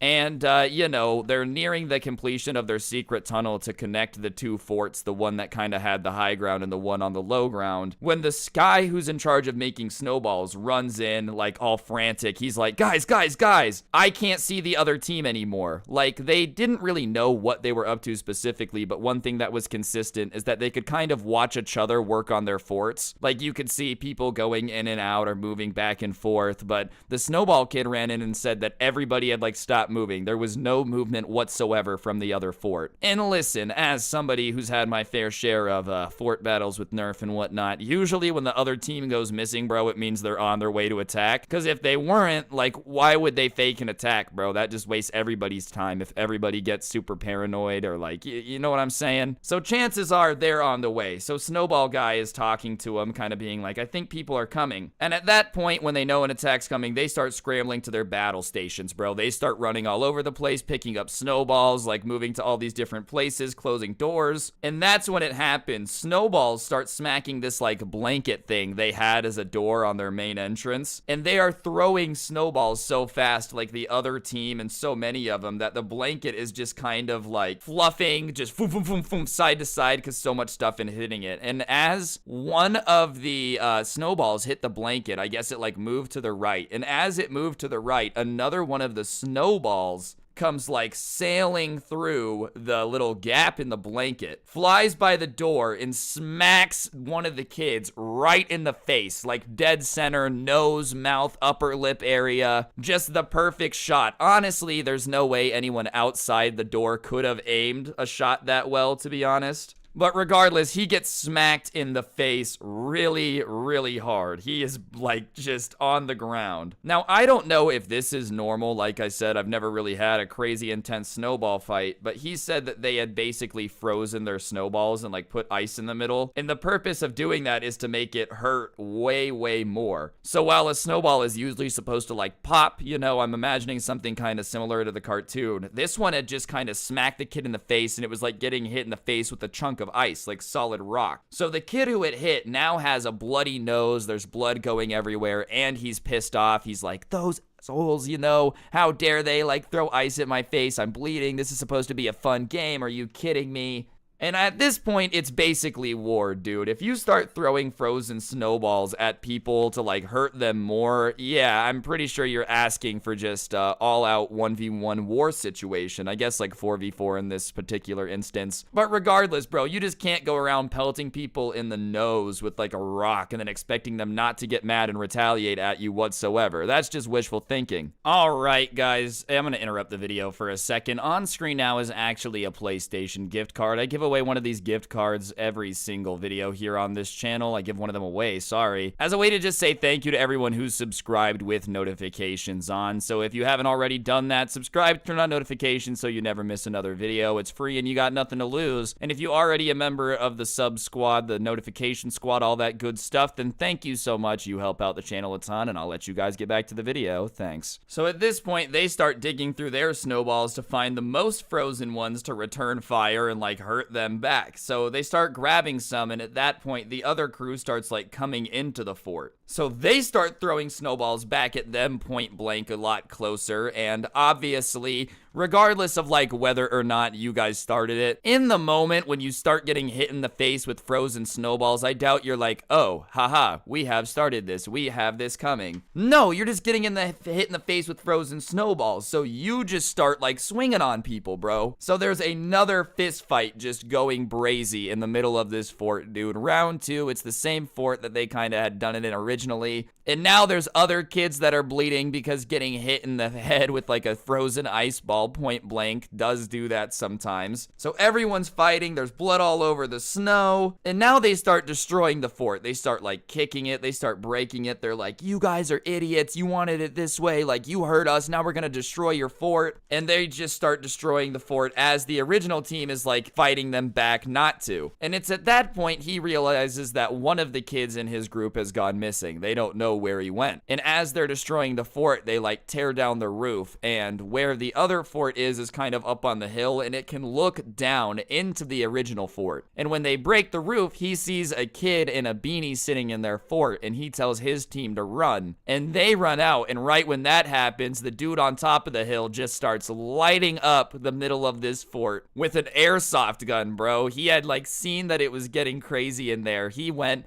gets his airsoft gun, and now he's just full autoing into this hole in the roof where all of the other kids are. And they're screaming. They're like, ow, oh my God, what is going on? And they start running back out, but when they run back out, those kids are still sitting there. They start throwing like the ice snowballs at them. And finally, they're like, stop, stop, stop, truce, we give up, we give up. And like they all stop, and they're all sitting there, bro. They're all bruised, they're all messed up, and they're realizing that like they just destroyed this snow fort, bro. It's gotten so crazy that this is the second time they've had fisticuffs over a snow fort. And I'm just saying, I don't care how dope the snow fort is, it's not worth losing the boys, genuinely. So they decided at that point to forgive each other. The fact that they were able to squash the beef is pretty impressive. I'm petty, bro. I'm gonna be honest. If somebody had like shot me with an airsoft gun at point blank range and then made my nose bleed, I don't know if I'd be able to just be cool with it. But I guess since they all went crazy, they agreed to forgive each other. Kind of like mutually assured destruction. Like, okay, we all just turned into cavemen over a snow fort, so none of us really have the right to judge anyone else who turned into a caveman over a snow fort. It's like that scene from Step Brothers. I had to watch my own son use a bike as a weapon. Like, these kids are in the backyard with wiffle ball bats beating each other in the name of snow fort superiority. What really is crazy, though, is how that one kid just decided to go up and JFK it, dude. He's like, hey, if I get my airsoft gun, I know they're gonna destroy the fort and I'll get my chance. He was waiting for that moment, dude. Real life Call of Duty,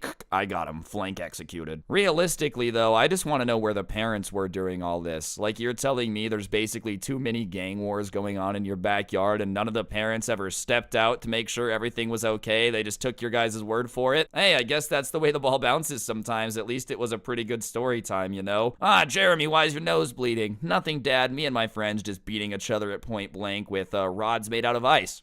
Sounds like fun. Boys will be boys. This does make me wish I'd grown up in a place with a winter, though. If this is actually real, like if you can build snow forts like this, please let me know in the comment section. Like, I want to believe it's true, but it just seems like it would be way too cool to actually be real. You know what I'm saying? But anyways, guys, I think that's gonna do it for the video. Hopefully you enjoyed. If you did, be sure to press the like button, and as I've said, let me know in the comment section down below what you thought, and if you're new, subscribe and turn on those notifications so you never miss another video. You got nothing to lose. If you want more content, I do have a lot of story times on the channel, or I do have a podcast called the Scuffed Cast. You can find a link to that down below in the description, along with a link to the intro song. If you are enjoying that, feel free to go give it a listen. And also in the description is a link to the merch store. I'm pretty biased myself, but the merch is pretty swag-tastic. Like I said, a small bias though. Other than that, guys, the Instagram is at Scrubby. If you've got a story you think would be good here on the channel, you can send it to me. I try my best to read all of them. I've been getting a lot of them recently. The channel's been growing fast. You know, 1.4 million we just hit. Thank you very much. So I promise I'm trying my best, but you can send me that on there, or my Twitter is at Scrubby_69. Use code Scrubby at the G Fuel checkout. And yeah, on that note, don't get anyone pregnant. If you do, make sure they're hot, and hopefully I'll see you guys next time with another video. I'm out. Peace. What's going on, guys? It's your boy Scrubby here, back again with another video. Hope you guys are having a great day. I know I am. And today I've got a story time for y'all I know you're going to love that was sent in to me about how this guy got revenge on his, like, evil boss. Before we get into it, though, be sure to press the like button, or no joke, no scam, your boss is going to be evil. And yeah, without further ado, let's get into it.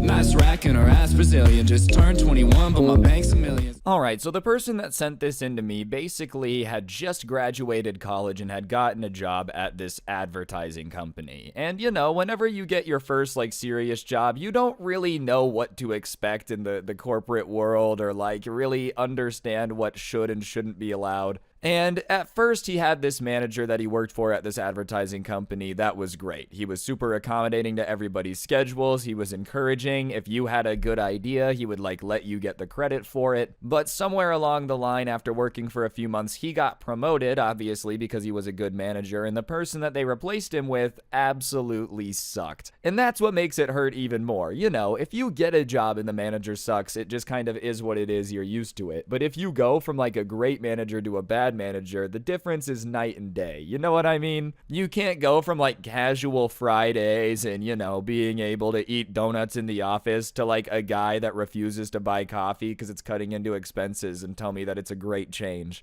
And especially for whatever reason, the subscriber and this guy really butted heads. The way that this manager introduced himself, though, alone goes to show that he really doesn't know how to get people on his side. I've never understood why like a manager or a teacher or a boss would ever want their first interaction to be like super intimidating and getting rid of something fun. I think a lot of people are like, it'll let them know that I mean business, but all it really does is make a first impression that you're not going to be fun to work with. And the first interaction that this guy thought would be a great idea for his new business, or like his new department that he was now the manager of, was to go in and take away office birthdays. Like, I guess one of the things that they did at this particular department in this advertising company before under the old manager was have like really cool birthday parties. Well, apparently that was a no-go anymore. Like, that was no longer going to be allowed because it was too distracting. And that's how the boss introduced himself, and the first thing he did was. And listen, man, I'm not saying that office birthdays wouldn't cut into profits or cut into your time, but I'm also saying that like when you're introducing yourself as the boss, it's probably not a good idea to tell them that something they like is going away forever.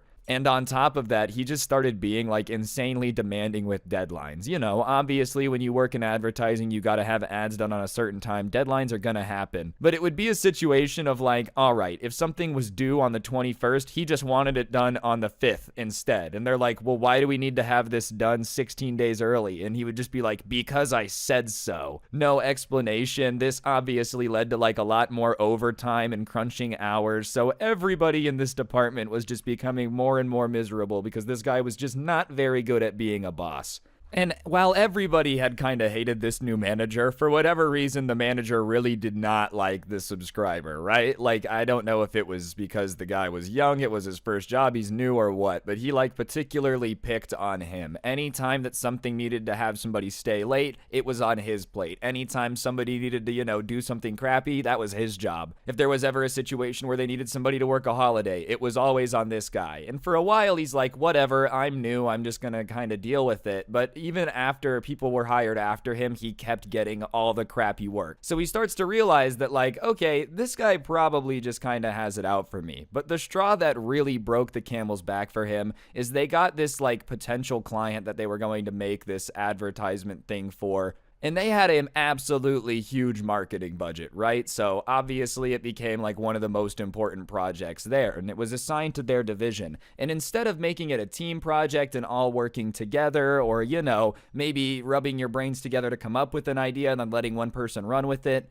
the manager just decides to put it all on this subscriber's back. And it's due in like 2 weeks. It's an insane amount of work. And he basically ends up having to work like 90 hours a week until this thing is done. And it's so intense that, you know, he literally like works through his birthday. He had thrown a birthday party, and while he was there, dude, his boss had texted him and basically been like, you do realize this deadline is coming up, and if you don't get in here and get work done, then, you know, it's probably not gonna get done. And when he explained that like it was his birthday, he basically said, if you don't come into the office and start working now, on a weekend, like late in the night, by the way, then I'm going to fire you type of vibe. Like, that was the type of guy that this manager was. And once somebody threatens to fire you during your birthday party when you've already been working 90 hours a week of overtime, Well, not all of that is overtime. You guys get what I'm saying, and they're still demanding more out of you. I don't blame this guy for getting to the point where he's like, screw this job. I don't care if I have to go get another one. I just don't really feel like doing this anymore.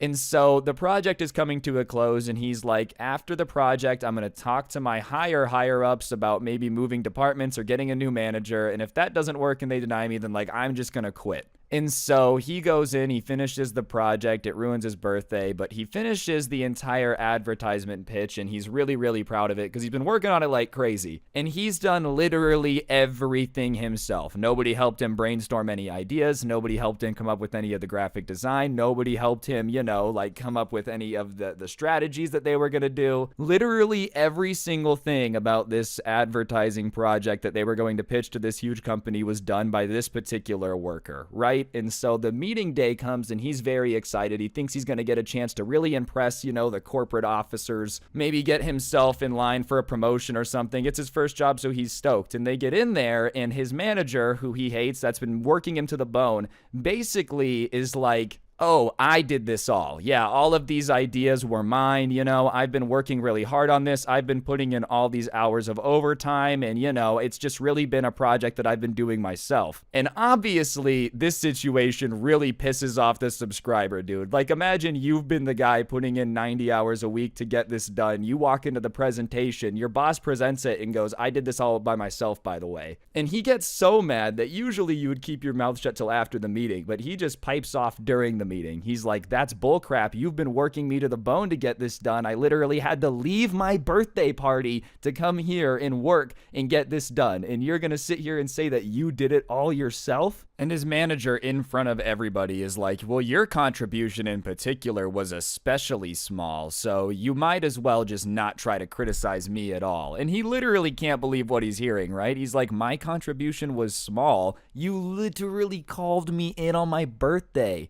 And so at that point, he just can't believe how ridiculous this is. And he straight up calls his manager a thief. He's like, you are trying to steal all the credit from my work that I did. You are a thief. I worked so hard on this. And at that point, the higher ups are like, okay, all right, clearly we need to settle this. And at that point, when the higher ups above his boss start to be like, whoa, okay, what's going on here? The manager, instead of just being like, okay, listen, obviously this was a little bit more of a team effort than I had said. Maybe I exaggerated a bit or whatever, trying to walk it back at all, decides to like double down and try to look tough in front of all these other bosses. And so he tells him, he's like, you did not contribute anything to this project. In fact, I would say that I was the one who had to be in the office late nights messing up or fixing all the stuff that you had messed up during the day. So I think, if anything, you owe me an apology for trying to make me look bad in front of my higher ups. And the subscriber is like, bro, come on. Like, all right, man, listen,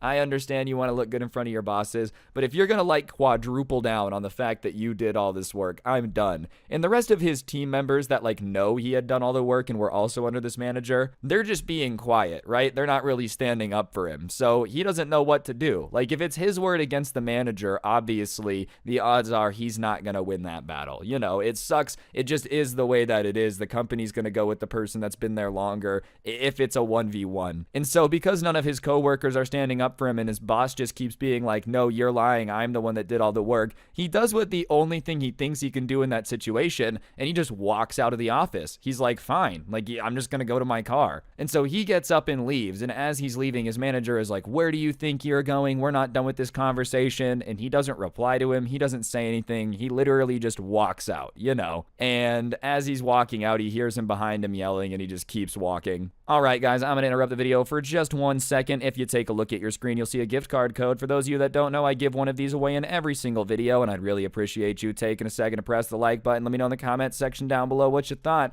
And yeah, press the like button. Your mom's a hoe. Let's get back to it. Anyways, his manager follows him out of the building on his way to the car, and he's talking to him, and he's like, you need to be more of a team player. It's not all about getting credit for what you want to get credit for. Like, obviously, this presentation means a lot to the company, so maybe you need to be more of a team player. And he literally turns around and is like, dude, are you kidding me? Like, I was being a team player when I was working 90-hour weeks. I was being a team player when I came in during my birthday because you threatened to fire me over it. I've been a team player the entire time. All I wanted was the credit for the work that I did. I did all of the work on the advertising pitch. I did all of the work on the strategy. And then we go in there, and instead of just avoiding saying who does it, you take credit for it. And he's like, well, yeah, man, that's what I'm saying. You want the credit for it. It needs to be a team thing. And he can't believe that his manager's saying that. And he reminds him again, he's like, dude, listen to yourself. You're saying that I'm crazy for wanting credit for what I did, but you took credit for what I did. So aren't you more obsessed with it? And he's like, yeah, but I'm your higher up, so you just kind of have to deal with it.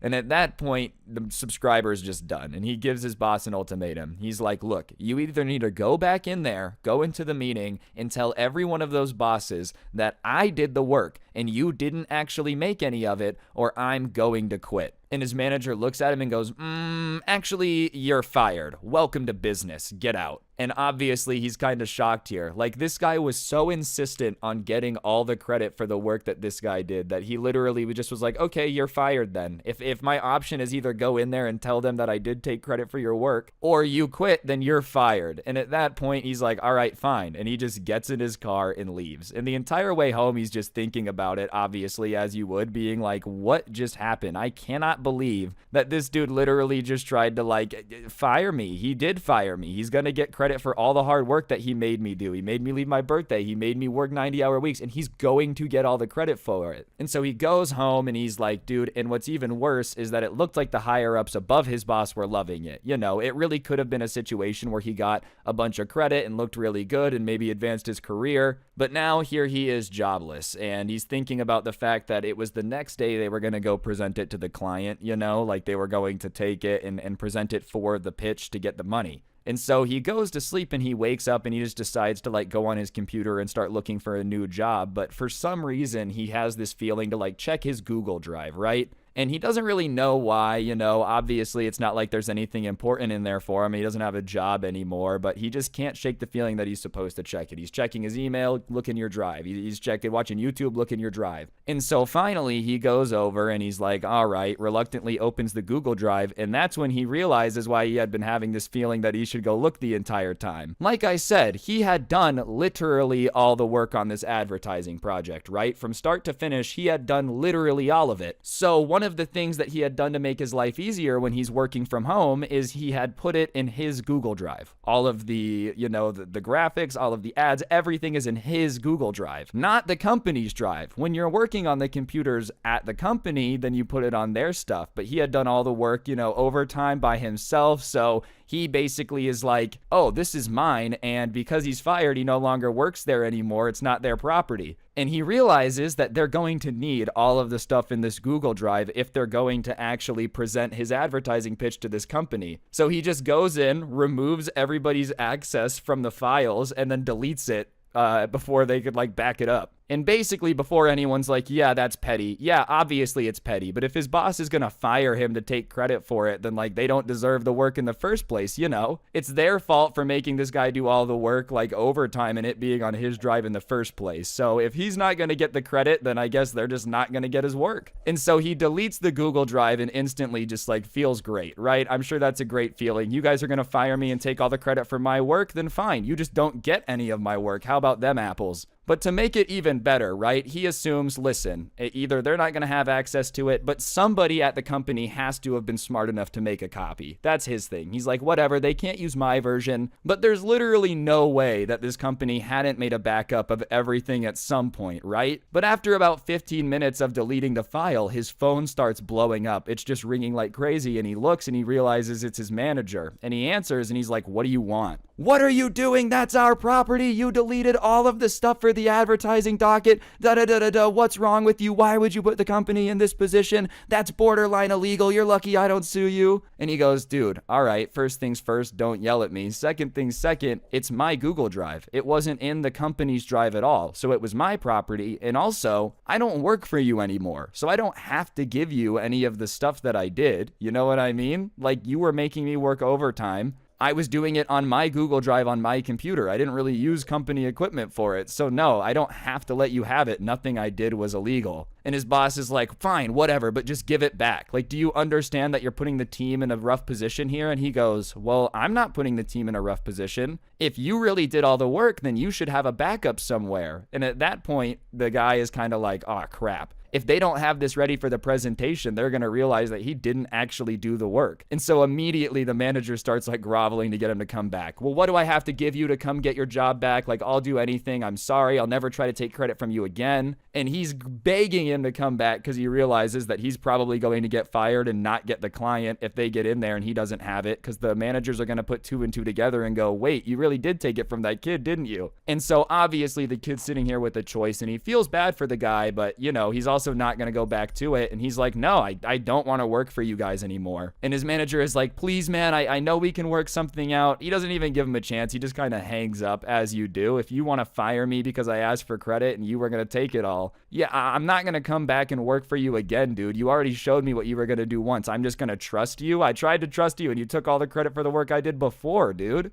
And so he kind of immediately starts applying for jobs, but he's like, that was great. And so he gets an interview relatively quickly with another advertising company, and he's talking to him, and they're asking him for his experience. And so he kind of is like, yeah, I made this, this, and this. And part of his portfolio that he was showing them of stuff he's made was the stuff for the company. And they're like, wow, this is really great. How did you know that they're still looking for somebody? And he's like, oh, I didn't know. And that's how he found out that they didn't figure it out. Like, they hadn't made a backup. They got to the meeting and probably didn't have any of the stuff to present because they were still looking for somebody to make an advertisement for them. So the guy ended up trying to take credit from probably one of his best workers, fired him when the worker asked for credit, and then probably got reprimanded, fired, something, I'm assuming, when they were like, wait, you did take it from the worker, and then blew it when we had the opportunity to actually score the marketing budget. I don't know about you, but if I owned that company, I would not be too happy with the guy that cost me, like, you know, a couple $1 million in advertising spending. But regardless, I just thought this story was awesome. Don't treat your employees like crap if you got them, and they probably won't delete the Google Drive before you gotta go present a bunch of stuff. If you guys enjoyed the video, be sure to let me know in the comment section down below what you thought. Like, subscribe, all that good stuff. Turn on notifications. I'd really, really appreciate it. If you really want to help me out, I'll put a link to the intro song down below, along with a link to my podcast, the Scuffed Cast. Feel free to go check that out. And of course, you could use code Scrubby at the G Fuel checkout. Great way to get a discount on G Fuel and help me out. I'd very much appreciate it.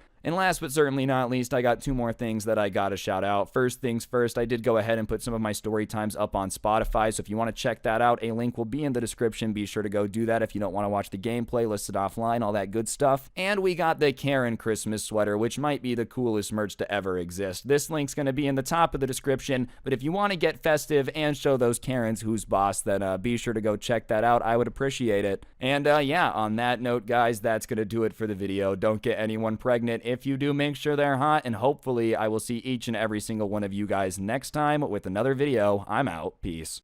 Hey, gang, gang, gang. Dame tu cosita, gang, gang. Dame tu cosita, gang. Oh, you know it's gonna be a good video if you have this blue-haired idiot with Eshket shaved into the side of his hair. Cause nothing says, hey, I make great life decisions, like having Lil Pump's catchphrase emblazoned out of the side of your head like a badge. But I mean, shit, that is the same guy with this tattoo with Logan Paul's logo on it. So I can't really say I expected good decisions.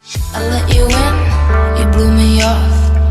Afraid I met you. What's going on, guys? It's your boy Scrub here, and a few weeks ago, about a month actually, I can't tell time, I made a video on a dumbass who apparently ordered Ben 10 Happy Meals at 3 a.m. with a fidget spinner because I guess it had demons or something. I really don't remember. Anyways, it did really well. So I went back to the kids channel to see if there was any other juicy, cringy videos for me to talk about, and found out he made a song. And anyone who has this on the side of their head trying to make music should automatically know it's gonna be a hit song. The same way Beethoven's were. Not because I think that they're equal on talent, but because Beethoven was deaf, so we'd probably still enjoy this music too. So yeah, sit back, relax, and enjoy. But before we get into the video, I'm gonna have to ask you to hit the bell button if you are subscribed to me, because YouTube decided that they're just not gonna show you my videos if you're subscribed to me anymore.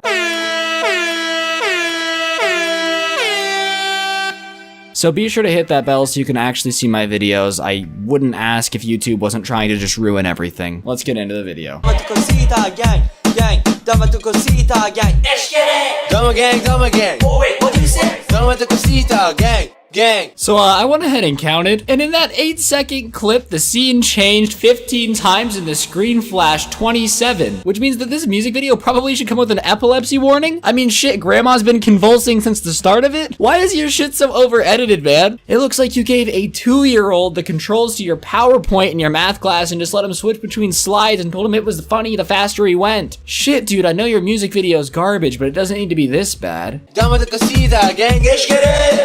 Stop it right there. It's almost really hard to make fun of it because his editing is so fast-paced, I feel like I'm watching a NASCAR race from the perspective of a fly on a windshield. But I mean, I'm not really sure what this clip was supposed to be. Like, you're skipping down the street and dropping a dab. All I'm picturing is you in a field of flowers, lackadaisically skipping to and fro, surrounded in love and sunflowers and daisies as you dab your way through the sky. It's just not very intimidating, especially when you're wearing literally the outfit from Lil Pump's Gucci Gang. I mean, you just deadass look like a Tesco version of the American rapper, the icon behind such a beautiful things as Gucci Gang, which is really ironic because with lyrics like this, Dama tu cosita gang. Gang. you sound exactly like another super popular song that I can only play for 5 seconds due to copyright rules, and I don't want to get wrecked like PewDiePie did with Alinity. I can't buy no bin with a ring. Ooh, rather go and buy ball mates. Ayy, Gucci gang, Gucci gang, Gucci gang. They're basically lyrically equivalent.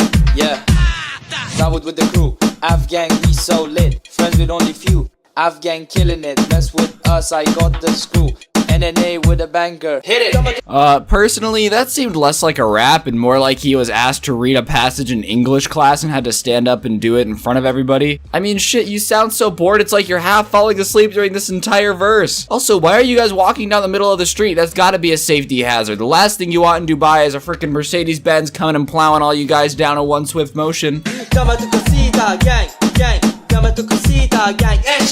Dama tu cosita gang. Gang. Dama tu cosita gang. I don't know why you're saying gang so much. You guys are the least threatening gang I've ever seen. I would be more scared of a pack of meerkats walking down the streets of Dubai than this squad. I mean, seriously, what? This guy looks exactly like the old commentator Sido. The dude on the right kind of looks like knockoff Michael Jackson with this jacket on. And the guy in the middle, what? I've said he has Smurf pubes on his head. He has a Get It Saved in the side, has a Maverick bird tattooed on his arm. Clearly not the smartest bloke.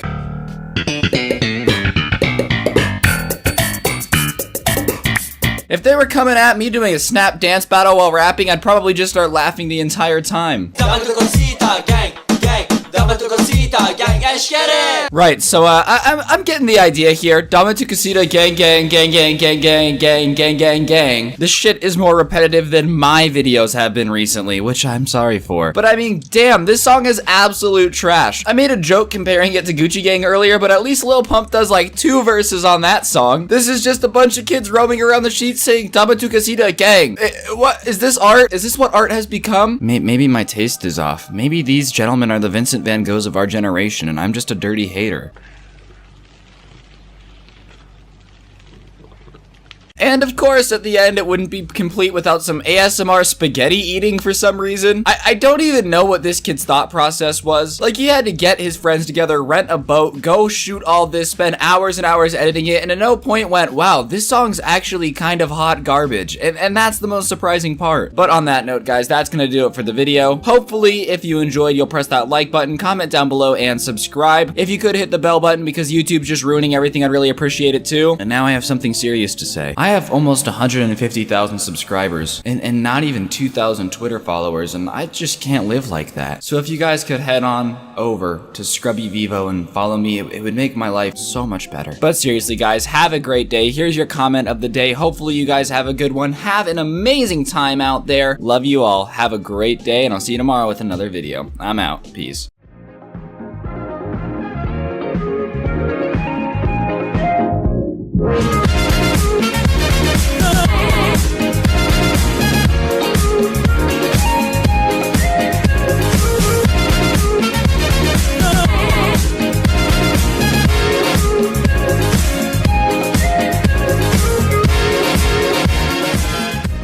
What's going on, guys? It's your boy Scrubby here, back again with another video. Hope you guys are having a great day. I know I am. Today I've got a compilation of a bunch of Reddit videos that cover everything from Karens freaking out over birthday cakes to people trying to burn down a mobile home park because their Chipotle order was wrong. Thought you guys would enjoy it, so yeah, without further ado, let's hop right into it. Alright, what's going on, guys? It's your boy Scrub here, back again with another video. Today we're going to be taking a look at the subreddit Tales from Retail, which is basically people dealing with Karens, you know, of all types and varieties, and just overall other stories that suck when you're working retail, so I figured it would be something y'all are going to enjoy. But before we get into it, if you like these long Reddit videos, like and comment, and before I can talk anymore, let's get into it. If you're rude and refuse to pay, we have the right to refuse services, even after they're done. So I was in the shop one day and a customer was getting some keys copied. A nice and simple job, and suddenly, while I've got the machine running, some shirtless guy comes in looking frantic, and I tell him I'll just be a minute longer, and then I finish the keys and send the first customer on his way. Geez, it took you long enough. I need you to come unlock my car. I'm already a little annoyed since it's almost closing time, but I figured he's just a kid, or, you know, got a kid, or dog, or groceries in the car, and give him the benefit of the doubt. Alright, no problem, where is it? A couple miles that way. My girlfriend drove me over here. You can follow us to it.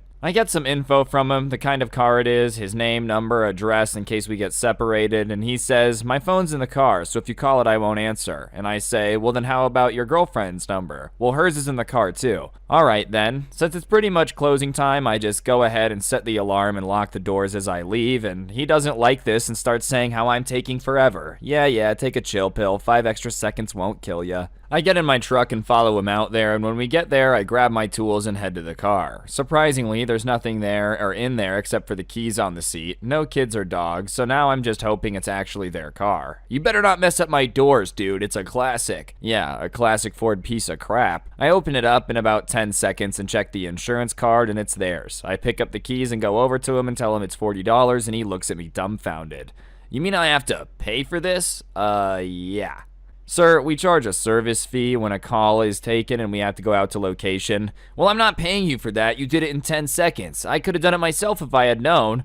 Well, I'm sorry, but I can't just do this for free. I could have, but there was no real urgency, like a life endangered, and he was rude about the whole thing. We normally would just bill someone in the situation, but we've been burned too many times, so we only do that for companies. I'm not paying for that. I don't have any money. Well, then if you think you can do it yourself, go for it. I threw his keys in the car, locked the door, shut it behind me, and left. I got home about 10 minutes later, and then after an hour, he calls back. I can't get it open. Come back and open my car again. Well, I can come out again, but I'll have to charge you for 2 service calls. F you, dude. I'm not paying you $80. Well, then I guess you can call another locksmith. I'm sure he'll be happy to help. Click. I didn't tell him, but the other locksmith charges $100 to unlock cars, and I never heard back from him. I love how this dude is like, are you kidding me? I'm not paying you. If I knew how to do that, you could have done it myself. Well, like, yeah, that goes for basically anything, dude. You pay a surgeon to do surgery because you don't know how to do it yourself. The guy went to school to learn how to unlock cars. You know, anyone could do anything if they knew how to do it. That might be the dumbest reason I've ever heard not to pay in my life. You know, Mr. Mechanic, I also could have rebuilt an engine if I knew how to do it. So this should be free. They were gonna charge them £400? I work in retail in a UK electronics retailer, and this takes place yesterday and today. So a customer comes up to me looking for a new laptop. I'm showing him around a few of the laptops, and he states he needs something portable but powerful, and of course these two things usually mean a 13-inch laptop with an i5 or i7. Well, what do you need it for? The laptop has to be powerful, but I need it to be lightweight because I'm an international student. Right, alright, well here's some laptops that fit this description. Well, the thing about these laptops is they're usually around 600 pounds to 1,000 pounds depending on the brand and specifications. Now I noticed the customer is carrying a laptop in a carrier bag, so I ask him about it.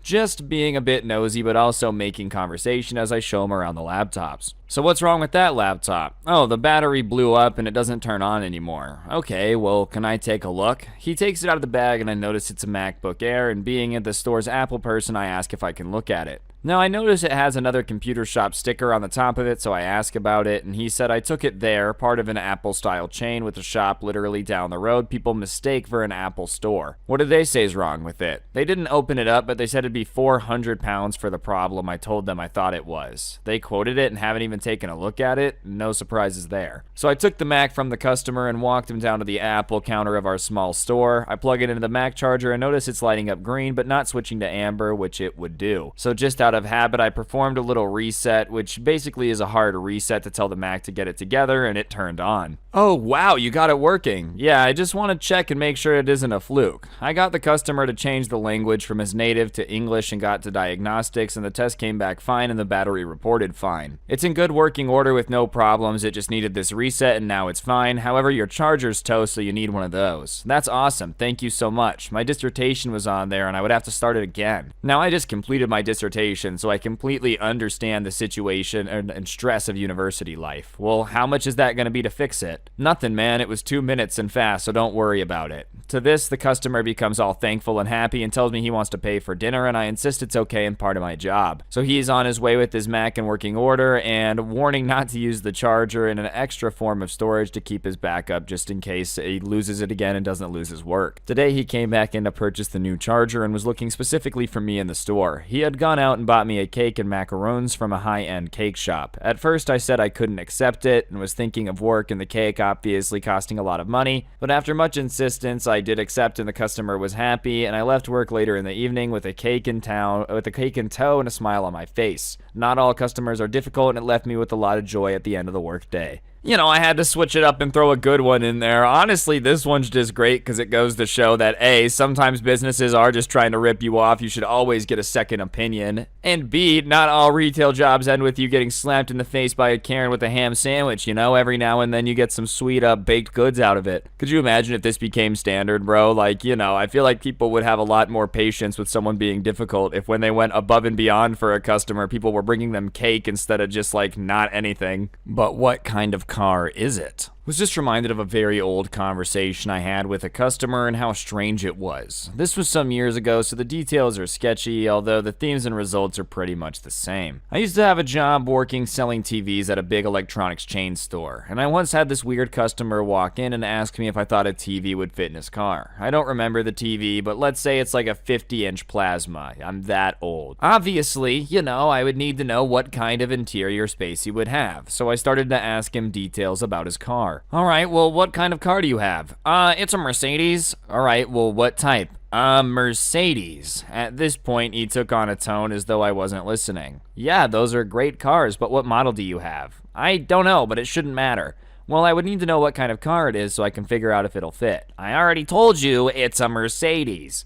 I still don't know what kind of car he had, nor do I have any idea if the TV would fit, but I suggested he take delivery instead to avoid ruining the nice interior of his car, and it worked. I love that, dude. Imagine someone being like, hey, will this fit in my car? What type of car is it? Ford. All right, is that an F-150? You know, like, what are we working with here? A Ford Focus? An Escalade? Like, come on. Or Escape. An Escalade is a Cadillac. I'm sorry. I'm out here trying, all right? I'm sorry, I don't know all the model numbers of, like, the Pokemon evolution of the Ford version of cars, okay? I'm out here trying my best. And you probably should know what car you have. It doesn't matter if you don't know what everything on the road is, but at the very least, you should probably know what you're driving. Oh, my card declined? Well, then take this crap back. So back in college, I lost my job due to my school schedule conflicting with the hours of my boss that they were demanding that I work. It was the holiday season, so I decided my best bet would be finding another retailer that was looking for seasonal staff and look for another job in the meantime. I ended up finding a very popular bath and body store in the mall that's hiring. First week, everything is fine and I'm getting the hang of it. I know the products well, the discount is great, and I hadn't had any real wild Karen incidents until Black Friday. Black Friday, I got scheduled a 12-hour register shift. Not the worst thing I could be doing for 12 hours because most people were being pleasant and excited to get shopping underway. Here came Karen. The location I worked at was just over the border into the States from Canada. She immediately came up to the register with easily $400 in merchandise and slammed it down in front of me. I tried to remain pleasant and asked if she found everything okay and if she needed anything wrapped, and this was the conversation. Alright, so we're looking to wrap all this up today, are we? Well, that's your job. job, isn't it? Am I supposed to wrap it myself? No, ma'am, but sometimes people put these into other gifts so they don't always want them wrapped together. Are all the same scents going together and being wrapped, or is there another way you want them separated? Are you stupid? Just wrap them. Yes, ma'am, I'll get on that just as soon as we complete the transaction. Your total today is X amount of dollars. Will you be paying cash or card? Card. Did you put my discount in for coming from Canada? I'm sorry, we don't offer a discount for Canadian shoppers. I apologize. You're lying. I always get a discount for being from Canada. All right, well, let me call over my manager and confirm that I didn't make a mistake. Give me a moment. I hopped on my headset and called the manager, and he tells me that that's never been a thing. I'm sorry, but I spoke to the manager, and we have not, nor ever, nor are we offering a discount for Canadian shoppers. I do apologize for the confusion there. Ugh, fine. Just run my card and do something useful. All right, ma'am, just go ahead and slide your card for me, and then we'll get this all wrapped up. The card declined. I'm sorry, ma'am, you'll have to get another form of payment. It says this was declined. What did you say? How do you expect me to hear you over these people? Speak up. Your card declined. Do you have another form of payment? You really needed to announce that to the entire line? F you, you can take all this back. She then proceeded to pick up a lotion bottle, one of the glass spa ones, and whip it at my head. That one got her escorted out of the mall and banned by security, but I, on the other hand, was fine, but took off my apron and walked out because the money was not worth it. Speak up. I need you to speak up. I didn't like that you speak up. Here, take a glass lotion bottle to the face. No thank you, all right? No retail job is worth getting smacked in the face with a glass bottle. I don't care what it is that I'm selling or how much the commission could potentially be. All right, I take that back. If you're offering me $1 billion commission to sell, like, I don't know, or rocket ships to, like, billionaires, and, even if I convince them to buy a bunch of stupid stuff, I know that nothing bad happens to them, really. I'll do it. I'd feel bad selling some dude a car he doesn't need. Selling a billionaire a rocket he doesn't need. Who's really harmed in that? Not my bank account, that's for sure. Just open up another register. So I work in a smallish size store, and on a typical day, we only have 2 employees, usually management and cashier, working at any given time. This means one employee on the register while the other walks the sales floor and stocks. On a normal day, this is more than enough, but occasionally we get a rush of people in the store and we open a second register. If the second employee isn't in the middle of helping a customer on the floor, they always jump onto the register as soon as they're available. Now, our customers are usually understanding and patient when these rushes happen. However, in the last week, I had 2 occasions where full-grown adults threw the biggest fits because there wasn't a second register currently available. The first one happened during our shift change. These are the worst since things are chaotic already. And to make things worse, it was the end of a new employee's first shift. I had just clocked out and was gathering my things, double-checking the schedule for my next shift and who I would be working with. The manager that just came in 20 minutes prior switched the other 2 employees out, and during this time, there was only 1 person in line and maybe 5 groups of people in the store in total. So it was the ideal time to switch them. She took the new person to the office to count their till and help them with clocking out. While I was heading out, the phone went off. The on-duty manager was still busy, so I went ahead and answered it, and it happened to have been another store asking questions, so I sat down and answered a few of them. During this time, everyone in the store decided they were going to leave at once. I had just finished talking to the other store and walked out. Instantly, I was approached by a man asking for what sounded like I was looking for a job. This wasn't uncommon, so I pointed to the poster next to the register that gave the website to apply and explained we were looking for new employees, and the conversation went like this. Hey, I've only got a couple things. Do you mind opening up another line? Sorry, I'm actually off the clock and leaving. However, they're almost done in the office and we'll be able to open it up in a minute. Why can't you just open up a second line? I don't have a draw and I'm off the clock. Why isn't there another damn checker? Sorry, they are in the middle of a shift change and having some technical issues. New person was having a hard time figuring things out. They are almost done and will be out in a minute. If you weren't in that office yapping your mouths off, y'all would be done. This is crappy customer service. That really pissed me off because the yapping, he was hearing me talking to another store about related questions, and the manager guiding the new girl through the end of shifts. By no means were we yapping. And then, as to make me even more irritated, some middle-aged teen jumped in. Why do you have shift changes in the middle of the day anyways? It'd be smart if you don't change shifts. I was done. I don't make the schedule, I just follow it. Someone's gonna be out in a minute. You can either wait here or you can wait in line. Sorry, but I'm off the clock. I walked into the office to let him know the tension on the floor and walked out. The man must have also walked out because his handful of items was on the counter. The funny thing is, the woman that was originally behind him was up at the open register checking out. If he would have waited 3 minutes, he could have left with what he wanted. Nothing was worse than like the walk of terror out of the store or the place I was working in uniform and just hoping nobody asked me a question, because the amount of times people would be like, hey, do you know? Nope, I'm off the clock. They even tried to make it a rule where I was working for a bit that you had to answer questions if you were like on break or going somewhere, and I'll have you know that nobody was really too fond of that. Because listen, if I'm clocked out, I'm officially no longer getting paid. I'm not answering questions for stuff that I'm supposed to be getting paid for if I'm not getting paid. What do you think this is, charity? No, business is about paying the workers too. You sell stuff, you get paid. You give me a portion of the profits. Policy is policy. I work as a cashier at a construction store, so when people make returns and have no record of making a purchase, they have to present a form of ID so we can issue it a gift card. Their ID needs to be shown or scanned if they want to use the gift card, and if it's the wrong ID, even if it's a spouse, we can't accept it. I had a guy come into my line who was making a rather large purchase, mostly wood, nails, etc., just your basic building materials for whatever construction project he happened to be working on. When the guy got ready to pay, he handed me a gift card and I took it as usual. Hon, I need to see your ID, I just need to see the name. He handed me his ID, I check it over and realize that the names don't match. Sir, not that I'm an expert, but I don't think this is you. Oh yeah, that's my boss. Is he here with you?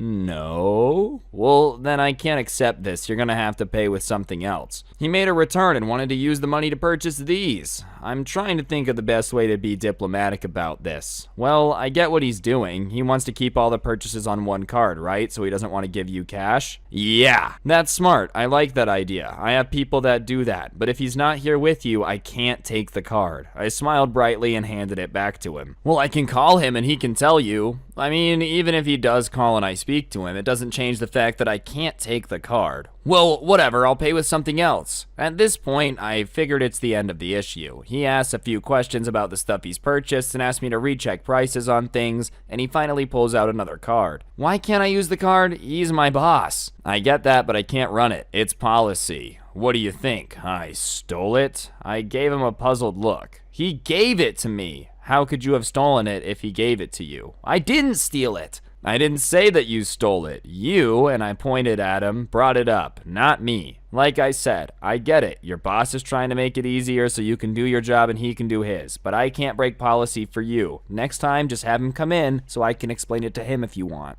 The guy stumbled over his words for a little bit and then quickly paid and left, and I moved on to the next customer. He ended up coming back in 15 minutes later. You know it was wrong of you to do that. I just gazed at him, waiting for him to move so I can get to the next customer. I really want to speak to your manager. You're more than welcome to, but that's not going to change the policy. He started getting angrier and raising his voice. Why not? What's it even for? At this point, I was still trying to be diplomatic. It's to protect hardworking people like you and your boss from someone trying to use their money. It's a pain in the butt, but it works. This is true. It's to prevent theft, but at that point, I'm just trying to get him to leave. Where's your manager? I motioned to the large sign posted across the store. At the customer service desk. You can talk to him if you want. You should have let me use it. I told you, it's policy. But I have the card. At that point, I just had it with them. I had 2 customers waiting for me to finish up the fiasco, so I decided to put my proverbial foot down and make it very clear that this conversation was over. I'm not breaking policy for you, nor risking my job. I have to get back to work. I motioned to the very kind people waiting on me. If you're gonna make a complaint, then please go do so. He started angrily muttering. With that said, I deliberately turned my back to him and started ringing the next person in line. The guy hung around for 5 minutes trying to get my attention, waving his arms and making hand motions to get me to look at him. I refused to acknowledge his presence at that point because the conversation on my end was over and he wanted to file a complaint with the manager. I figured he'd go do it. Eventually, he left after swearing up a storm when he realized he was getting no further explanations, and I never did hear of any complaints. It's the worst when you're just like following rules that you just have to follow for your job and people start getting mad at you for it. Like, I promise you that the worker didn't make the policy that they're not allowed to use this card without ID. I guarantee you that's not the rule that they invented. invented. They're just trying to do their job, bro. If they were in charge of corporate policy, I guarantee you they wouldn't be at the cash register. You know, people in charge of corporate policy that do stuff like that tend to kind of be in an office somewhere else. That's just kind of how it's been. Nothing against cashiers, bro. I'm just saying it tends to be people who making policies are never in the store where they're actually being used, because otherwise policies would make any amount of sense, and usually corporate policies are stupid. The $198.81 candy bar. I work as a manager for a small chain of these convenience stores, 30-ish locations. I was putting away my main order of the week when a woman comes in asking for a Nutrageous bar. I told her with a smile we had some right in front of the store, and as I pointed her to a blank spot on the shelf. Turns out we had sold out over the weekend, and I had just broken this poor woman's heart and shattered her dreams with false hope. She had been searching relentlessly for weeks and couldn't find one anywhere.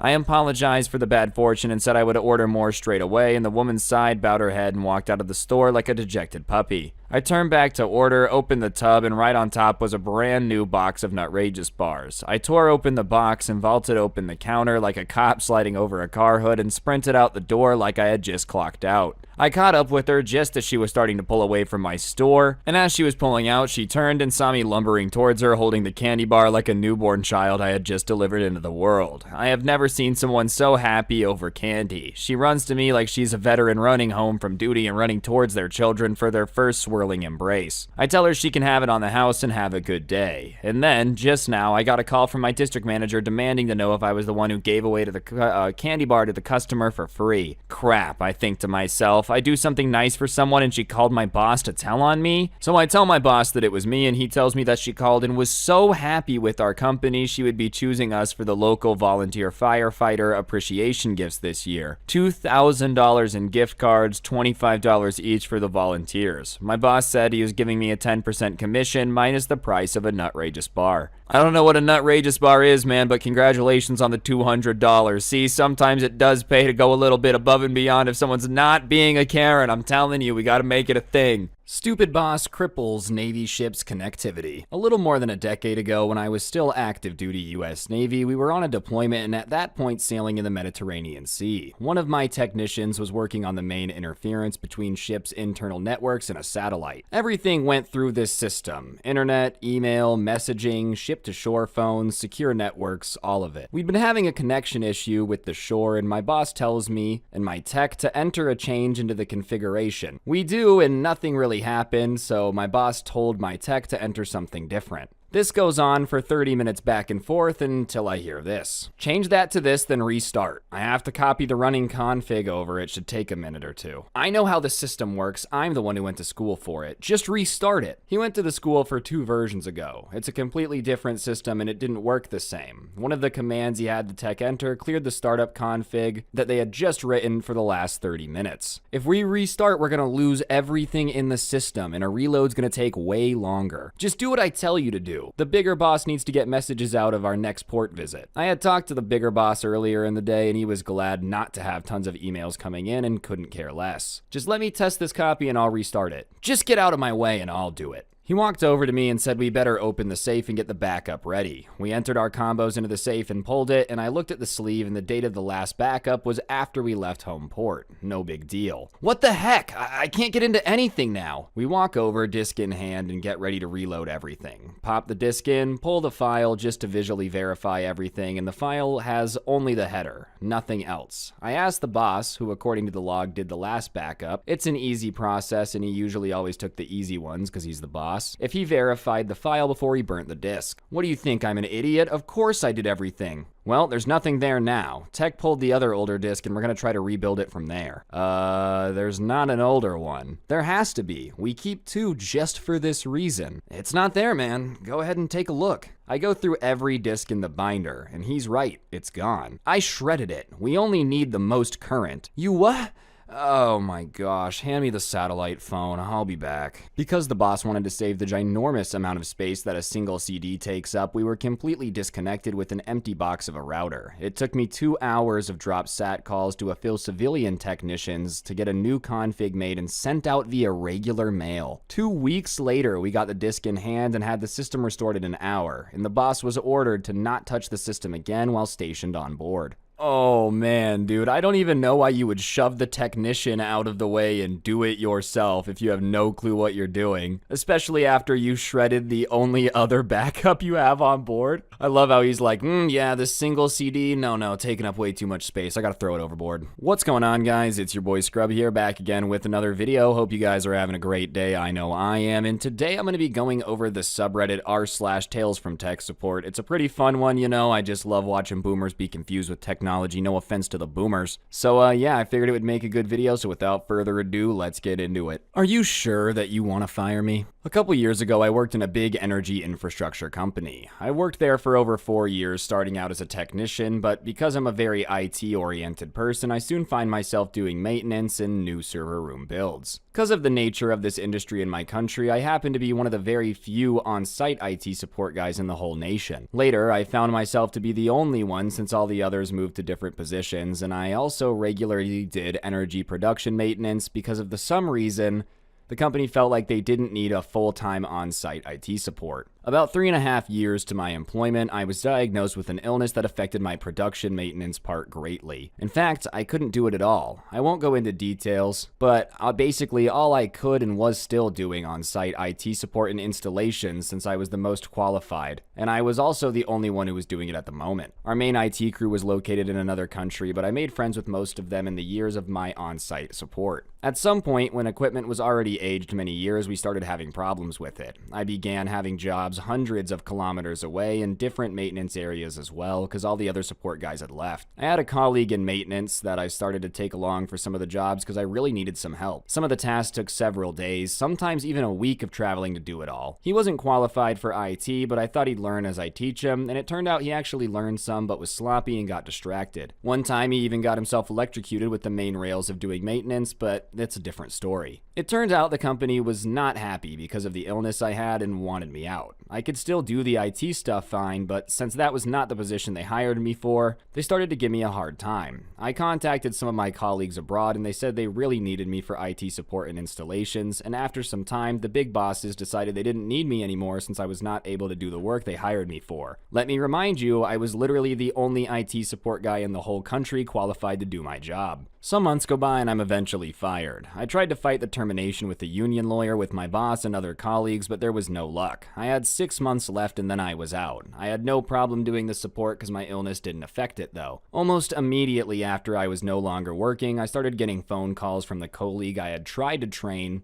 for the same job I was doing. He had his hands full with all the stuff I used to do before, but I could clearly tell he had not listened to half of what I told him. He was calling me to ask the most basic questions of how to do maintenance and troubleshooting, and I was dumbfounded that they actually moved this guy to IT support since he had no idea how to do it. And I also recall telling my boss that this guy is not fit for the job. After a while, I heard the local boss, who was nice, was in trouble because he had no qualified IT support for server maintenance, and the guys abroad were asking what happened to me because they needed stuff done. To this date, they still haven't gotten anyone qualified to do the job, and guys abroad have to travel hundreds or thousands of kilometers to do maintenance and installations that I previously completed in hours. I can't see how the company saved money for it. It's crazy how detached most management is from actual work and tasks. Bro, I can't believe that they thought it would literally be cheaper to fly people thousands of miles to install it over a period of days than to just make their full-time IT guy strictly a full-time IT guy. Like, if you're not able to do the other aspects of the job, but you're the only person in the country who can do it, you think they'd be a little smarter before they fired you, or just not fire you. Spare parts? I had a gig supporting a company's mainframes when PCs first started to become popular. The IT director, Bob, whose technical expertise didn't extend much past punch cards and paper tape, decided that no one in his empire should ever have a PC better than his. We got a shipment of new PCs, and of course the first one went onto a table in Bob's office. We were pretty sure he never used it, because every time we went into his office, it's buried under an ever-growing pile of manuals, magazines, memos, and coffee cups. A month went by, and someone needed a replacement keyboard, so after Bob left, we snuck into his office, moved the crap off the PC, and took the keyboard. Then another guy's monitor got wonky, so we took Bob's, and within a few months, we took the memory, hard drive, power supply, coaxial cable, power cable, and all he had left was an empty case. And when the company had a next round of upgrades, Bob was first in line because he's a power user. I just love the idea of this IT director literally never using his computer. Like, you took every part out of it, and yet here he is claiming he's the expert on all things computer. Honestly, it's a little bit hysterical that he gave himself a new one too, not even realizing you guys stole everything. I'm a little bit of a power user myself. Automating your paperwork. Got an old one from back when I worked in a repair depot for a major electronics box store. So when I worked there in college, we did a ton of repairs. Every repair had paperwork we had to do through an app, entering in serial numbers, product IDs, parts used, etc. This was all fine and good, except we had literally dozens of pallets and massive bins of this certain crappy tablet. These tablets were cheap, and the company's flagship tablet was so revolutionary because it ran Windows. Well, these tablets only had 3 or 4 product numbers, usually depending on the size, and they only had one replaceable part. It was a motherboard that was all in one and cheap as the rest of the tablet. And that was the only thing you would replace. If the screen was damaged, you failed it and moved on. Battery damaged, you might salvage some screens, but you wouldn't document it since it wasn't a new part. Anyways, these things you could mass repair or fail out. I could fully break down and rebuild one in 6 minutes at one point, but the paperwork, even with barcodes taped to my desk and a scanner, would slow me down. Naturally, we had quotas, but between testing, getting parts, doing the swap, testing again, and then doing the paperwork, you'd get bogged down and usually miss a few that won't count on day's quota because you missed your paperwork. Paperwork mainly slowed you down due to all the screens you had to go to for each step, just an endless navigation, even to fail a unit.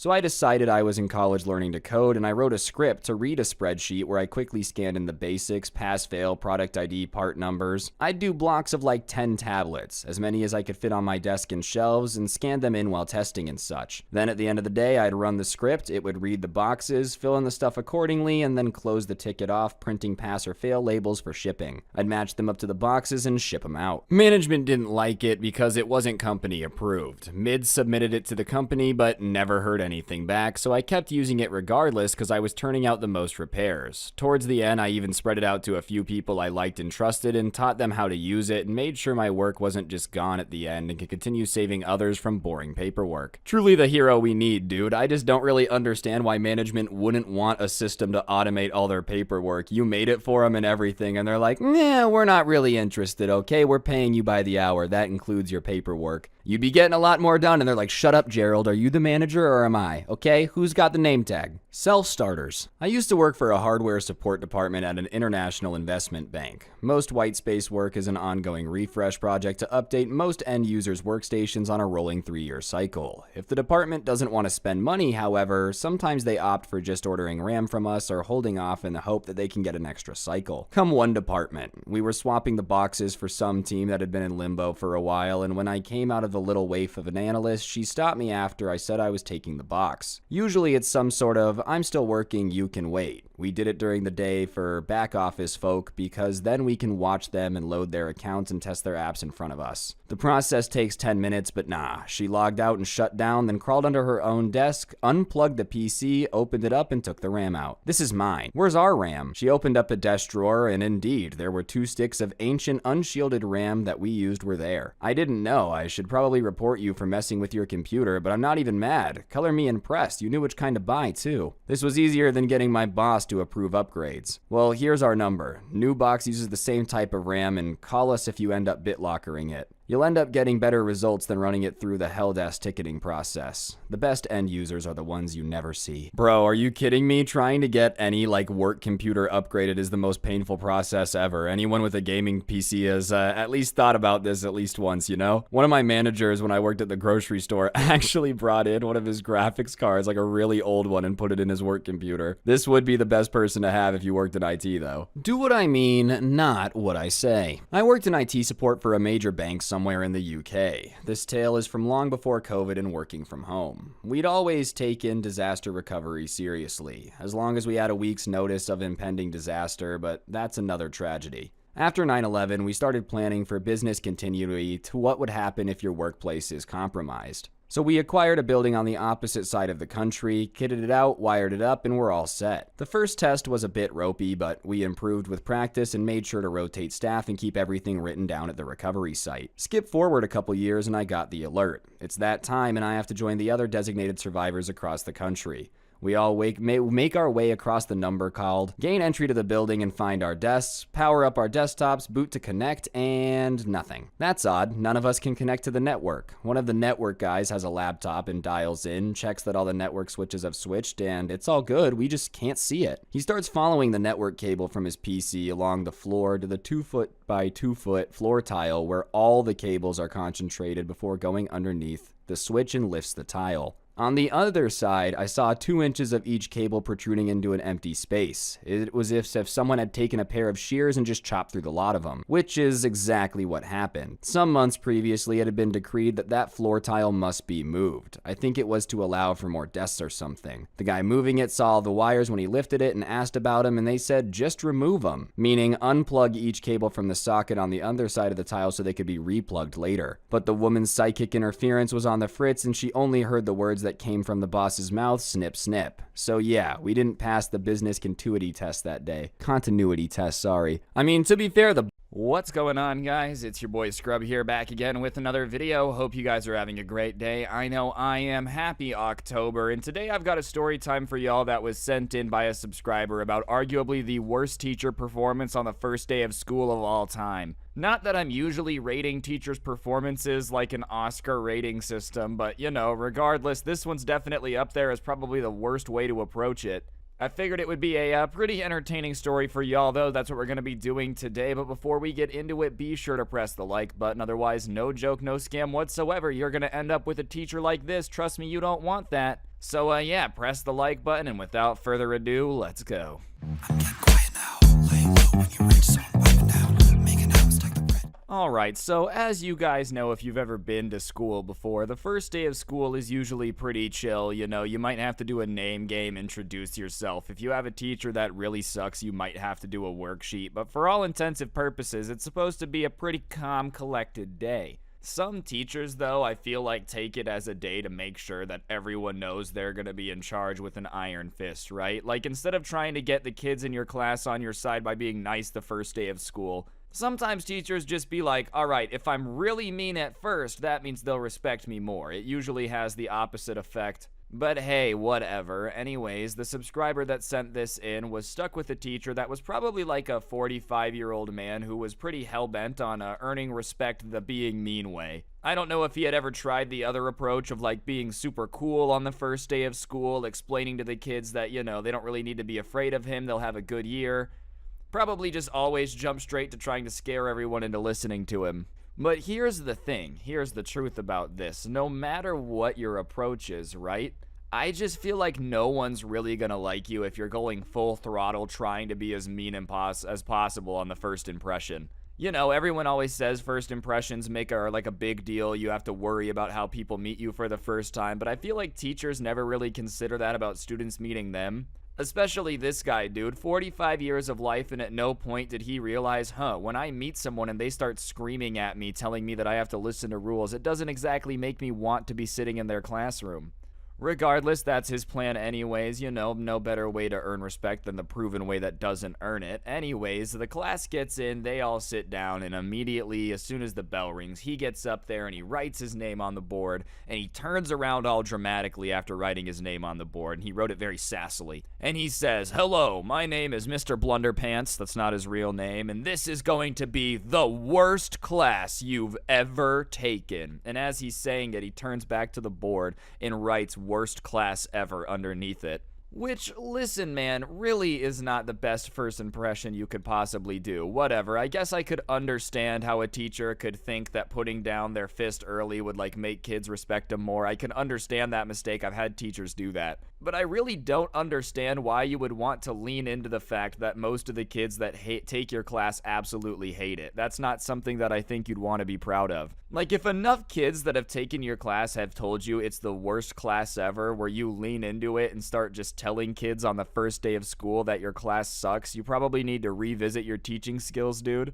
Ah, yes, every kid that takes my class has at least 3 mental breakdowns, cries, and I've had to fight 8 parents physically because of how mean I was to their children. Welcome to the worst class ever. This is like Disney villain school here, but like not a good Disney villain. This is like the son of a real Disney villain. He still ended up as a teacher, but he wants to be evil and make his dad proud type of vibe. Anyways, after that, obviously everybody's a little bit on edge, not really sure what's going to happen next, and he starts ranting about the way that he wants to run his classroom, and he's doing the usual strict teacher stuff that they say. I run a no-nonsense classroom here. I promise you that any tomfoolery or goofing around needs to be left at the door before you walk into this classroom. This classroom is not a place for fun. It is a place for learning. If you students do not understand that, we are not going to get along. Do you understand? This class is going to be the hardest thing any of you have ever done. I know a lot of you guys have coasted through school not really trying, but in this class, that's not going to be possible. It's going to be the hardest thing you've ever done, but also the most rewarding thing you've ever done. Anytime somebody starts talking like that, bro, I immediately know that it's just gonna suck. Cause like, here's the thing. If something's really, really difficult, but it actually is rewarding, like when people do it, they feel fulfilled, it really makes them proud, you don't have to explain that. You know what I mean? That's just something that people would feel after. The fact that this guy is talking about how hard his class is and how much it sucks, but they're gonna really like it when they're done, usually goes to show me that people don't usually really like it when they're done. Also, most hard things aren't super fun, dude. Like, don't get it twisted. I understand people get fulfillment from hard work. Like, I'm sure digging a ditch when you're done, you're like, holy crap, I just dug that. But the action of digging the ditch still sucks. Like, it's not like everyone's having a super great time trying to do things that are awful. If you're a teacher and you're telling me that you're going to give me 8 hours of homework a night, no, I'm just not going to have fun doing it. Even if you think I'll feel really fulfilled when I'm 37, I'm not going to like it in the moment. Anyways, this guy's still going off about the class rules and how everyone needs to listen to him because he's a teacher and it's his job to shape their future and there's no nonsense allowed. And in the middle of his rant, a kid who, you know, isn't a troublemaker by any means, just a normal dude, raises his hand and says, "Excuse me, sir, can I go to the bathroom? I'm really sorry, I have to go." Now, he had raised his hand, but he didn't wait to get called on. He had just kind of said it out loud, probably because he really had to go to the bathroom. You know, you're not really worried about etiquette in that situation.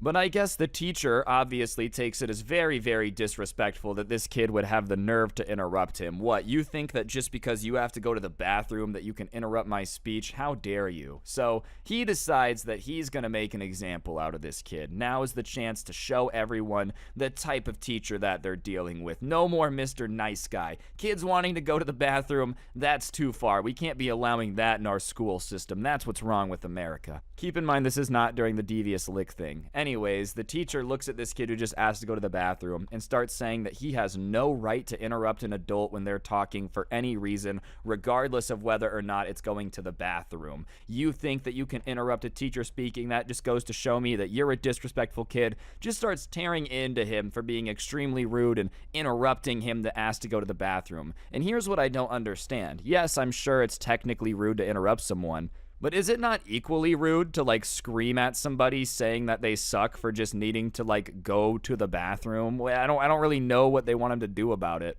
Anyways, I think the teacher thought that if he went on this rant about how kids shouldn't interrupt him to go to the bathroom or whatever, that it was going to make him look really tough, you know? Like, every kid was going to be like, whoa, I don't want to mess with this guy.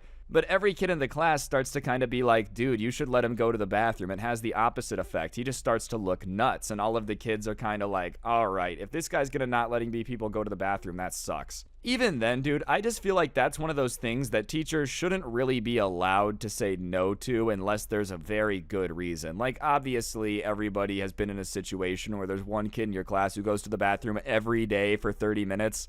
You know, I can understand why the teacher would say no in that particular situation. But if it's the first day of school and somebody just says they have to go to the bathroom, I don't understand why you would want to say no or should be allowed to do it. Like, if you have no reason to think this kid is pulling your leg and just going to the bathroom to waste time, I don't understand on what planet you would want to say no, even if you're trying to teach him a lesson. And of course, he starts to go off about how beyond just being disrespectful to teachers, it's rude to interrupt your elders. You should never interrupt anyone older than you. You know, people that are older love to say that as if it magically just makes everything cool. Regardless, the kid at that point looks at the teacher again and says, yeah, I understand what you're saying. I wasn't trying to be disrespectful. I respect my elders. I just really, really have to go to the bathroom. So can I please go? And the teacher once again is like, do not interrupt me. Just for that, no, you can't go to the bathroom until the end of class. And he continues to go on this speech, no longer just to this kid, but to the rest of class, about how that's an example of how kids are so disrespectful these days, and he can't believe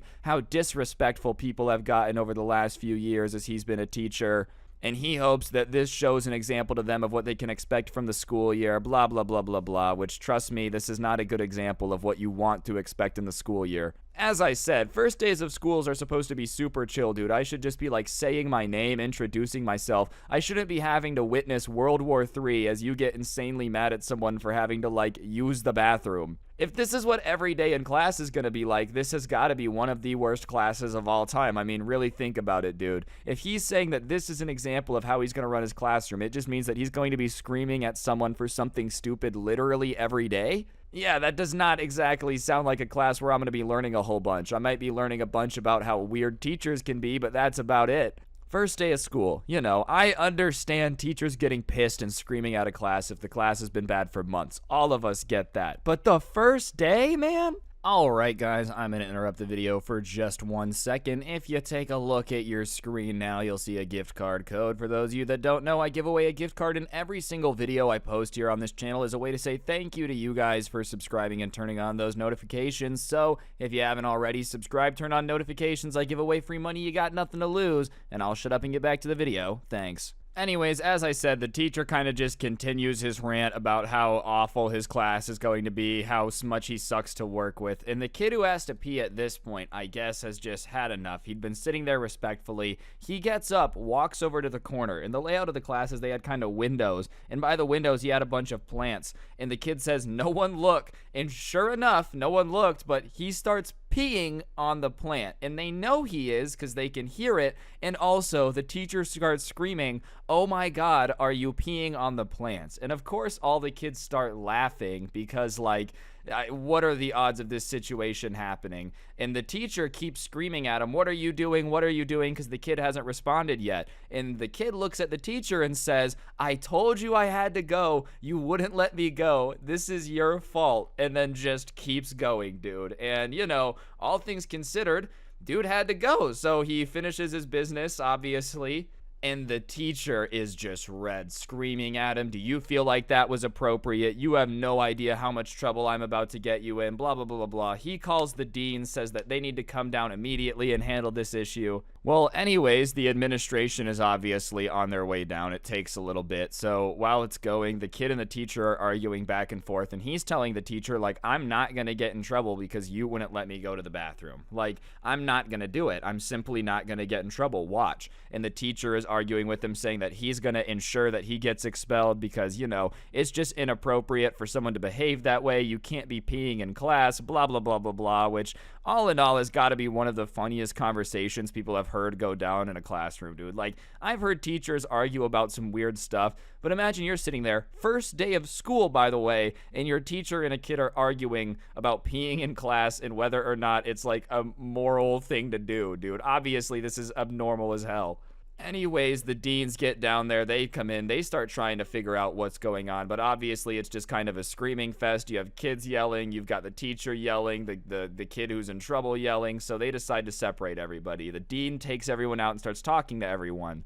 Well, sure enough, you know, they're hearing a little bit of arguing in the hallway, but the arguing slows down pretty quick, and it sounds like the teacher, if anything, comes down a lot, like calms down a lot. Like, ooh, his anger was on an 11, now he's on level 4. So people are thinking that, you know, the teacher either really got his way or it's not going the way he expected. Those are the only two options. They come back in, and the kid just has this big smile on his face, like he won, you know, and he sits down. The dean says thank you. The teacher is red, looks pissed, goes back to the board and just continues to explain the syllabus of the class. Well, the rest of the class is really awkward. It's silent. Obviously, class leaves. They all walk out. And as soon as they're out of earshot of the teacher, the kid starts to tell everybody what happened. Well, they had gotten out in the hallway. The dean had asked everyone to explain what happened, blah, blah, blah, blah, blah. Well, the kid starts to explain that while this guy was introducing the class, he had to go to the restroom, and he had asked to use the restroom. The teacher had said no. He had asked again to use the restroom, and the teacher said no. He had asked again, and he said no, so the kid had to go. He wasn't going to pee his pants, so he peed in the plant. And obviously, the dean gave him a lecture about how, you can't do that, if it was any other circumstances, you would be expelled, blah, blah, blah, blah, blah. Gave him a month of lunch detention, because obviously you just can't let that happen. Like, you have to punish them a little bit in that scenario, But apparently tore into the teacher. He didn't yell at all because he knew the class would be listening, but was telling the teacher that he has no right to, prevent people from doing that. And if this happens again, it's going to be a serious problem. And the teacher just looked like an idiot because, believe it or not, it's probably easier to yell at a teacher to let kids use the restroom than it is to deal with a lawsuit if kids continue to have to pee in plants in their class. Still not really too sure what the teacher expected. If someone's asking to go to the bathroom repeatedly saying they really have to go and you say no and it causes an accident like this, it's kind of on you. I bet you he'll never say no again, though. I bet you that taught him his lesson real quick. I guarantee you this will never occur again. I can almost guarantee it. And all in all, a month of lunch detention for somehow getting away with peeing in a classroom is impressive. That guy is probably a legend at that school, dude. It's like an urban legend, when kids gather around the campfire and tell ghost stories. They're like, let me tell you the story of the man who won the battle with the teacher. Regardless, guys, that's going to do it for the video. Hopefully you enjoyed. If you did, I'd really appreciate you taking a second to press the like button. Let me know in the comment section down below what you thought. And, of course, subscribe if you're new and turn on those notifications. If you are a fan of story times, you should subscribe because I post every single day. Other than that, though, if you want to help me out, a link to the intro song can be found down below in the description, along with a link to my podcast, The Scuffed Cast. Other than that, if you're a big fan of G Fuel, the best energy drink for gamers by gamers, if you use code Scrubby at the checkout, it gets you a discount, so be sure to do that. And last but certainly not least, it's October, Halloween's coming up, and we got the new Halloween merch to go along with it. As you can tell, it's up on your screen right now, and it may be the coolest merch to ever exist. A link to it will be in the description, but be sure to go get yourself the Halloween merch. And on that note, guys, that's actually gonna do it for the video. Don't get anyone pregnant. If you do, make sure they're hot, and hopefully I will see each and every single one of you guys tomorrow with another video. Longer videos coming up. See, this one was longer. I got you guys. Don't get anyone pregnant. If you do, make sure they're hot. I'm out. Peace. Alright, what's going on, guys? It's your boy Scrub here, back again with another video. Hope you guys are having a great day. I know I am. And today, ladies and gentlemen, I've got a pretty insane story time. Someone sent in to me that they've dealt with their crazy neighbor. It ends with them getting arrested, but it's just a little bit of a saga on its own of this crazy person they live next door to. I'm a sucker for a good insane neighbor story. I thought you guys would enjoy it as well, so that's what we're going to be talking about today. But before we get into it, be sure to press the like button. Otherwise, no joke, no scam whatsoever. I will be forced to gather all of your data and sell it to the American government. Well, they will then clone you based on your internet interests and send your clone to replace you. You don't want that to happen, so press the like button, and without further ado, let's go. Alright, so as long as this dude had been alive, he had a neighbor that was bizarre to say the least. One of his favorite things to do was to sit in a lawn chair in his front lawn, which, hey, nothing wrong with that. Some people like to sit in their yard and drink a beer, whatever, King of the Hill style. That's totally your right, man.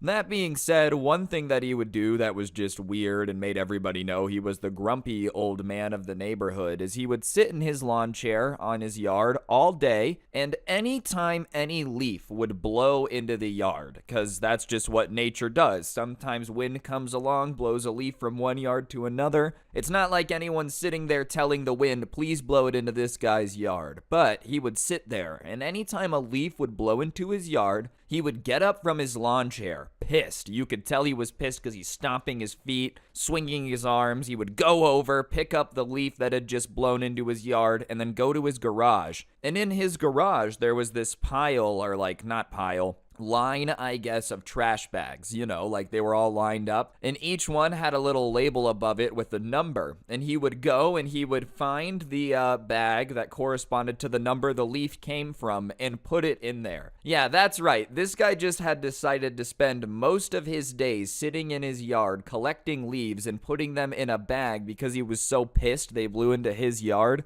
which I could understand how that's really annoying. If you have a neighbor who has a tree that just drops leaves on your yards constantly, I can get why that's annoying. But like literally sitting there and watching each leaf blow into your yard, running over and getting it and collecting them, that's a little bit of psychotic behavior. But what made it even crazier, it's not like he was just obsessed with keeping his lawn clean. Eventually, when the trash bags would be full, so like let's say his house number was 7, if you lived at 8 and 8 blew enough leaves for the bag to be full, he would come over and just dump the bag on people's yards. So if there was a giant windstorm or something, people were picking stuff up, he would just come over, dump a giant bag of leaves and be like, keep your crap out of my yard, it's not your yard. And people would be annoyed, but at the same time, they just thought it was some crazy old man doing crazy old man things. People would argue with him, but at the end of the day, whatever, just take the trash bag, throw it away. Obviously, this guy's losing his mind, probably better not to argue with him. But that was one of the things that he constantly did. And one of the things that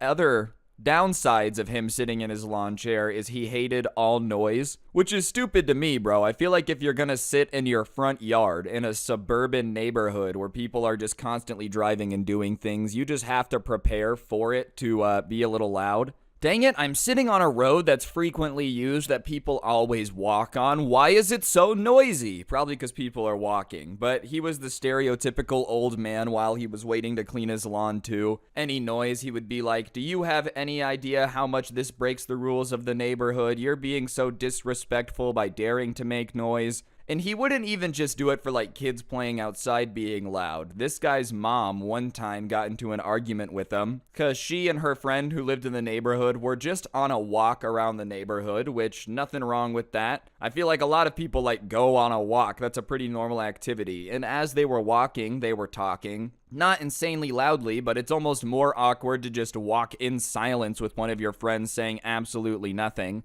So they were just having a conversation, and they walked past this guy's house, and he was sitting in his lawn chair. And as soon as they walked past him having the conversation, he yelled out something about how, like, well, why don't you just scream louder if you want the entire neighborhood to hear your conversation? And both of them had stopped and been like, what are you talking about, bro? What? We're literally just walking, having a normal conversation, and he started going off about how it's so disrespectful for people to talk outside of closed doors in public, which, like, I've never heard that rule, and also, isn't yelling at people in public, talking to them in public, like, under your own logic, shouldn't you just never talk? Either way, this guy's mom wasn't gonna take it and was like, shut up, mind your business, I can walk on the sidewalk and talk, I don't need a permission slip. And the old man and her got into it about how, like, what the social etiquette was when it came to walking around a neighborhood and talking. And I didn't realize that was some big controversial statement, dude. Was this guy from, like, the 1500s? That sounds like some medieval rules. Doth not talk while ent about the neighborhood,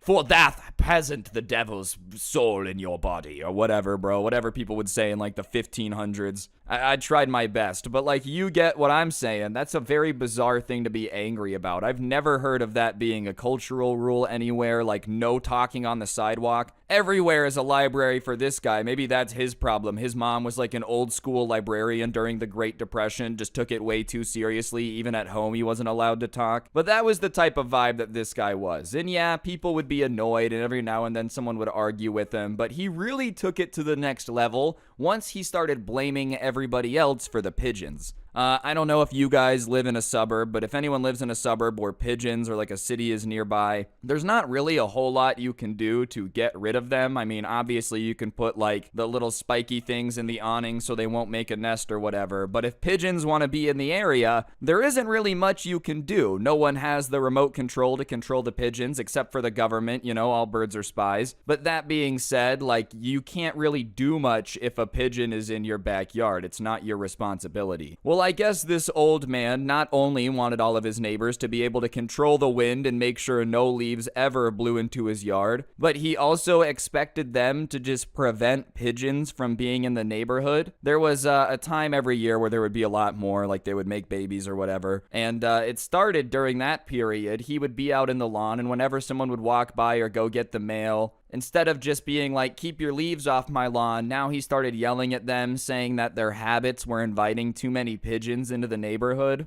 in that if they didn't get rid of the pigeons, he was going to be forced to call the police because he simply could not live with the pigeons making noise. And every time he would yell this at somebody, people would be like, yeah, okay, man, sure. Oh, yeah, sure. It's my fault the pigeons are here. I don't know what he would have expected them to do. Just like run up and start yelling at the pigeons. No one invited you here. They're not a vampire. You don't have to invite them across the threshold for them to like live in your neighborhood. But whatever. He would get mad at individual people and blame them for the pigeons. And so obviously people would get annoyed with him and be like, dude, I'm not inviting the pigeons here. I didn't write them a birthday invitation. I didn't do anything like that. And he was so convinced that the neighborhood had some secret plan to invite all these pigeons here to try to make him move that he started putting these giant signs in his yard. Like imagine a political sign, you know, blah, blah, blah, whatever year they're running. But instead of a political person or a year or anything, it was just threatening messages like to the pigeons and the people inviting them here, which was his neighbors, but he didn't write like dear neighbors. And they were just some very weird unhinged signs. Like one day this guy was coming home on the bus and he sees that there's 2 signs in the yard and they're these huge white poster board looking things, and painted on it in horrible handwriting is like, the pigeons are the enemies, I will defeat them, or whatever. And that's a little bit out there. And the other sign said something about like, if you invite the pigeons, you're an enemy of humanity. Which, listen, bro, I don't think this is Planet of the Apes status. I don't think there's some huge war between pigeons and humans. At least not that I'm aware of. Like, if I missed the memo, someone please let me know. Have we gone to war with pigeons or something? And the neighborhood was just laughing at the guy because now his craziness had extended into like putting signs in his yard trying to declare war on pigeons. I think the only time that a country has ever gone to war with birds is the Great Ostrich War in Australia. If you've never learned about that after this video, go look it up. Basically, there was a bit where the Australian government literally declared war on ostriches. That's what this guy wanted to do with pigeons. Anyways, he would put these signs up and every couple days he would change it to a new sign with a different kind of threatening thing on it. And after a while, everybody in the neighborhood decided to tell him to put down the signs. It was just an eyesore, bro. Like, people were having a harder time selling their house because of it. Imagine you go to tour someone's home, you know. Oh, hey, what's that sign in the neighbor's yard? Oh, yeah, he's a crazy man who thinks the birds and the pigeons have made an alliance with the neighborhood for, us to all just ruin his day. And they're like, I don't really know if I want to live by this. And on top of it, it's just not very swag, like grandma's driving through the neighborhood to come over for Thanksgiving, the crazy guys out in the yard screaming about pigeons. So whatever, they decided to go over and tell him to please take the signs down or they would contact the HOA. And for those of you that don't know what an HOA is, it's basically like a little association in charge of the neighborhood and they can fine you and stuff if your house gets too ugly. It's more common in like suburbs near a city, but I'm sure some of you guys know what it is. Either way, they go and they tell him this and he gets insanely defensive and starts going off about how like it's his right to put whatever signs he want in his yard, and the only reason they're upset is because he's found out about their secret agreement with the pigeons. And everyone is just kind of like, okay man, yeah, our secret agreement with the pigeons, we don't really care if we're finding out that we're secretly a part of the pigeon gang or whatever, just take the signs down. And he's being like, no, I'm not gonna take the signs down, you guys are being ridiculous, I'm gonna keep them up, I don't care if I get fined.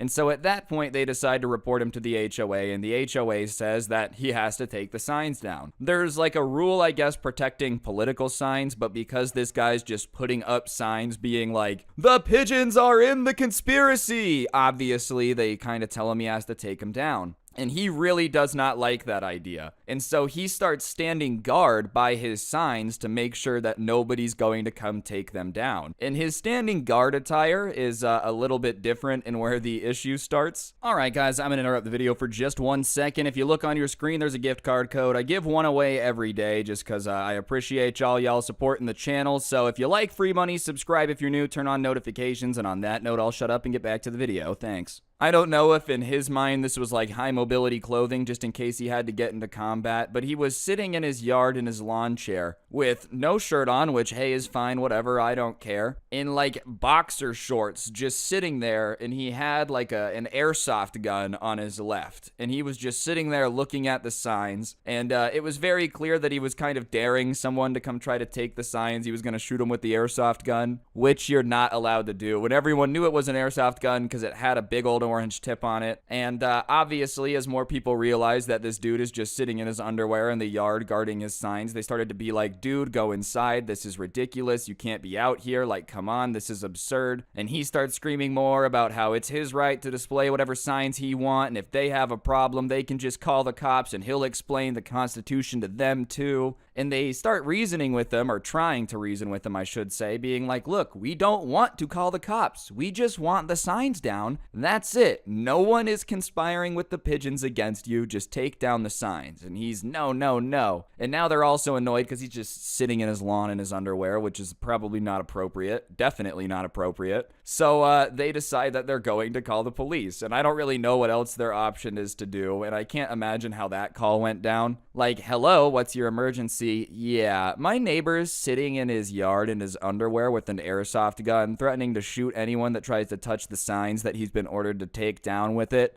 All right, is it Dan? Oh, you guys know him? Yeah, he does this once a week on the freeway. Like, he's just well known in the area or something, but whatever, they call. And they tell him that, like, all right, they're on their way. You can still just get rid of all of this if you know, take down the signs and just go inside. We can avoid all of this. Everyone can go about their business. No one really wants to be out here. But Mr. Crazy Neighbor is not really having any of it, and he's like, oh, I can't wait to talk to them. I'm going to tell them everything about how, their laws don't apply to me or whatever. And so they're like, okay. And most people go in. There's like 2 dads out there. One of them is the HOA president, and they're just sitting there with the guy in his lawn chair, and people are kind of watching through the window and whatnot. And the subscriber's dad ended up telling him this story later because he was one of the guys that was standing there. But the entire time, he's starting to ridicule them about how, like, oh, trust me, it's the end of the line for them. Once the cop gets here and he shows them all the evidence he has of the pigeons conspiring with them, they're gonna have no choice but to take them to jail.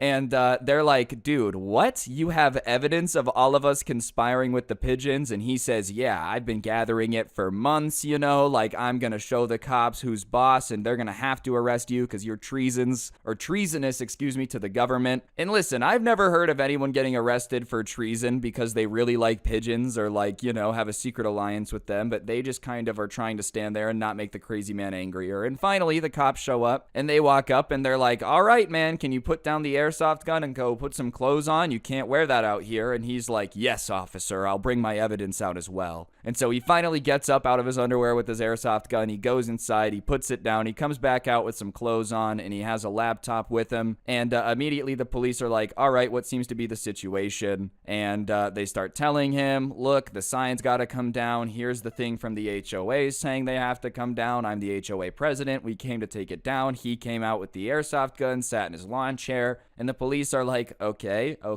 well, sir, what do you think? They have to get both sides, like they have to take a statement from both people, you know what I'm saying? And he goes, well, officer, what he unfortunately left out is that this entire neighborhood has been working in cahoots with the pigeons to try to lower my property value. And the cop's like, okay, I'm not too sure about that. Do you have any evidence? Thinking that if the guy goes, no, I don't have any evidence, he can be like, oh, all right, well then we'll just disregard all this stuff, the rambling that he's about to do. And he says, yes, I do. And he opens his laptop and he's like, watch this. And it's basically, he had security cameras on the front of his house, and it's clips of people like walking by in front of his house as they do in the neighborhood. And then like 2 minutes later, a pigeon would come and land on his lawn. And obviously everyone watching this is kind of like, okay, yeah, a lady walks by and 2 minutes later a bird lands on your lawn. That definitely does happen. We can see that on the video, but they're not really understanding what that means. And he's like, don't you get it? And the cop says, no, I don't get it. Can you explain? And he says, well, what the lady is doing is she's walking by and she's calling the pigeon and saying, come poop on his lawn. And so after 2 minutes, they don't want to make it too obvious. The pigeon comes and poops on the lawn. Look, I have another one. He swipes to another one, and it's his neighbor backing his truck out of the driveway and leaving. And then like 5 minutes later, it goes and a pigeon is sitting where the truck was. And the cop's like, okay, what about this one? Like, what does any of this mean? And he says, well, the pigeon is standing guard on his parking spot. Like, this dude had just gone full off of his rocker. The pigeons are working against him with the government. Even then, why would they, like, imagine, bro, your entire neighborhood apparently has Dr. Doolittle skills. They're all talking to the pigeons. That's the world this guy is creating, right? Why would they use that power to just bug you and have them poop on the lawn? Or, like, why would this guy use a pigeon to guard his parking spot? Is his parking spot in danger? Did you plan on stealing it or something? Like, why would he use his power for that? I don't know, man. I feel like if I could talk to birds, I would just be the best, like, sea-level superhero of all time. Birdman, you know, I would just show up and they'd be like, are you Batman? No, I'm worse. And then, like, a horde of pigeons would come at them and just kill them with their street bird rat disease. Anyways, at this point, even the cop is like, all right, this guy's off his rocker. And so he says, well, you have to take the signs down even if they are working with the pigeons. There's not really much that we can do about it, but I do have this order here saying that you have to take these down.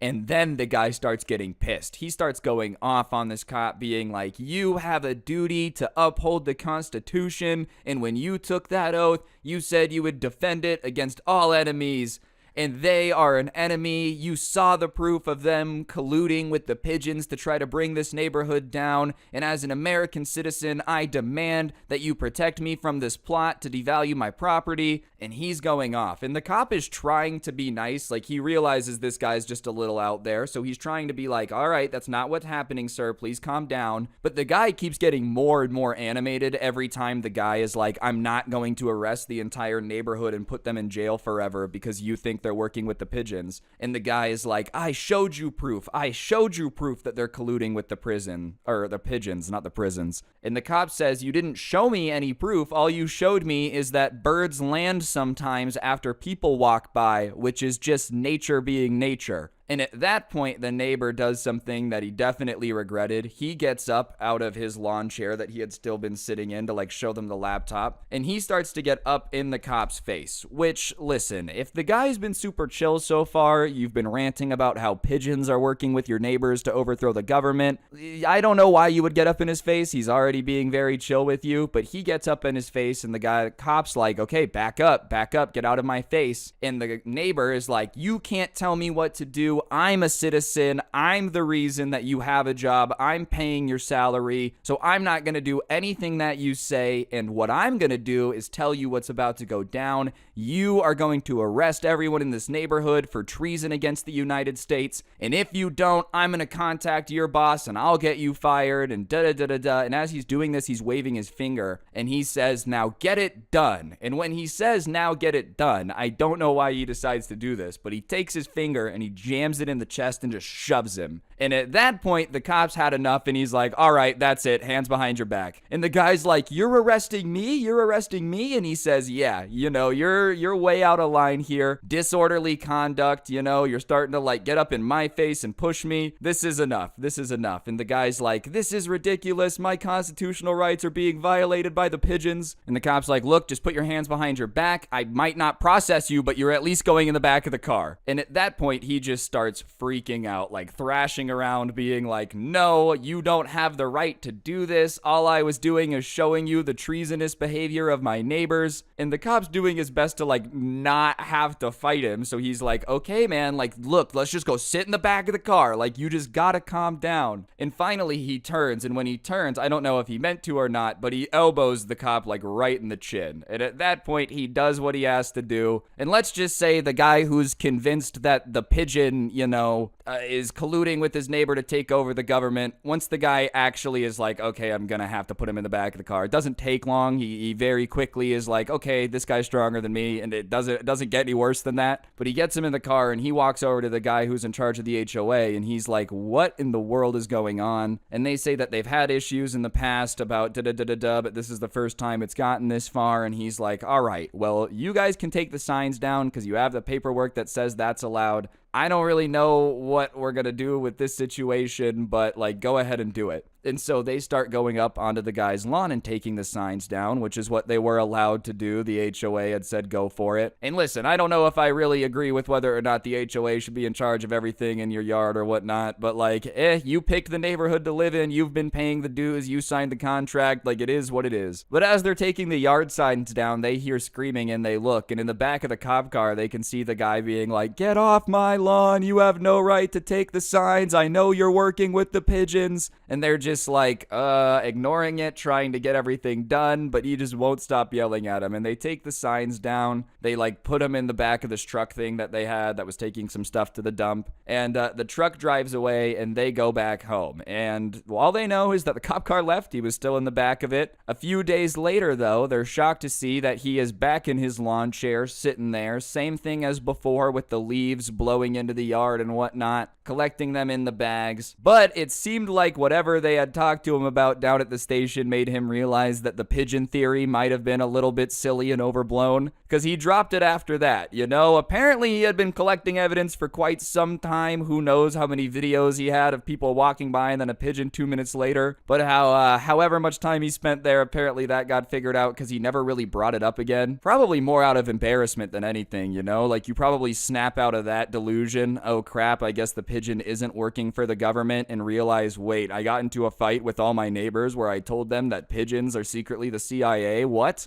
He would still come drop the bags of trash off. It's not like he completely changed. He was still pretty shameless about that. But yeah, he probably learned his lesson on the pigeon front, just because, goodness gracious, man. I don't know how people get on this like rabbit holes where they just start believing the most insane things ever. I think it has something to do with the internet, just because I feel like if you get into a big enough echo chamber, you can convince yourself of anything. But pigeons working with your neighbors to overthrow the government is definitely a new one. What would that society even look like? Like, let's pretend that the pigeons did take over the neighborhood. Would it just slowly become like Bird Person from Rick and Morty ruling the universe or something? I don't really know how that would shake out. Either way, the trash bag situation does still continue to this day. But I'll do another quick story that he added about his neighbor here in the trash bag situation, because it's not as crazy as the pigeon belief. Like, that's the craziest thing he's ever done, but this one was just funny. Anyways, I guess one time he really wanted to teach everybody a lesson to keep their leaves out of his lawn. You know, because everyone is standing out there directing the leaves, telling the trees, whispering to them, please don't drop your leaves on this lawn, put it in that guy's lawn because it pisses him off so much. But instead of just filling up one bag full of leaves and then going and like dumping it on someone's lawn, he decided to let them build up for a while, to the point where like every house had 3 bags full of leaves. And this took over a year. Like, for a year, a little bit of it stopped. He was still collecting it and yelling at people, but no bags were dumped. And so he had these huge bags overstuffed with these leaves, right? Like, he had just crammed way too much into them, and he got them all in his hands, and they're pretty heavy bags. They've got twigs and whatnot. And he starts going across the street to like dump them all on people's lawns. He just wanted to do a big pile, as petty as possible. Maybe this was his revenge for the pigeons, you know, just dump like 9 bags of lawn clippings on their yard. But whatever, he starts going across the street with them. And I guess the way that they were positioned or whatever, the sticks in the bag, the weight of the bags, as he's going across the street, like 4 of the bags just rip at the bottom and all the leaves spill onto the road. Which, listen, honestly, if he would have just left them alone, the wind probably would have blown them back out of his yard down somewhere else. But now that this guy had collected them and the bags had just ripped, there's just like a ginormous pile of lawn clippings and whatnot all over the road. And it's his fault now. Like, there's no argument that he's not responsible for cleaning this up. He just made the mess in the road. Unless he's colluding with the trees to try to shut down the road system or something, if we're going to use his own logic. And they only know this because someone was watching it back on the security camera footage later. And as soon as the bag rips, he just looks down at the pile of leaves, and you can see him take like a really big sigh and go, before he goes back over to his house, grabs a rake, and starts cleaning it up, like raking it all up and putting it back in bags. And there's something so funny about him trying to be petty enough to gather these leaves for like a year. Just get a ginormous pile, ruin someone's yard, make them call a landscaper back out, and then as you're on your way to dump it on their lawn, them ripping and you having to clean it all up again. Like, that's hilarious, bro. You're not very good at being petty and getting revenge on people if you end up having to clean up their mess twice. And listen, man, I can understand it would be annoying if there was leaves in your yard, but like, just ask them to clean it up. Tell them to trim the tree. I feel like collecting it in a different bag just to go piss them off with it on purpose. If anything, it would bring them joy when there's more leaves on the yard. But whatever, it takes him about 30 minutes to rake all this up. And by that point, he had just gotten tired, I guess. Like, raking for 30 minutes isn't a blast. I'm sure after already carrying the heavy bags all around, he was exhausted. So he just takes the bags, puts them in his trash can, and then just like goes back inside. So his entire plan that he had been working on for an extended period of time to get all these bags or whatever, like after he had to clean it all up, he just decided it was no longer worth it and threw all the bags away. I can't really blame him though. He's like, dang it, if I try to do this again and another one rips and I have to rake this all up a third time, I'm going to lose my mind. But still, the dedication, collecting leaves for a year, one breaks, just scrap the entire project, who cares? I just really wonder how people like this stay so mad. Like, how are you just so angry all the time? Doesn't it get exhausting? Like, even when it's the summertime, it's hot, it's humid outside, you still just want to sit out there on your lawn and collect leaves to be petty to your neighbors? Do you really have nothing better to do? Like, come on, man. I just feel like if you have time to fight with your neighbors, it's just proof that your life has to be boring. Because if you want to fight with your neighbors, it means you just need entertainment all the time. Like, I feel like people who got stuff going on, that's the last person you ever want to fight with. Wait, they live next door and I have to see them all the time? Yeah, no thank you. I'd rather not get into a fight with somebody that's gonna, like, know where I live. But I guess this guy, that's just all he's got left. Yep, I retired, the grandkids never visit, but I'm basically in a Cold War with my neighbors, so that's pretty cool. I don't know, man. Some people just want to be mad, especially these days, bro. It'll be funny like 60 years from now how many people from our generation are just angry tweeting into the void as like 80-year-olds. I hate that guy. Okay, grandpa, they're gonna act like Homer Simpson from the Simpsons movie. Eepa! Eepa! Like no one's gonna be able to know what they're saying in the first place. Just using swag from the early 21st century, or slang, sorry. I guess swag would be slang from the early 21st century. But man, it's just gonna be cringe when we get old. I just hope I'm not a very grumpy old man. Like, I don't want to be fighting with my neighbors, okay? I don't want to know my neighbors. How about that? How about when I'm an old man, you leave me alone, I'll leave you alone, everyone's happy. Anyways, guys, that'll do it for the video. I just thought this was a really funny story time y'all would enjoy. If you did, then because this was a longer video, you should press the like button. Let me know in the comment section down below what you thought. If you don't know what to comment, just go ahead and comment the word pigeon down below. If you comment pigeon, you are also confirming that you work with the Secret Pigeon Coalition. Let me know if it exists. I want to be in on the secret. Other than that, if you like these types of videos, just funny stories or just, you know, goofing off, whatever it may be, then you should subscribe and turn on notifications because I post videos every single day and you don't want to miss out. And I've been on the grind, okay? Like, are you kidding me? Like 20-minute videos daily for a while. There's some short ones, but they've been mostly long. You guys say you like the long ones, I provide. Either way, beyond that, if you like listening to the story times but don't have time always to watch the gameplay, want to listen offline, whatever, I do post the audio on Spotify. A link to that can be found in the description. Feel free to check that out. And I also made a new playlist here on YouTube with some of my favorite story times from this year. So if you need something to watch while you're gaming, whatever it may be, feel free to check that out. Link in the description too. And yeah, on that note, that's everything I got to plug. Thank you all so much for watching. I'm gonna go work with the pigeons now. Don't get anyone pregnant. If you do, make sure they're hot, and I'll see you guys next time. I'm out. Peace. Wow, you made it to the end of the video. Thank you. You want to join my cult? Basically, me and all the rats got together, made a secret pact to overthrow the government. It's sick. What's going on, guys? It's your boy Scrub here, back again with another video. Hope you guys are having a great day. I know I am. And today I've got a really good story time I know you guys are going to enjoy. It was sent in to me, and it's about arguably one of the worst managers I've ever heard about in my entire life that one of you guys have had to work for. So I knew it would be something you guys would enjoy. So yeah, without further ado, let's get into it, but it'll be a doozy. Alright, so at the time of this taking place, the person who sent this to me had just turned 16 years old, and they were hyped to get a job. I feel like when people turn 16, they go into like one of two camps. They either want to go get a job right away, or they like want to live in their parents' basement until they're 35. Yes, there's some people in the middle ground, but this particular person started applying for jobs like it was an Olympic sport, just trying to get hired. And obviously, they didn't have have a ton of work experience or like the ability to be insanely picky about it. And they ended up getting hired at this like quick service restaurant, you know, where you walk in, order from the counter, they give you the food, you leave. Like a little bit nicer than fast food, but not a restaurant, that like in between space. And it was fine enough, but one of the main problems they had right away is the person they had interviewed with was the owner, but his son was the person who managed it on a day-to-day basis. And the manager was an absolutely entitled brat who was like way too old to be acting entitled. I mean, first things first, the guy was like in his mid-30s, which is just way too old to be acting like you are better than everybody, or you know better than everything, or, you know, entitled in any way. By that point, real life should have smacked you around enough to realize that, you know, it just is gonna get you a lot farther if you treat everybody with respect. But the manager was the owner's son, and he would just complain all the time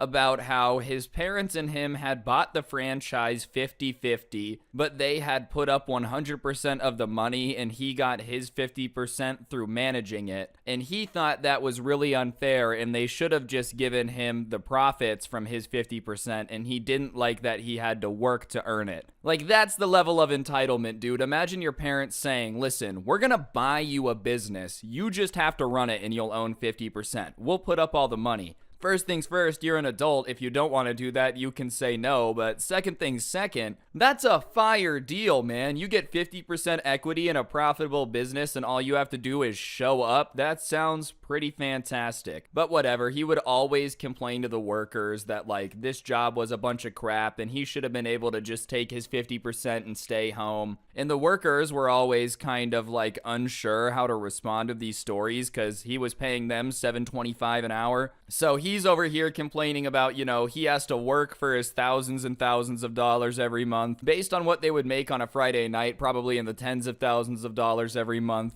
And he would complain to the people he's paying $7.25 about how it was totally unfair that he had to work for it. So it didn't make him popular, but it went beyond just complaining and acting insanely entitled. One of the most annoying things that he would do on a regular basis is just disappear. And he also hated when things weren't done his way or without his permission. So basically, if you were working an 8-hour shift, there would be 4 hours where no one could really do anything because he demanded that everyone get his permission to do everything, and then would just vanish. And when I say vanish, I don't mean like disappearing into the break room to text someone real quick or something like that. I mean, he would say things like, okay, I'm gonna go get some water, I'll be right back, walk across to the gas station in the same parking lot, and just not come back for 3 hours. No one really knew what he was doing or where he was going, but it was annoying, because obviously he would come back after hours of being gone. And at first when he started doing this, they would try to keep working and try to keep things running, and the reason it ended up causing a bunch of standstills is when he would get back and something wasn't done like to his liking,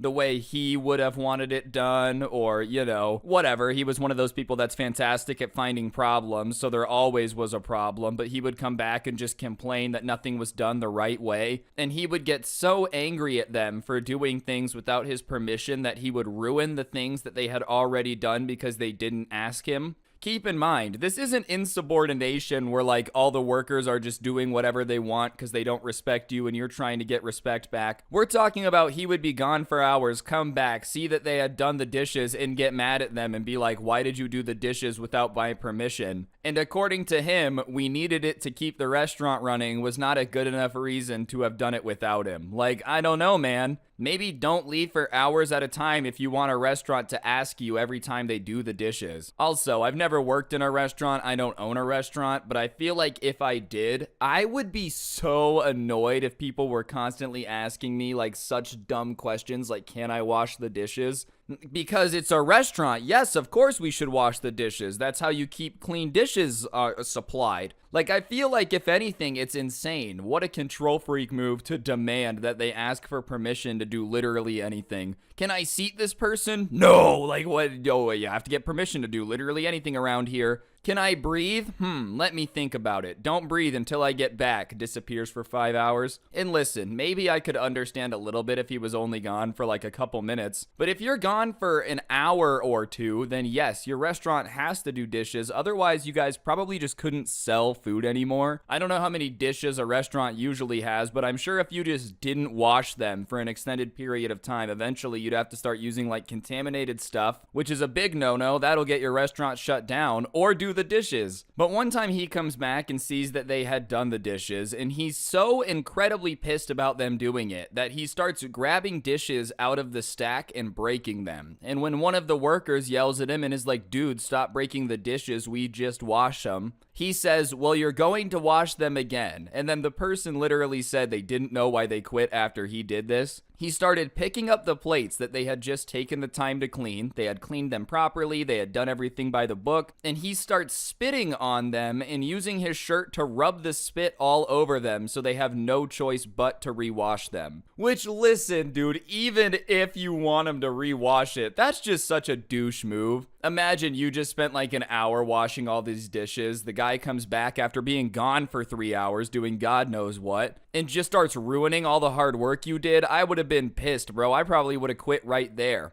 And a few of the people put in their 2 weeks shortly after that, probably due to this event, but he ended up like spitting on all the dishes and making them rewash it. And it wasn't even like he just spit all the dishes and said rewash them. That would already be a big douche move, not very cool. But on top of it, while they were rewashing them, he was just standing over their shoulder, like berating them. You didn't do that right, you didn't do that right. And he would let them wash a dish while berating them, purposely let them miss a spot that he wouldn't point out, just so he could spit on it and scream at them and make them do it all over again. And it was at this point that the person who sent this to me was like, oh, this guy's just gonna be a horrible boss. But unfortunately, he also was 16, didn't have a lot of work experience, and for some reason he had convinced himself that this was like normal behavior. Oh no, you're supposed to dislike your boss. Yeah, okay, I'm not saying you're supposed to love your boss. He's not supposed to be like, you know, your favorite uncle that you just can't wait to hang out with. But your boss should not be disappearing for hours at a time, coming back, getting mad at you for working while he was gone,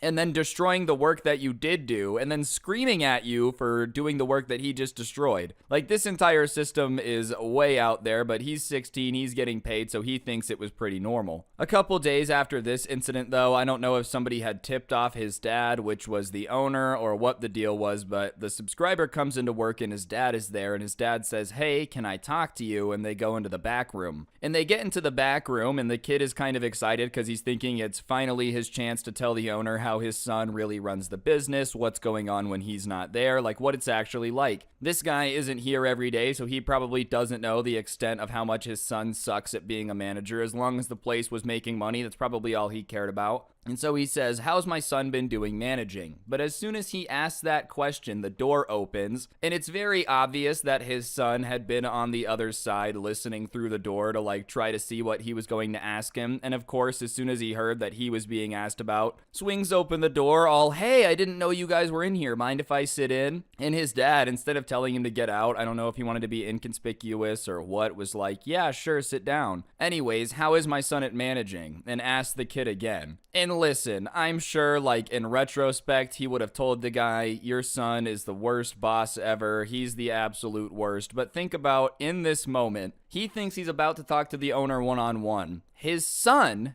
the manager, who he's asking about, walks in and is now standing there looking at you. You'd probably be a little bit like, ooh, do I say anything or not? So he starts just kind of saying honest things, but not insulting things. He's not complimenting him and saying he's the best manager ever, but he's trying to say that he sucks in the nicest way possible. Just very vague, like, well, he certainly has his own way of running the restaurant. You're not saying it's a good way of running the restaurant, but he certainly does have his own way of running it. He's actually a pretty solid manager. Every now and then he would make me laugh. He didn't say he was laughing at him, not with him. It's not like it really matters. And whatever, he struggles through a little bit of a speech to be like, yeah, he's fine. And the dad says, thank you, and he gets up to leave, and it's just him and the manager's son now. And you would think the manager's son would be grateful that this guy didn't just air him out to his dad. He didn't say he's the greatest manager ever, but he had given compliments. Sure, they were a little bit like not exactly what he had meant and left up to interpretation, but it appears hear that the manager's dad had taken it the way that he had wanted it to, which was a compliment, but his manager is having none of it and starts getting mad at him,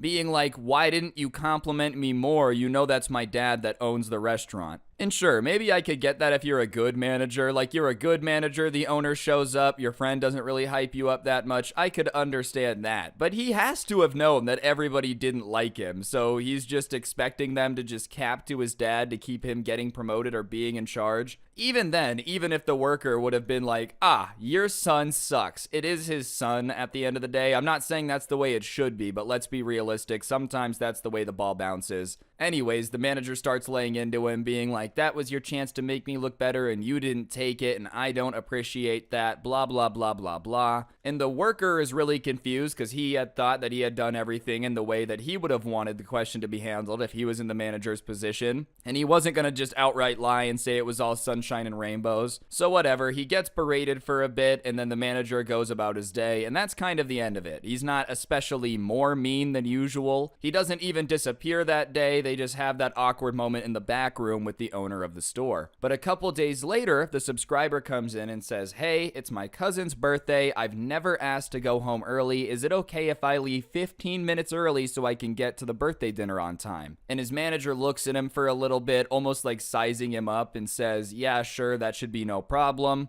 Just let me know before you go. And obviously, the subscriber's pretty grateful for that. It's not like his boss had to be cool and let him go home 15 minutes early. So he's thankful for it, and he texts his cousin being like, hey, I'll be at your dinner. It's going to be awesome. This is great. And so the rest of that shift, he's like having a great day. He's being super efficient. He's working extra hard because his boss was going to let him go home early. He was excited for what was after work. And I think this is the perfect example of why it's probably just easier if you're a boss to treat your employees well.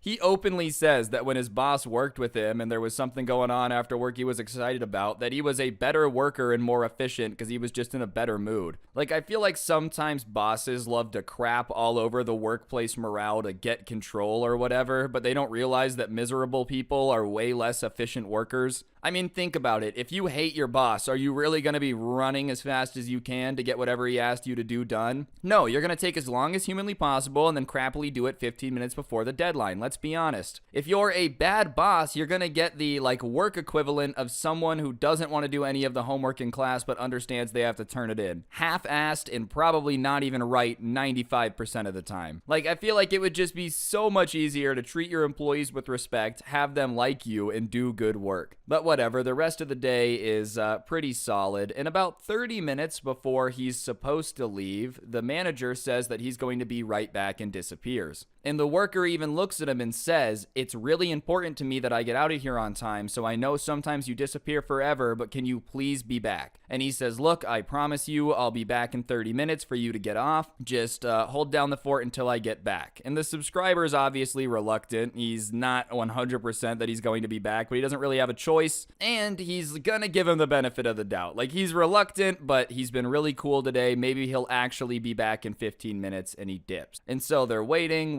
He said he'll be back in about 30 minutes, and 20 minutes go by when all of a sudden a crap ton of cars start pulling up into the parking lot. I don't know if there had been an event nearby or something like that, but apparently it gets crazy, and he only has 2 other coworkers there, and usually 4 or 5 people were needed to run the store. So they're already short-staffed, and this rush comes in. And of course, the manager is nowhere to be found, so he starts helping, and he's got his eye on the clock, and the time starts to tick by, and the time he's supposed to get off passes by. Sure enough, manager's not back. An hour passes by, manager's still not back, so now it's even beyond when he was supposed to go home. He's getting overtime now, and so it goes another hour. So 2 hours have passed since he said he was going to be back, and he's still not back. And at this point, the subscriber is working a 10, 11-hour shift, and he's pissed off, and so he demands that their assistant manager, that doesn't have a lot of power, by the way, same situation where it's why did you do anything while I was gone? I don't know why you would even bother having an assistant manager if they can't do anything. And he says, look, I was supposed to be out of here 2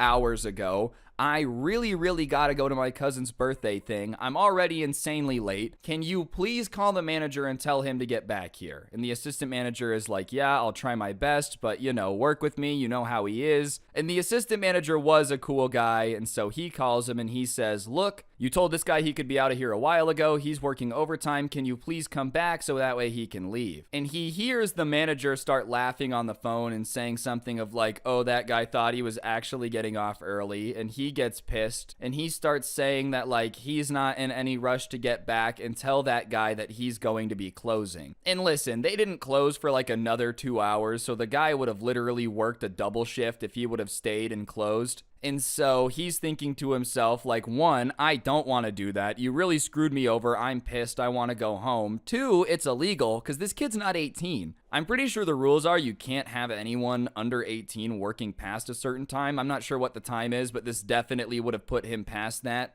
And on top of it, the manager laughing at him, being like he actually thought he was going to get off early, blah, blah, blah, blah, blah. It just really pissed him off to the point he straight up grabs the phone out of the assistant manager's hand and says like, dude, you need to get back here. I've got to go. Come on. You have a job to do. You're supposed to be here at your restaurant when it opens. Get back here so I can leave. And the manager asks like, is this da-da-da? And he confirms that it's him. And he says something along the lines of like, I'm your boss. Don't talk to me like that. You need to treat me with some respect. And on that note, he's had enough and he snaps. He says, you don't treat us with respect, so I'm not going to treat you with any. I'm not closing. I don't care what you say, no matter how much you want me to say. I've worked overtime. I'm not staying. And his manager, instead of being like, all right, fair, starts trying to argue with him again and says, yes, you are closing. And so now he starts busting out the law dictionary. No, I'm not. It's actually illegal for me to close because, one, I'm supposed to have someone with me that's an adult, and the person who closed alone usually. And on top of it, it's past the work hours. So I'm not going to close because it's illegal. And usually he would never do the whole like, oh, it's illegal for me to close, blah, blah, blah, blah, blah, but he just was not closing. Plus, those laws do exist for a reason. Like, it would suck to have to work till midnight closing by yourself and then go to school the next morning. Not to mention, you did promise him that he was supposed to get off early. Now he's worked essentially like a 12-hour shift. That just sucks, man. The last thing you should want to do is make this person work even more. But whatever, the manager takes this moment to be like, well, you have two choices. You can either stay and close the way you're supposed to. I don't know why you're quoting the law, but you're not going to tell anyways. He says that to him, which like, all right, man, I feel like snitching's wrong, but if you dare them not to snitch, they're probably going to snitch. Like, it seems fair. And these are your options. You either keep your job and you close, or you can seek employment elsewhere and leave because I'm not going to deal with your insubordination, blah, blah, blah, blah, blah. And I'm sure in the manager's mind, he was like, oh, this kid is going to buckle down, say he's so sorry, he really needs this job, he's going to just be on his hands and knees begging not to get fired. But instead, the subscriber does the ultimate Chad move and just says, all right, then I'm out, hangs up the phone and walks out. And his coworkers, when he's walking out, were like, who's gonna close? And he looks at him and says, I don't care, not my problem, I don't work here anymore. And listen, he did feel bad for his coworkers, but he was just following the boss's orders. Either you close or get another job. So he's just doing what was told to him, getting another job. I don't know why you would expect, like what you would expect to happen, excuse me. If you dare someone, like either deal with it or get out, chances are they're gonna get out. I don't know, it doesn't really matter what the situation is to me. If somebody says it's my way or the highway, I'll just take the highway. I'm good, I can cruise at 75 miles per hour wherever I want to be, that's fine with me. Either way, almost as soon as he quits and gets in his car, his phone starts ringing and it's from his manager. And for whatever reason, he decides to answer it. And his manager's like, are you really deciding to pick closing over your job? Or you get what I'm saying. Like, are you really going to pick your job over closing? Blah, blah, blah, blah, blah, whatever it was. And he says, yeah, I quit. I don't work for you anymore. You suck to work for. I don't want to work for you and I'm not closing. And the manager now is kind of like begging him to close. He says, look, man, I'll give you extra money. Just please close. Please close. And he's not having any of it. He's like, no, you come close. You were supposed to close. And the manager says that he was going to close, but he went to go do something and got invited to a party, so he's at the party instead. And that's when the subscriber loses it a second time. You're telling me that you screwed me over after telling me that I could go home early and then disappeared, promising you'd be right back so you could go to a party.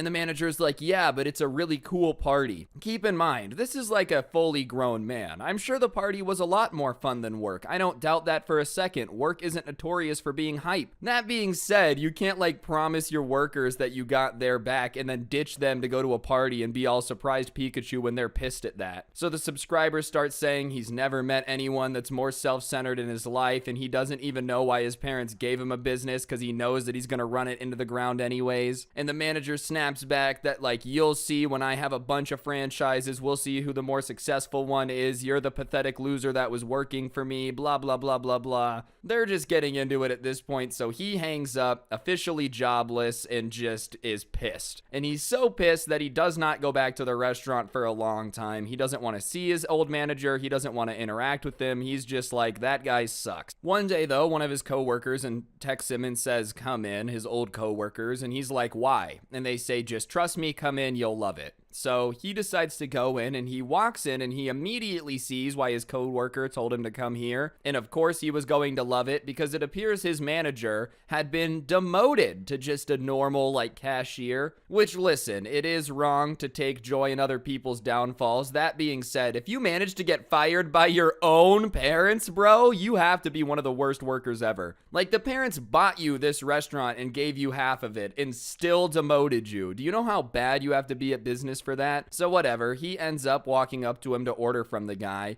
and as soon as the manager sees him, he starts looking very pissed off, like he doesn't want to serve him, and the subscriber just smiles. And remember, the last time they had talked, he had talked about how he's going to be super successful and own all these franchises, and the subscriber's just going to be a pathetic loser. So he places his order, and before he can get the number back, he goes, oh, by the way, I don't really think you're going to be owning more franchises at this rate, and just smiled. Which, listen, 100% is talking crap, but talking crap is an art form, and it's hilarious.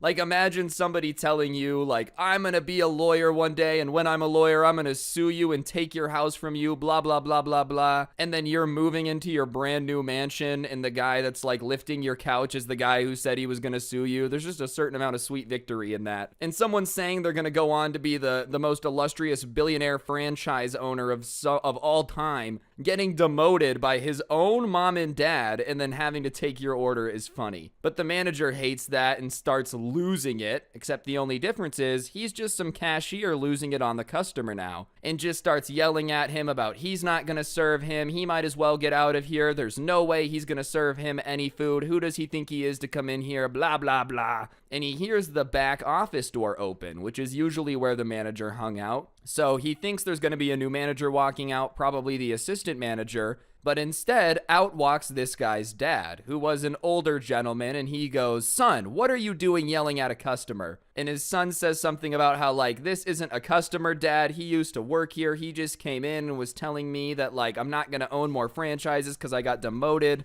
And the dad looks at the customer and is like, is this true? So the subscriber says, yes, I said that, blah, blah, blah, blah, blah, but I was just joking around. And his son starts going off being like, well, we don't take kindly to joking here. We don't want you to come in here thinking that you can talk to us like that. You're banned from here. And the dad looks at his son and he's like, you can't ban people from my restaurant. And he's like, but dad, he came in here to provoke me. And he goes, no, he came in here to buy something and happened to see you and you're easy to provoke. That's the situation here, but you're not allowed to ban people from my restaurant. And he starts going off about how he used to own 50%, so therefore he should have say in who's banned and blah, blah, blah, blah, blah. And his dad says, yeah, but we had to take percentages away from you because you were running the place into the ground and making it lose money. And now the subscribers' jaws dropped because they had never seen him and his dad go at it like this, but it also made sense why he had been demoted, like just managed to run this place into the ground. And then the dad, I don't know if it was out of frustration or wanting to embarrass her kid or what, starts going off about how, like, he wants to be retired playing golf right now, but he had to come out of retirement to manage this because his son's too dumb to manage it, blah, blah, blah, blah, blah.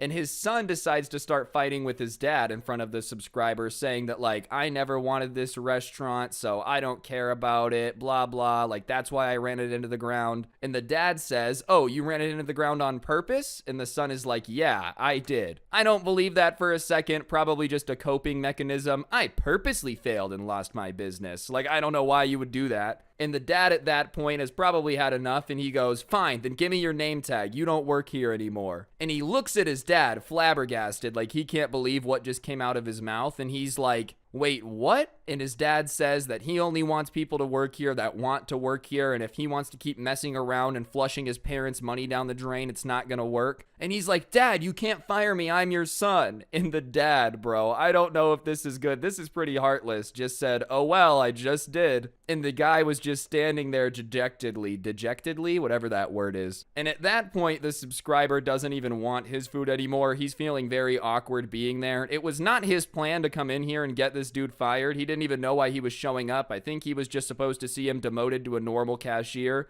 Not that that's like a really bad job. You know what I'm saying. Like, you guys get what's up. And so he just decides to leave. He had already paid for his food, but he wasn't going to stick around and watch because the guy was just arguing with his dad about how he wasn't actually fired and how he was totally going to tell mom when they got home. And the dad was just giving zero craps. Like, yeah, go ahead and tell her. She'll support it. Listen, I feel like these parents already had a lot of patience. I don't feel like getting your kids a business is ever a very good idea. I know people do it, but like, your kids probably should work for their own stuff. They're never going to value your money as much as you do. But imagine your own parents having had the talk of like, yeah, he's just running our money into the ground so much. We should probably fire him from the restaurant that we gave him 50% of in the past. Subscriber left though and did never go back after that. I don't know if he was actually fired, if his dad had a change of heart or what. But what I can say is that at the end of the day, the boss did take the gigantic L. That's pretty embarrassing, just have your worst enemies seeing you almost get fired by your own dad. The subscriber never did go back, and I'm not sure if the son ended up being manager again, fired or not, but the restaurant itself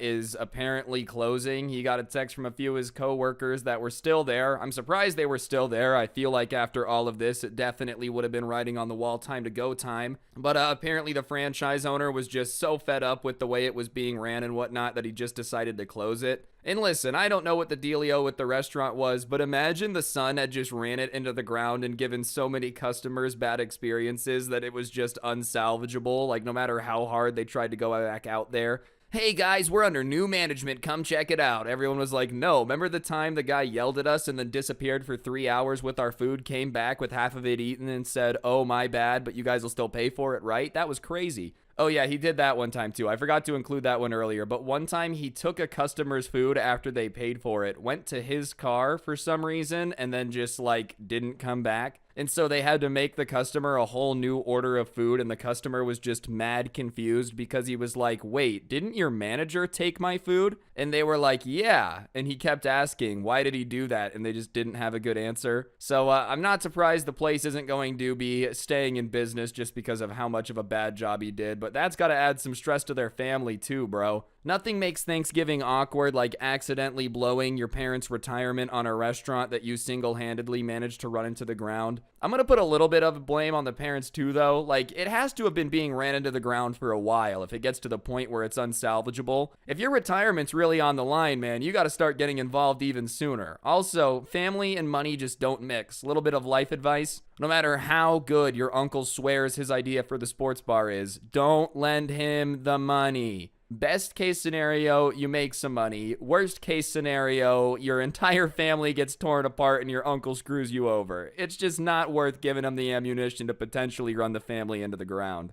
But yeah, I guess moral of the story is like, treat your workers good. There's no reason to make them hate you. And there's also just no reason to tell them they can get off early if they can. I'm still not really sure why he did that. If he would have just been honest, all of this probably could have been avoided. Probably not the closing, but the fight part. But yeah, pretty big fall from grace from owning the restaurant to not even working there. Pretty big L. Anyways, guys, I think that's gonna do it for the video, though. Hopefully you enjoyed. If you did, I'd really appreciate y'all taking a second to press the like button. Let me know what you thought in the comments section down below. I've been cranking out the longer videos, okay? I think I might go back to every other day and aim for like 30 minutes on average. So if that sounds good, let me know in the comments. If you prefer them shorter, longer, whatever, I just need to know, all right? Help me help you, baby. Anyways, beyond that, subscribe if you're new, turn on notifications, all that good stuff. And if you like the story times but would prefer to listen without gameplay, I do post the audio over on Spotify. Feel free to go check that out. And there's also a playlist down in the description down below where you can check out my favorite story times of the year so far, so be sure to do that. And yeah, on that note, guys, I think that'll do it. Don't get anyone pregnant. If you do, make sure they're hot, and hopefully I will see each and every single one of you guys next time. I'm out. Peace. What's going on, guys? It's your boy Scrubby here, back again with another video. Hope you guys are having a great day. I know I am. Today I've got a story time for you guys that I personally think is pretty funny, dude. It's about the time one of my ex-girlfriends literally hid in my trunk with a paintball gun to get back at me for breaking up with her for someone, even though that didn't happen. Yeah, it's a pretty bizarre situation, but regardless, you guys always seem to enjoy my pain, so I figured I'd turn it into a story time. Before we get into it, though, be sure to press the like button, or no joke, no scam, your ex-girlfriend will be hiding in your trunk. And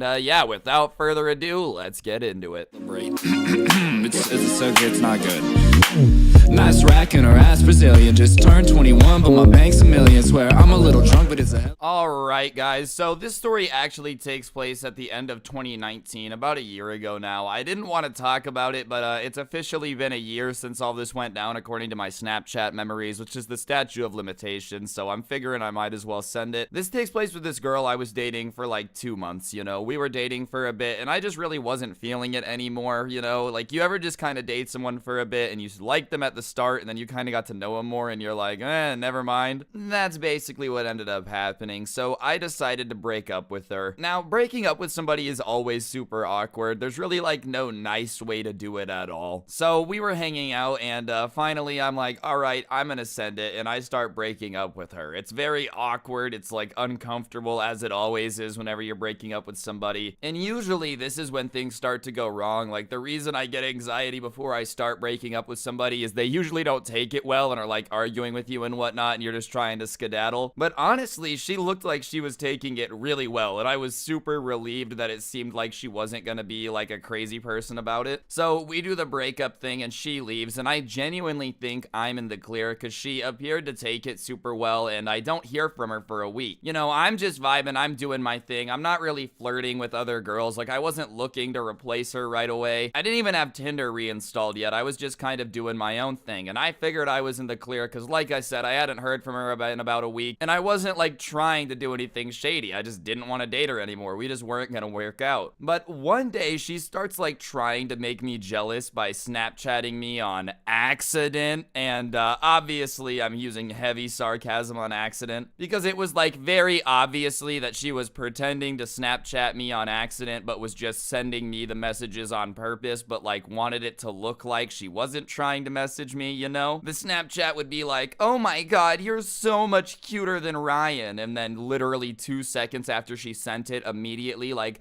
oh my god, wrong person, I'm so embarrassed. And I literally didn't care, so I wasn't replying to him because it was just cringe. Like, it was really obvious to me that she wasn't Snapchatting anybody. She was just sending me these messages to, like, try to get me to respond and make me jealous. And that just wasn't gonna work, dude. Like, I really just didn't care. And listen, I'm sure maybe accidentally you can send somebody a wrong message and embarrass yourself. I'm sure it's happened before. It's happened to me once or twice. But the thing is, because I wasn't responding, dude, she just kept doing it to the point where she ended up, like, wrong messaging me, obviously, air quotes around that one, like 15 times in one night. And like I said, maybe once it's an accident, but 15 times, dude, I don't think that's possible unless you're like a 70-year-old person who just got a phone and Snapchat and is trying to hit up the cuties. And regardless, all 15 times, I'm just ignoring it because I'll be honest, it was more cringe than anything. Like, I know her intention was to make me jealous. It did not do that whatsoever. I was just honestly kind of sitting there like, oh, this is secondhand embarrassment for me. Like, this isn't 6th grade, bro. Keep in mind, I'm an adult, and this chick was older than me. She was 22. This 22-year-old woman is pretending that, like, she's wrong messaging somebody and flirting with them to try to make me jealous, and when it doesn't work, she just kept doing it. So obviously, I'm ignoring it. I'm not really getting jealous because I do not care. And for the rest of the day, I'm just ignoring it, and I end up going to bed relatively early. I really do like to wake up early, so me going to bed early isn't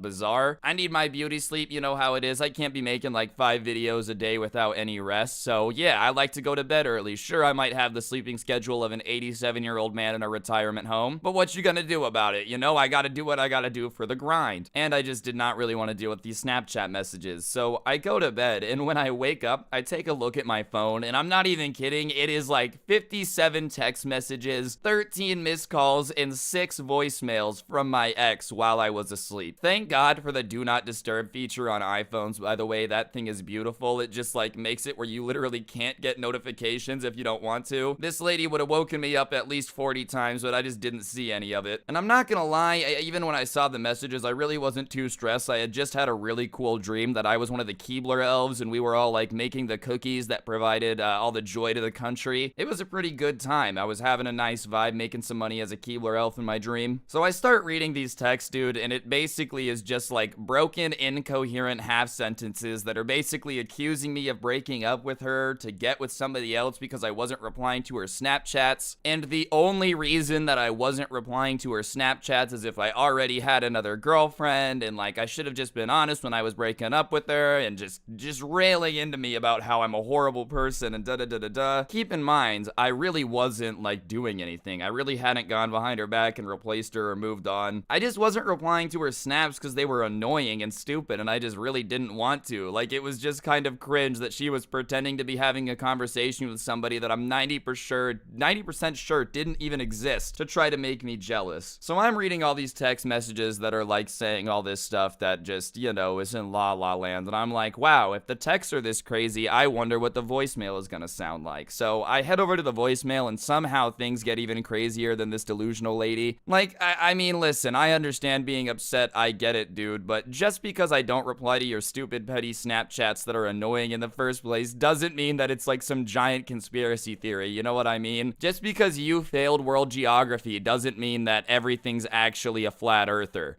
You might just be bad at geography. Like, that was the logic she was using. If I broke up with her and didn't want her back, obviously it was because I replaced her. It couldn't be just because she was kind of cringe. And stuff like this is kind of cringe and kind of proves my point as to why I didn't want to date you anymore. And the voicemail is basically saying that she's gonna teach me a lesson and that I better be careful around my car, and is like just very threatening. And, you know, I didn't think this girl was very threatening, to be honest with you. I was about as scared as like, imagine if King Julian from Madagascar threatened you. Yeah, he has the confidence, but at the end of the day, he's a lemur, and I'm pretty sure I can punt a lemur. But she's saying like, keep an eye on my car and whatnot, like look out for my car, and I obviously go outside just to like make sure my car is fine. And when I go out there, I see that the trunk is like kind of ajar. It's not closed all the way, bro. And she had left this voicemail telling me she was gonna do something to my car. So as soon as I see the trunk is ajar, I'm kind of like, ah, crap, expecting, you know, to have a wild possum in there, or maybe she like egged the trunk, poured a bunch of milk in there to make it smell bad. I don't know. I was not expecting what I saw, dude. So I go over to the trunk, and as I'm going over there, I'm kind of saying out loud, like, Jesus, this is so ridiculous, bro. Like, why do I always do this to myself? Because for some reason, man, I don't know why, but my type is just crazy. Like, I just have a type for crazy chicks. I don't ever expect them to be crazy. It's not ever like I'm looking around like, hey, do any of you guys want to threaten me repeatedly on voicemail about doing something to my car? That was never my intention. And this is actually before I got my new car. And I had been dating this girl for 2 months. And in my old car, there was this trick where you could like pop the trunk pretty easily if you just kind of like hit the badge of the car. And I had shown everybody that I knew that. I don't show anyone anything about my car anymore after this. So she had gotten the trunk open. It's not like she really had to break in. There was a way to pop the trunk pretty easily. But regardless, dude, I'm going over to the trunk as it's popped open. I'm just kind of talking to myself. And as I'm getting over there, I hear like a cough from the trunk. And I'm like, hold on, that was a cough. So I think there might be somebody in my trunk. And at this point, I go back to the garage, bro, and I grabbed like a hockey stick. I don't know why that's what I grabbed. I think it was just the nearest thing to me that I thought might be potentially useful as a weapon. I didn't know who was in the trunk, bro. Maybe she hired like a hitman off the dark web, or maybe it was Austin from Austin and Alley coming to challenge me to a dance battle, and I was gonna have to break his kneecaps with a hockey stick to win. I'm not really sure. I just knew I had to be prepared for the worst at any given chance, dude. When somebody says they're gonna do something crazy to your car and then you think you hear a person in the trunk, you approach with caution. I don't know. If that makes me a bad person, then so be it. Anyways, I get to like the trunk of the car, bro, and it's half open, and I just heard a cough. I've got my hockey stick ready to go, ready to smack anybody who pops out of this hoe, dude, and it goes open, and and tell me why I see my ex-girlfriend in the trunk of my car holding a paintball gun, bro. I don't know what is going on. All I know is that I had a voicemail saying she's gonna do something to my car, and here she is, like, you know the dude from The Hangover that they accidentally had in the trunk? That's what she looks like, holding a paintball gun in my trunk. And when I see her, I go, what are you doing? And as soon as I say something, dude, she just opens fire with the paintball gun, and I get hit in the chest twice from like a foot away. It hurts. I'm obviously like, ow. And I didn't know what to do, so I just closed the trunk, but she was in it. So I closed the trunk, and once it's closed, she's like, let me out. So I go around to the car, and I'm like, I'm not going to let you out until you promise not to shoot me with the paintball gun, which I feel like is a pretty fair request. All right, guys, I'm going to stop the video for a second. On screen is an Xbox gift card. I actually give away a gift card every single day as a way to just say thank you to everybody who is subscribed. So, you know, if you are subscribed, thank you. If you're not, you might as well press that button, turn on notifications, because you got nothing to lose. It's free. You can always unsub, and I give away money every day, so you've got literally nothing to lose. And along with that, I do have a special announcement about some Christmas merch. I ended up making an ugly sweater Karen edition. I'll throw a picture of it on screen now, but if you guys are interested in picking that up, the link to the merch store will also be down below to get the festive spirit going. And let's get back to the video. So I'm like negotiating with this girl through the trunk, and she's like, fine, I won't shoot you. So I go and I open the trunk, and I'm like, what the hell are you doing? And she's like, you deserve this for what you did to me. Keep in mind, I didn't do anything, dude. All I did was break up with her, and we had been broken up, and I didn't even do anything. So even if I did what she accused me of, I was fine to be doing it. And her response was to hide in my trunk with a paintball gun. What in the law and order is going on, bro? If I ever go missing, you guys know who probably took me, because that's a pretty crazy thing to do. Like, I'm gonna hide in the trunk. I have no idea how long she was in there. I have no clue if she had, like, brought some granola bars to make sure that she had some sustenance just in case it would be a couple days, because I don't even drive my car every day, to be completely honest with you, especially since all this went down. Like, back then I drove it more because this was November, December of last year, but still, dude, it's not like I was driving every day. So for all I know, dude, she could have just been sitting in that trunk for a couple days. Regardless, she just immediately is like, I'm out of here, you deserve this, blah blah blah blah blah. Before I can even ask questions or do anything, she gets in her car and speeds away, as if the only reason she ever came by was just to like shoot me with a paintball gun twice, which, you know, I guess I can take that. Yeah, it hurt, but like whatever, I was fine literally 12 seconds later. Dude, so she gets out of there, and I end up getting a couple more hate texts basically just being like, I deserved it. But what makes all this weirder is this lady came to my house, sat in my trunk, shot me with a paintball gun, but then just like left me alone after a couple more texts. All that commitment. Maybe it was just the shame. Maybe she realized that like there was really no way to salvage the relationship once she was playing hide and seek in my trunk. I just feel like anyone comfortable enough to climb in the trunk has got some issues, dude, because I don't know about you, I'm not getting in a trunk. I've seen enough news stories about kids accidentally locking themselves in those and like overheating and passing out and never waking up. No thank you, I don't care, dude. This girl could literally have punched my grandma. I'm not hiding in her trunk. I'm just not doing it. I also feel like it's a little bit different. I know it shouldn't be different, but I feel like if a dude was hiding in a girl's trunk, that's just a lot creepier. I prefer not to hide in trunks. Anyways, guys, I think that's gonna do it for the video. Hopefully you enjoyed. If you did, I would really appreciate you taking a second to press the like button. I'll even give you a bit. Okay, everyone, go press it. Press it right now. I'm waiting. Okay, thank you. Comment down below. If you don't know what to comment, just go ahead and comment something random. It just helps the video do better and recommended, gets me more views, more subs, all that good stuff. If you want more content other than that, I do have a podcast with a couple of other YouTube friends, Bumpkin and Dark Dom, called The Scuffed Cast. I'll put a link down below. Feel free to check that out, along with a link to the intro song. If you guys want to give that a listen, you can find that down there. And yeah, as I've said for the merch, I have the Karen Christmas sweater, the OG Sub Club, and the Haha merch, all of which can be found at the Teespring store, which linked is also down in the description. Anyways, guys, that's gonna do it for the video. Don't get anyone pregnant. If you do, make sure they're hot, and hopefully I'll see you guys next time. I'm out. Peace. What's the most ground swallow me up embarrassing moment that's ever happened to you? The time I screamed at a woman over poo. My little village has a small annual dog show. We normally enter our little dog who has one friendliest dog and waggiest tail, and dog the judge would like to take home in the past. This year, she was unfortunately in season, so we didn't enter to prevent any fuss from the other dogs, but took her along to watch. Halfway across the park, she decided to poo, and suddenly I realized I forgot a bag. There were loads of people with dogs around due to the show, so I wanted to wait a little to ask someone for a bag. I turned back, and to my horror, a lady was picking up my dog's mess. Not wanting to feel like one of the a-holes that didn't clean up, I ran towards her to advise her that she didn't have to do that because I was gonna get it. Instead, in a sort of panic, I waved my arms, barking, "That's my poo!" Please note that I did not say, "It's my dog's poo." She physically jumped, then turned a deep red, short of mumbled an apology, dropped the poo, and marched off with her dog. It was at that point I looked to my left and saw my dog's poo sitting a few feet away from the lady's mess that she was attempting to pick up. I think about it at night sometimes. Hey lady, your dog just pooped, but it's mine. I wanted to add it to my collection. I've been missing a turd of that caliber. He just has like every dog turd up on the wall in his collection. Yeah, this one's pretty mortifying, dude. This one gets added to the collection of situations I would be in that would keep me up at night. That's fair. Hey lady, that's my poop. I love that she just walked away. She didn't even say that it was her dog's. She just gave up and left. Then again, if a guy's demanding dog poop, what do? Probably leave. Don't know what I'm doing here. Don't know what I'm doing here. Hey. What's going on, guys? It's your boy Scrub here, back again with another video. Hope you guys are having a great day. I know I am. You guys have been loving the Reddit videos. They've been doing way better than anything else. So I figured I would come at you guys with another one today. Obviously, the topic's going to be embarrassing moments people have experienced where they wish the ground swallowed them up. It should be pretty fun. Before we get into it, press the like button and comment. Otherwise, you're going to have an embarrassing moment like this. And yeah, without further ado, let's get into it.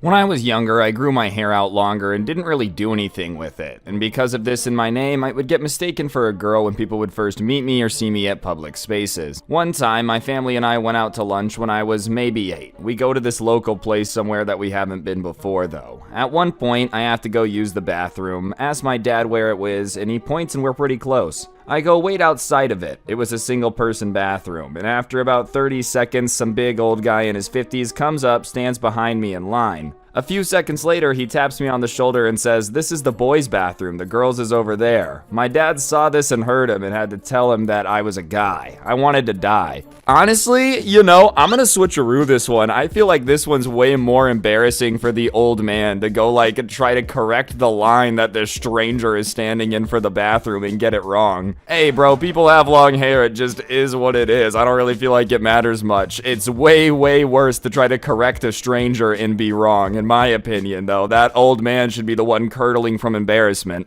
I was in a line in the cafeteria, and my female friend is leaning on the table holding her purse. Every time she would open it, I would close it. I did it twice when suddenly she faced me, and it was a total stranger. I went back to our classroom and didn't eat lunch. Oh, okay, yeah, this one triggered the hurt receptor, bro. You were just playing with a stranger's purse? My goodness. I would say going back to the classroom and not eating lunch was probably the best decision, dude. She probably turned to all her friends. This weird dude keeps touching my purse and closing it, and I have no clue who he is. Oh, ow. Ordered an Uber with my new boss on a business trip yesterday. Began to make small talk with the driver to show her how great I am at talking to people, and it come to find out the driver was talking with his girlfriend on a headset. I assume you threw yourself from the moving car at that point. This one's great on so many levels, dude. First, trying to show off and embarrassing yourself, hilarious. But on top of that, trying to show that you're an awesome people person by being so oblivious you don't realize the person you're having a conversation with is literally on the phone is like next level, bro. Yeah, I tried to show off I'm great at talking to people by being oblivious to the giant Bluetooth device in the driver's ear. I was 13 and my family and I were on a skiing holiday. My parents had decided to sign me up for lessons so that my dad could get some good skiing in and my mom and sister could relax and drink hot chocolate. My sister had broken her wrist a few weeks prior to leaving and my mom's not a winter sports fan. I had been throwing myself down mountain slopes with about as much grace as a brick, with the tutor occasionally griping about said demeanor, and was exhausted. We had time for one more run, so we all waddled over to the T-bar machine. This imaginatively named device is a so-called metal bar shaped like an upside-down T. What's going on, guys? It's your boy Scrub here, back again with another video. Hope you guys are having a great day. I know I am. And today I've gathered up some insane stories I found on Reddit about teachers just freaking out or them having to deal with entitled parents, that type of stuff. I think it's going to be a good collection you guys are going to really enjoy. It's a pretty long video, so press the like button, and without further ado, let's get into it. In 7th grade, my science teacher got tired of girls in my class and started yelling. He got so mad that he grabbed a keyboard from the computer and threw it. No one was hit, and he left class and no one knew what to do. I think he got suspended or fired or something, but he came back later in the year and apologized to everyone. It's all fun and games until your teacher decides to start throwing the keyboard like an angry Fortnite player, you know, you and your friends are just talking, there's an explosion of keys above your head as the keyboard smashes into the wall. I'm not surprised he ended up getting suspended or something. I feel like throwing keyboards at a student is a pretty good reason to make him reevaluate his teaching career choice. 7th grade history teacher. Super nerdy and generally a good guy, but had issues controlling the class. One day, during morning announcements and the Pledge of Allegiance, the class clown would not stop talking and making jokes. After yelling at him multiple times, the teacher stands up from his desk and screams, "I've had it," and throws an enormous blueberry muffin that had been sitting on his desk. Time seemed to stop as the class watched the breakfast treat sail through the air towards the whiteboard across the classroom. The muffin was obliterated on impact, showering part of the room with blueberries and moist cake. Most of the class burst out laughing, and the teacher stormed out, not to be seen for the rest of the day. The next day, he returns to class to apologize and brought along donut holes for the class.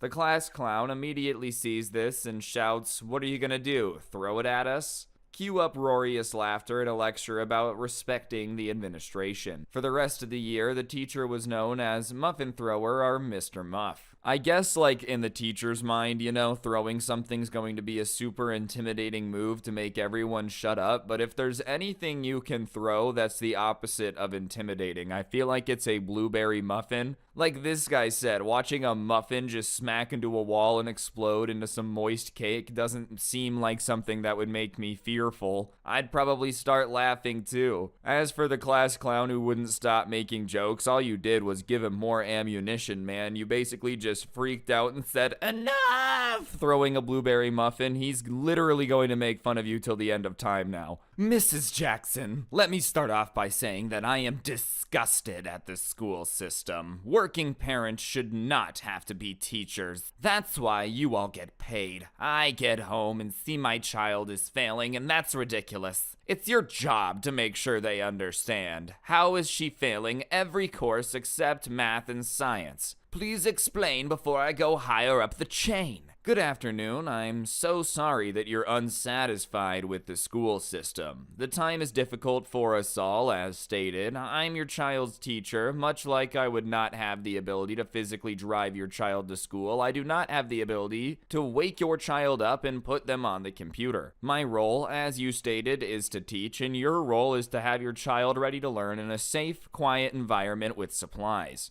On multiple occasions, I have called, dropped messages, texted, and even come to your home because we have been unable to contact you or even lay eyes on your child for orientation. I understand your frustration. Please, understand my frustration. Your child has not submitted one assignment since August, and she has not attended one meeting. She received a 65 in math and science off principle of grace because I do believe she has the ability to do better than that. Her reading and social study grades are handled by another teacher, and I cannot speak for her. Okay, well, for future reference, I would appreciate if you do not contact my husband on Class Dojo. That's inappropriate and uncalled for. I handle her schoolwork, and the two of you should have no private conversation. Your husband was contacted because his information was given to me. No conversation has ever been inappropriate, and on 8 different occasions, I have attempted to reach you. You gave us his information in the event we could not reach you, and if you would like his information removed,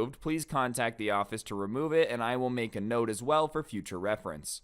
I just don't want you contacting him. I'm not comfortable, and I'll let him know as well. If my child is not on the computer, it is my expectation that you'll call me and let me know daily. I don't have time to keep up with her and all this work. Again, I'm not her teacher, and if you're going to give out zeros, I expect you to come here and help her. That's all. As much as I would love to do that, ma'am, that's not feasible. I have 54 students and cannot call the parents of every student who's not logged on daily. To avoid any further confusion, can you set up an in-person meeting with administration to go over expectations? Please let me know a date and time that works for you, and I'll work around your schedule. Thank you. If I needed a meeting, I would have asked for one. Do as I ask and we won't have any issues. My daughter will not fail because you're being lazy. Ma'am, have a good night. The principal will be following up with you tomorrow. Alright, so I'm not a parent, but I've never understood why parents would want to take this approach when talking to their kid's teacher, because all you're gonna do is piss off the teacher and really make them dislike your kid. And the fact you expect the teacher to do something about your kid not logging into class is ridiculous. I mean, sure, I guess they could let you know, but what, you want them to somehow motivate your kid to wake up on time and go to school? I think that's part of the parenting part of the equation. Why is my daughter not waking up on time? I don't know, man. That seems like your problem. 100% your problem. I have no control over anything your kid does other than trying to teach them math. It's just gonna make you and your kid's year way longer when the teacher just dislikes you guys now. The year I was in 3rd grade was one of the best and worst of my entire educational experience, and both of the extremes were because of the teacher I had. She was beloved by most of the students, the female ones especially, but had a habit of being passive-aggressive and chagrined towards more difficult pupils. She'd find or invent reasons to ignore difficult questions, often vague threats about impending punishments, or make small efforts to turn classmates against one another. She was not an especially likable educator, and she became truly reprehensible once when she insisted Jupiter was bigger than the sun. At first, it just seemed like a misunderstanding. Our class had just entered into an astronomy unit, and one of our activities was to construct a scale model of the solar system. The reference image we used came from a book, and in it, the sun had been reduced in size, and the teacher had not noticed this, and was therefore operating under the mistaken assumption that Jupiter was our largest celestial neighbor. Well, I knew better and tried to correct her, and she replied with me with a tone of aloof dismissal, stating quite clearly that I was wrong. That's okay though, she said. After all, you're in school to learn new things. She then smiled sweetly, and I returned to my seat feeling thoroughly confused and frustrated. In the weeks that followed, I engaged in all-out war against my teacher's pseudoscience. My father, having heard everything from me, sent me to school with his college textbooks, hoping to turn the tide of my battle. My teacher refused to even look at it. Class, she said, rolling her eyes, who can tell Max what the biggest object in the solar system is? My face was burning with anger and shame as every other student shouted, Jupiter! Things only escalated from there. I refused to back down despite having been labeled as the class dunce. Each time the topic came up, I tried to offer my evidence, and each time I was steadfastly opposed by everyone within earshot. Finally, after over a month of torment, our astronomy unit culminated in a field trip to the local planetarium. The show was a breathtaking adventure through our galaxy and universe beyond, and left me feeling infinitesimally small, yet strangely empowered. As the lights came up, our guide to the cosmos asked if there were any questions. Which is bigger? I shouted, jumping to my feet. Jupiter or the sun? My entire class sighed in frustration, and my teacher barked to sit down, and the astronomer looked confused. The sun, of course, he scoffed. A hush fell over the room, and after a moment of utter silence, a girl named Melissa spoke up in a condescending tone. Well, sir, we have a chart that says Jupiter is bigger. The astronomer looked at her, he looked at my teacher, and looked at me with an expression of sympathy. Little girl, he said, returning his attention to Melissa. If you look at the picture again, you'll see the sun is being shown at a fraction of its actual size. Otherwise, it wouldn't fit on the page. His gaze moved to his next victim, who had slumped down in her chair as to be almost as small as her students. Your teacher should have told you that. Upon returning to the classroom, all the students crowded around the reference book. Sure enough, a tiny block of text explained the sun had been scaled down in the illustration. I declared my triumph, having been finally vindicated, and no one apologized, and my teacher found new reasons to punish me, and I was treated with no small amount of scorn. But I didn't care. From that day forward, I knew to never be afraid of asking questions or standing up for facts in favor of fiction. From that day forward, at least until it was taken away, I proudly wore my homemade dunce cap with a smug grin. Dude, that is next level embarrassing. Oh my goodness. Just teaching a class of like third graders that the sun is smaller than Jupiter and just being so confident that you're making people feel stupid when they dare to question you. You know, when the astronomer said the sun was bigger, she had to have felt as small as a human being can possibly feel in that situation, just pure embarrassment. The fact she never apologized sucks, though. The least she could have done is said, "Hey man, I'm really sorry for making fun of you for the entire year and basically encouraging everyone to call you a moron for simply questioning something you knew to be true." 8th grade English. Well, I was a sort of middle school TA. Basically, each 7th grade teacher picked one 8th grader that they had previously had in class, and we used an elective period to sit and assist with this class. I signed up to the program in hopes of spending an hour a day doing nothing, but plot twist, this teacher apparently acquired some rageous use over the summer, and midway through our second week of class that year, the 7th graders were filing in the room for lunch, chatting and joking around, and Mr. R, as we can call him, decided the room was too loud. He started softly mumbling passive-aggressive crap like, "Or we will all be raging toddlers that can't quiet down, and let's just be as loud as possible." I heard him because I was at his desk, and 4 feet away, the kids obviously did not. He continued for maybe 2 to 3 minutes, and again, the students were doing nothing out of the ordinary, and he suddenly gets red-faced, takes his Caucasian, literature-appreciating bare hands, slams it down on the glass screen portion of the overhead projector. For those of you that don't remember, projectors had a piece of thick glass to ride on, placed above a light bulb underneath. And the thing exploded. Glass is flying everywhere, and the pressure of the glass bulb popping sounded like a small bomb going off.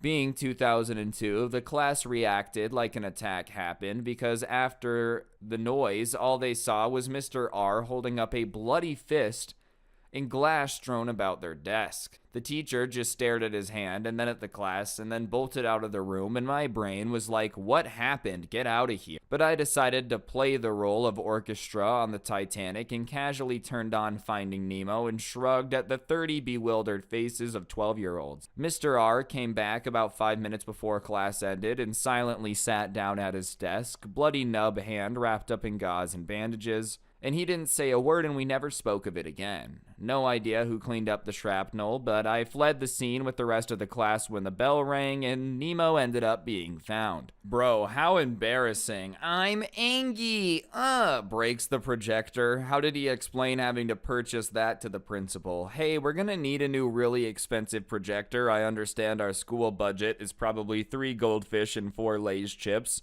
but I'm gonna need a couple $100 to buy a new one. I got really mad and smashed it." I love how he was so ashamed he just literally never spoke about it again. Forget addressing it, forget, even acknowledging it happened. Just wrap your hand in gauze, come back to class, and pretend it never happened. There you go. I'm sure this rumor got around the school really quick. They were like, "Yo, some dude smacked his projector and ended up cutting up his hand. It was absolutely disgusting." Not quite a parent-teacher conference, but it was after I got my first cell flip phone long ago when they were just coming out. An 8th grader ended up stealing it, and my wife called the phone, and the guy who answered was dumb enough to give her his name, and it was a parent who was using it. The kid confessed to taking it, and the parents came in, and the admin confronted the parents about it, explaining that they just wanted the phone back. The parents tore into the kid for confessing that he took the phone and told him his birthday was canceled for ratting on them. Wait, so his parents weren't mad about him stealing the phone from his teacher? They were just more mad about the fact that he told on them? Wow, I feel really bad for this dude. I feel like life is giving you a very crappy deck of cards when they make your parents just this dumb.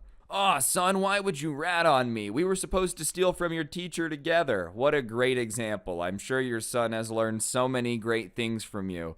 Entitled parent thinks teachers should work 24/7. So as stated, I'm a teacher. I teach 6th through 8th grade in the United States public school system, so English is my first language. This is about all the hoopla about mobile phones, etc., all that stuff. So I've been teaching this year a simultaneous hybrid model, meaning I'm teaching via Zoom while I have half my students tuning into Zoom and the other half sitting in the classroom with me. It's whatever, I managed until 2 major events happen. I'm extremely immune compromised thanks to being back on chemo, and luckily it's not too bad for me, but one of the major side effects is a heart event, which I had and was hospitalized for a while, then returned home and to school because I love the kids. Once I returned a few weeks later, I got COVID, as did my family, so I've been teaching via Zoom while a sub or an adult body in my classroom is sitting there with the kids. But again, they get the information and education they deserve, and with COVID, I only took off 3 days because I love my students and could wear my pajama bottoms and teach. All this to say, my grading was a little bit behind from where it should have been. Not horrible, but maybe 1 week behind, and I updated it all this week. It's also the end of the half semester and the end of the whole semester.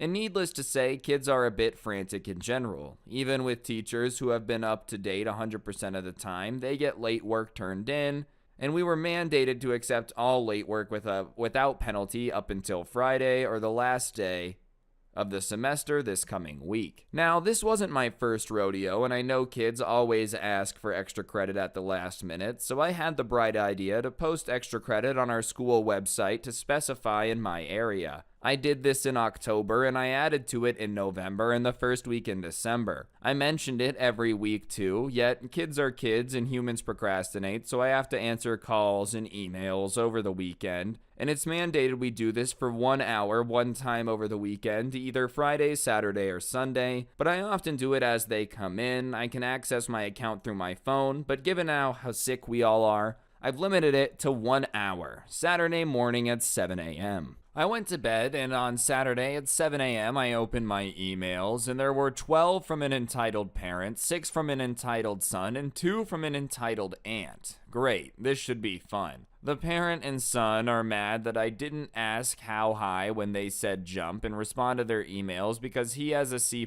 and wants an A. What does he need to do? I don't know. And then the aunt was CC'd on these emails, and the aunt asked in her email if I got the emails, and email too to CC them when I respond. The aunt has been extra nitpicky with me this year because of what the mentioned above absences. But whatever, I follow the rule of thumb and follow all district contract rules and policy. My response was this at 7:13 a.m. on Saturday. Dear son and parent, I've received a combined 27 texts and emails from you on Friday. Thank you for being understanding when I say unfortunately I wasn't able to respond until today because I had prior engagements. I did see that your son has 4 missing assignments that can still be done, and there are how-to videos attached to the assignments on the school website page under my class if he needs help before Monday. I also have 6 extra credit assignments posted that the son is welcome to do as well, combining this with the late work, which you could review the online gradebook and look for the red box with a 0 in it to find, and I've also attached the titles and dates when these were due along with the links to turn them in. This should put your son over the top. Thank you, and if there's any further questions, I can be contacted at the school number or via methods you already used Monday at 6 a.m. The son wrote back, I don't want to do them, isn't there something else I can do? And CC'd the mom and the aunt, so I actually couldn't respond back with a reply all saying, wow, you caught me just before my office hours were over. Unfortunately, there's nothing further I can offer you for extra credit, but I can help you. I'll even do a one-on-one Zoom Monday if you struggle. I'll talk to you on Monday about this option, but have a good weekend. I'm gonna drive to the tree festival tonight when it gets dark because we can stay in our cars. Hint, hint, I'm busy, kid. Mom immediately writes back, he doesn't like the options you gave us. Give us different options. This is ridiculous. I pay taxes. You work for me. You need to answer when I message you. Blah, blah, blah. Asking me to wait until the next day is stupid. She wrote it like that. I'm your boss and I'm copying the aunt and you'll get in trouble for not offering the son other options. The son should not have to do stuff that the aunt doesn't like. I laugh at this, but do not respond because she sent it after 8:45 a.m. after all. I get an actual phone call from the aunt at 9:06 a.m. saying, "Can you please tell me what's going on here?" And I respond that the son has missing work and did not like any of the 6 options I had for extra credit to bring the grade from a C to an A. And the aunt says, "Find something else or offer a one-on-one Zoom Sunday." And I said, "No, I'm busy Sunday and I have COVID that I worked through and already have done my hour. I offered blank as extra credit. What do you think I should offer instead?" And he said, "Maybe you can call the son and see what he wants to do." I said that I would send one more email and CC her so that way we'd all be on the same page. The son and the parent had actually already talked to the entitled aunt, unbeknownst to me, and the parent responded that I had to come to her house and give him one-on-one lessons, and the son wants them to be fun, so maybe something about Fortnite. Maybe I could play Fortnite while they go out to dinner. Great, now I'm being told to be a free babysitter, and I'm not allowed to tell anyone I have COVID, so I can't use that as an excuse. And I respond that that will not work and is not a good substitute for educational work. The aunt said I should consider it and think of it as a bonding experience for my student and myself, and maybe not during dinner time because mom and dad should probably witness it. Again, I said no, per my contract I do not and will not do that, and I'm not going to reply further until Monday, and I already have my union rep coming in on this. This, my friends, is what happened when you teach a Title I school and you have a handful of rich kids the admin wants to appease. I'm assuming because their tax money funds mean more than the rest of my kids' parents combined. Now it's 1:34 a.m. and I can't stop worrying about tomorrow. Nah, this is insane. You gotta switch schools or something after this, dude. You give them 6 options, they don't like any of them, and their alternative is you come over and babysit their kid and play Fortnite while they go out to dinner. In what world is that a good reason to bring someone from a C+ to an A+?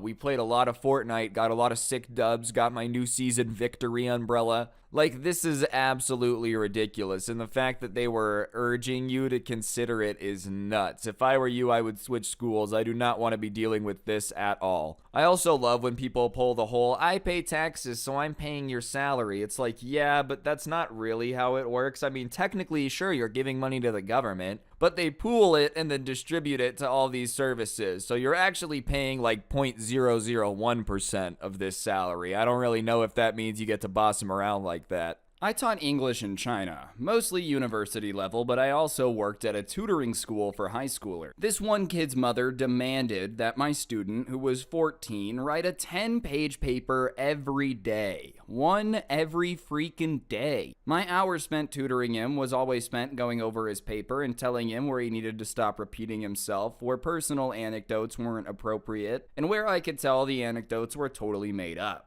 I tried telling him that some of the prompts he chose didn't need more than 3 or 4 pages, and I tried pleading with him to stop writing when he said everything he needed to say, not when he hit the 10th page. But his mom, who spoke no language beside her native tongue, would punish him if he didn't write 10 pages.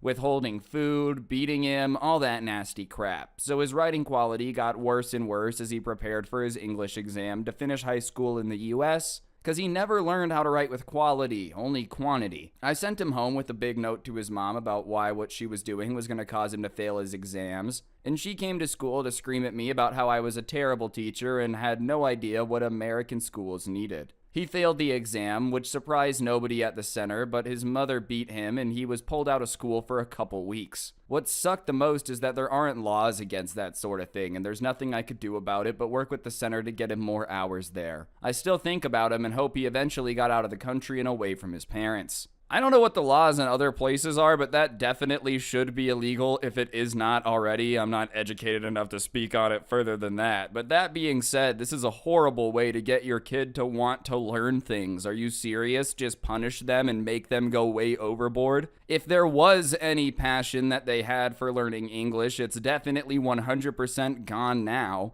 If that's how my parents were forcing me to learn something, I would just start to hate it out of like rebellion at that point, man. My girlfriend is a teacher and she tells me of the horrible meetings she has with parents, and the ones that stick out are aggressive parents who think she's lying about their children missing or not doing work. My girlfriend's incredibly well organized and there may be an accident here and there, but your girl missing 10 assignments is not the teacher losing things. If you need to physically intimidate someone, you're messed up, especially when it's a 5'4" woman. She has 3 sets of parents that need to have administration in the room to supervise them because they try to bully her. When my grandma worked in a school, she said these were the worst parents that come in and are just insistent that the problem is 1000% not their kid when their kid is just the problem. Like their kid will stab someone with scissors. Well, who made them angry while they had scissors in their hands? That's the culprit here. There's no way little Johnny failed math. He's too smart for that. Hey Johnny, what's 4 + 4? 11 Like just the most random things ever, bro, but they're insistent it's gotta be everyone else's fault.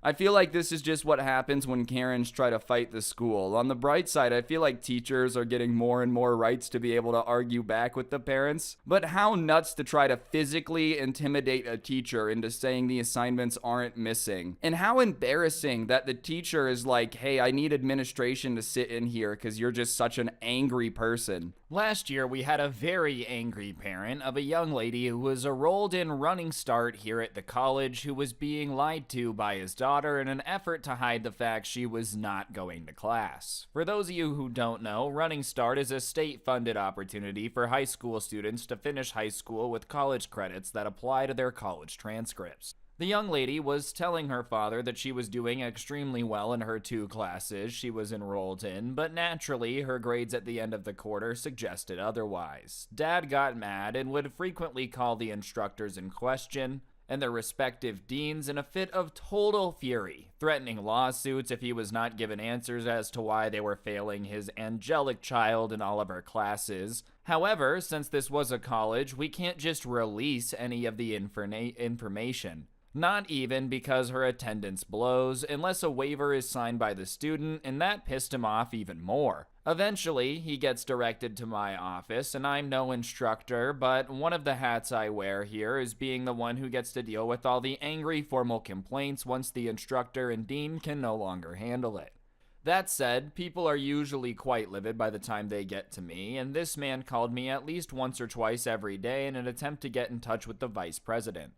The president, you name it. He called me awful things, yelled and slurred with his accent beyond comprehension, and complained about how our crappy education system for ages. And it was my job to listen every day. And all the while, I have to repeatedly remind him that I can't tell him anything about his daughter's time here because it's an ethical violation when there's no waiver on file. But heaven forbid he take no for an answer. He started coming onto the campus and stalking the instructors by waiting at their offices and attempting to confront the dean in person. Each time we told him we couldn't release personal information unless his kids signed the waiver. Eventually, security got involved and he was banned from the campus, and my supervisor told me after the fact she found out that his daughter had actually been removed from a sister college prior to her enrollment. Apparently, the dad had been stalking instructors for the same reasons, and they believed him to be a serious threat. Listen, I know no parent wants to believe that their kid is lying to them, but I promise you, if your kid has gotten out of 2 schools because they're failing and each time it's been totally not their fault, it's probably time to look at them and be like, alright, it's definitely at least a little bit your fault, right? Also, how frightening that he had been removed from 1 college already for stalking the instructors. I'm glad the boss didn't release that information while all this was still going on. Oh, by the way, you know that angry guy that keeps coming in here? Yeah, he's known to be a violent stalker. That's just the last thing you want to tell everyone while it's going on. Do you have no shame, though? Like, if you've been banned from 2 colleges for stalking teachers, do you not want to reevaluate how you've been handling everything? If you don't like the way I teach, why don't you complain to someone about it? So today at work, we were talking about my rather bad handwriting, and it reminded me that perhaps the proudest moment of my life could be considered malicious compliance. If it's not, I apologize, but the reason I'm posting this is I did what I did with the intention to get my teacher in trouble, which worked in the long term, but I did not expect it to follow the events that happened. The story's quite long, and I apologize for that. This took place 19 years ago when I was in middle school. I had and still have a disability that prevents me from writing legibly. However, my parents quickly learned I had an insane typing speed, and as a result, my ADHD psychologist and parents got me an AlphaSmart word processor for my 5th grade Christmas present. It would be an understatement to say this was a life changer. My assignments became so much easier. I knew the stuff but couldn't write it down, and my attitude about school changed. I became the hip popular kid at school for having a fancy piece of cutting edge technology, and none of my teachers between 5th and 7th grade had an issue with this and were impressed by the technology. Mind you, word processors weren't new, but seeing them in schools was unheard of at that point as they were quite expensive. This changed in 8th grade with Mrs. Grump. Mrs. Grump was your traditional old woman who looked like my great-great-grandmother. Gray hair, wrinkles upon wrinkles, a bead necklace that reached past her breast, flower print outfits, and clip-on earrings. Seriously, she was one bobbed hairdo away from being Karen's grandmother. The first day I took my word processor out, she was on my back. Anytime she saw me with it, she would threaten to take it from me and reduce my marks for the class. I recall myself standing up for myself the first time, but I was never one to argue with the teachers, and I never needed to because my teachers, up until then, were understanding. When she said no, I backed off. At that point, school became miserable for me. When I typed up my assignments, Miss Grump lowered my marks for not being handwritten. Anytime I asked her if I could stay after class to finish or finish writing down my notes, she would lower my marks on the next assignment for wasting her time. Anytime I asked a friend for help in class, you guessed it, she'd lower my marks. Luckily, as most of my fellow students understood my problem, a group of them approached me and offered to help. They started offering me their notes each evening so I could bring them home and photocopy so I could keep up with everything. We also hung out in the library at lunches and they helped me with my handwriting so it could be at the very least legible, allowing me to write out my homework despite it taking a long time. I genuinely don't know what her problem was, but she began reducing my marks because of poor handwriting and inspecting my binders to make sure I wasn't stealing people's work, and if she found photocopied notes, she would lower my marks. This was ridiculous as none of my classmates were marked in such a way. Now, as explained, I'm not one to question authority. Despite being miserable with Miss Grump's attitude, I quietly accepted that I would probably fail. Unfortunately, I don't remember why my parents didn't help, but I think it might have been due to my older brother being a part of Mrs. Grump's in the past, and they thought I was being overdramatic. With the background out of the way, let's get to the compliance. I don't know what happened this particular day, but I had a sudden surge of confidence. It was a bad day, and I remember we were doing an assignment involving microscopes in class. We needed to describe what we saw, and instinctively I brought out my word processor. I put it on the table, looked down into the microscope, and when I came back up, Miss Grump was standing there with the word processor in her hands. I am confiscating this and throwing it away. But I need it. It's expensive. Too bad. I've warned you many times not to bring it out in my class, and you didn't listen, and these are the consequences. At this point, she put it in her cabinet unit and shut the door. Everyone in class was silent, and Miss Grump sat back down, and some of my classmates tried to calm me down as I was crying. Miss Grump didn't care. In particular, I recall one of the students who usually bullied me trying to cheer me up, and we'll call him Jim from now on, and Jim now works as a coach at a gym now. It didn't work on the assignment, and when Miss Grump came to take my blank sheet, she scoffed. If you don't like the way I teach, why don't you complain to someone about it? I left the classroom defeated, but to my surprise, during lunch, Jim came up to me with my word processor in hand. He stole it out of the teacher's cabinet while she was returning the microscopes to the lab, and he told me he was going to keep it in his locker till after school when he'll return it. That way I wouldn't get in more trouble when she finds it missing. It was at that moment when I snapped. I don't know what it was. Maybe the fact the person who had bullied me for so long was the one helping me, but I wanted Miss Grump gone. But what was I gonna do? Well, complain to someone, of course. She is the teacher, and it's not like me to disobey the teacher. In any other situation, I don't think this would have worked, but I got lucky in regards to the events that followed this decision. So myself and Jim went to the school principal during lunch, and me and the principal up to this point had never officially met as she had just started at the school this year after the previous principal retired. We are going to call the principal Miss Awesome, and Miss Awesome was eating at her desk and was surprised to be interrupted. Though she did sigh when she saw Jim, I know for a fact those two were well acquainted.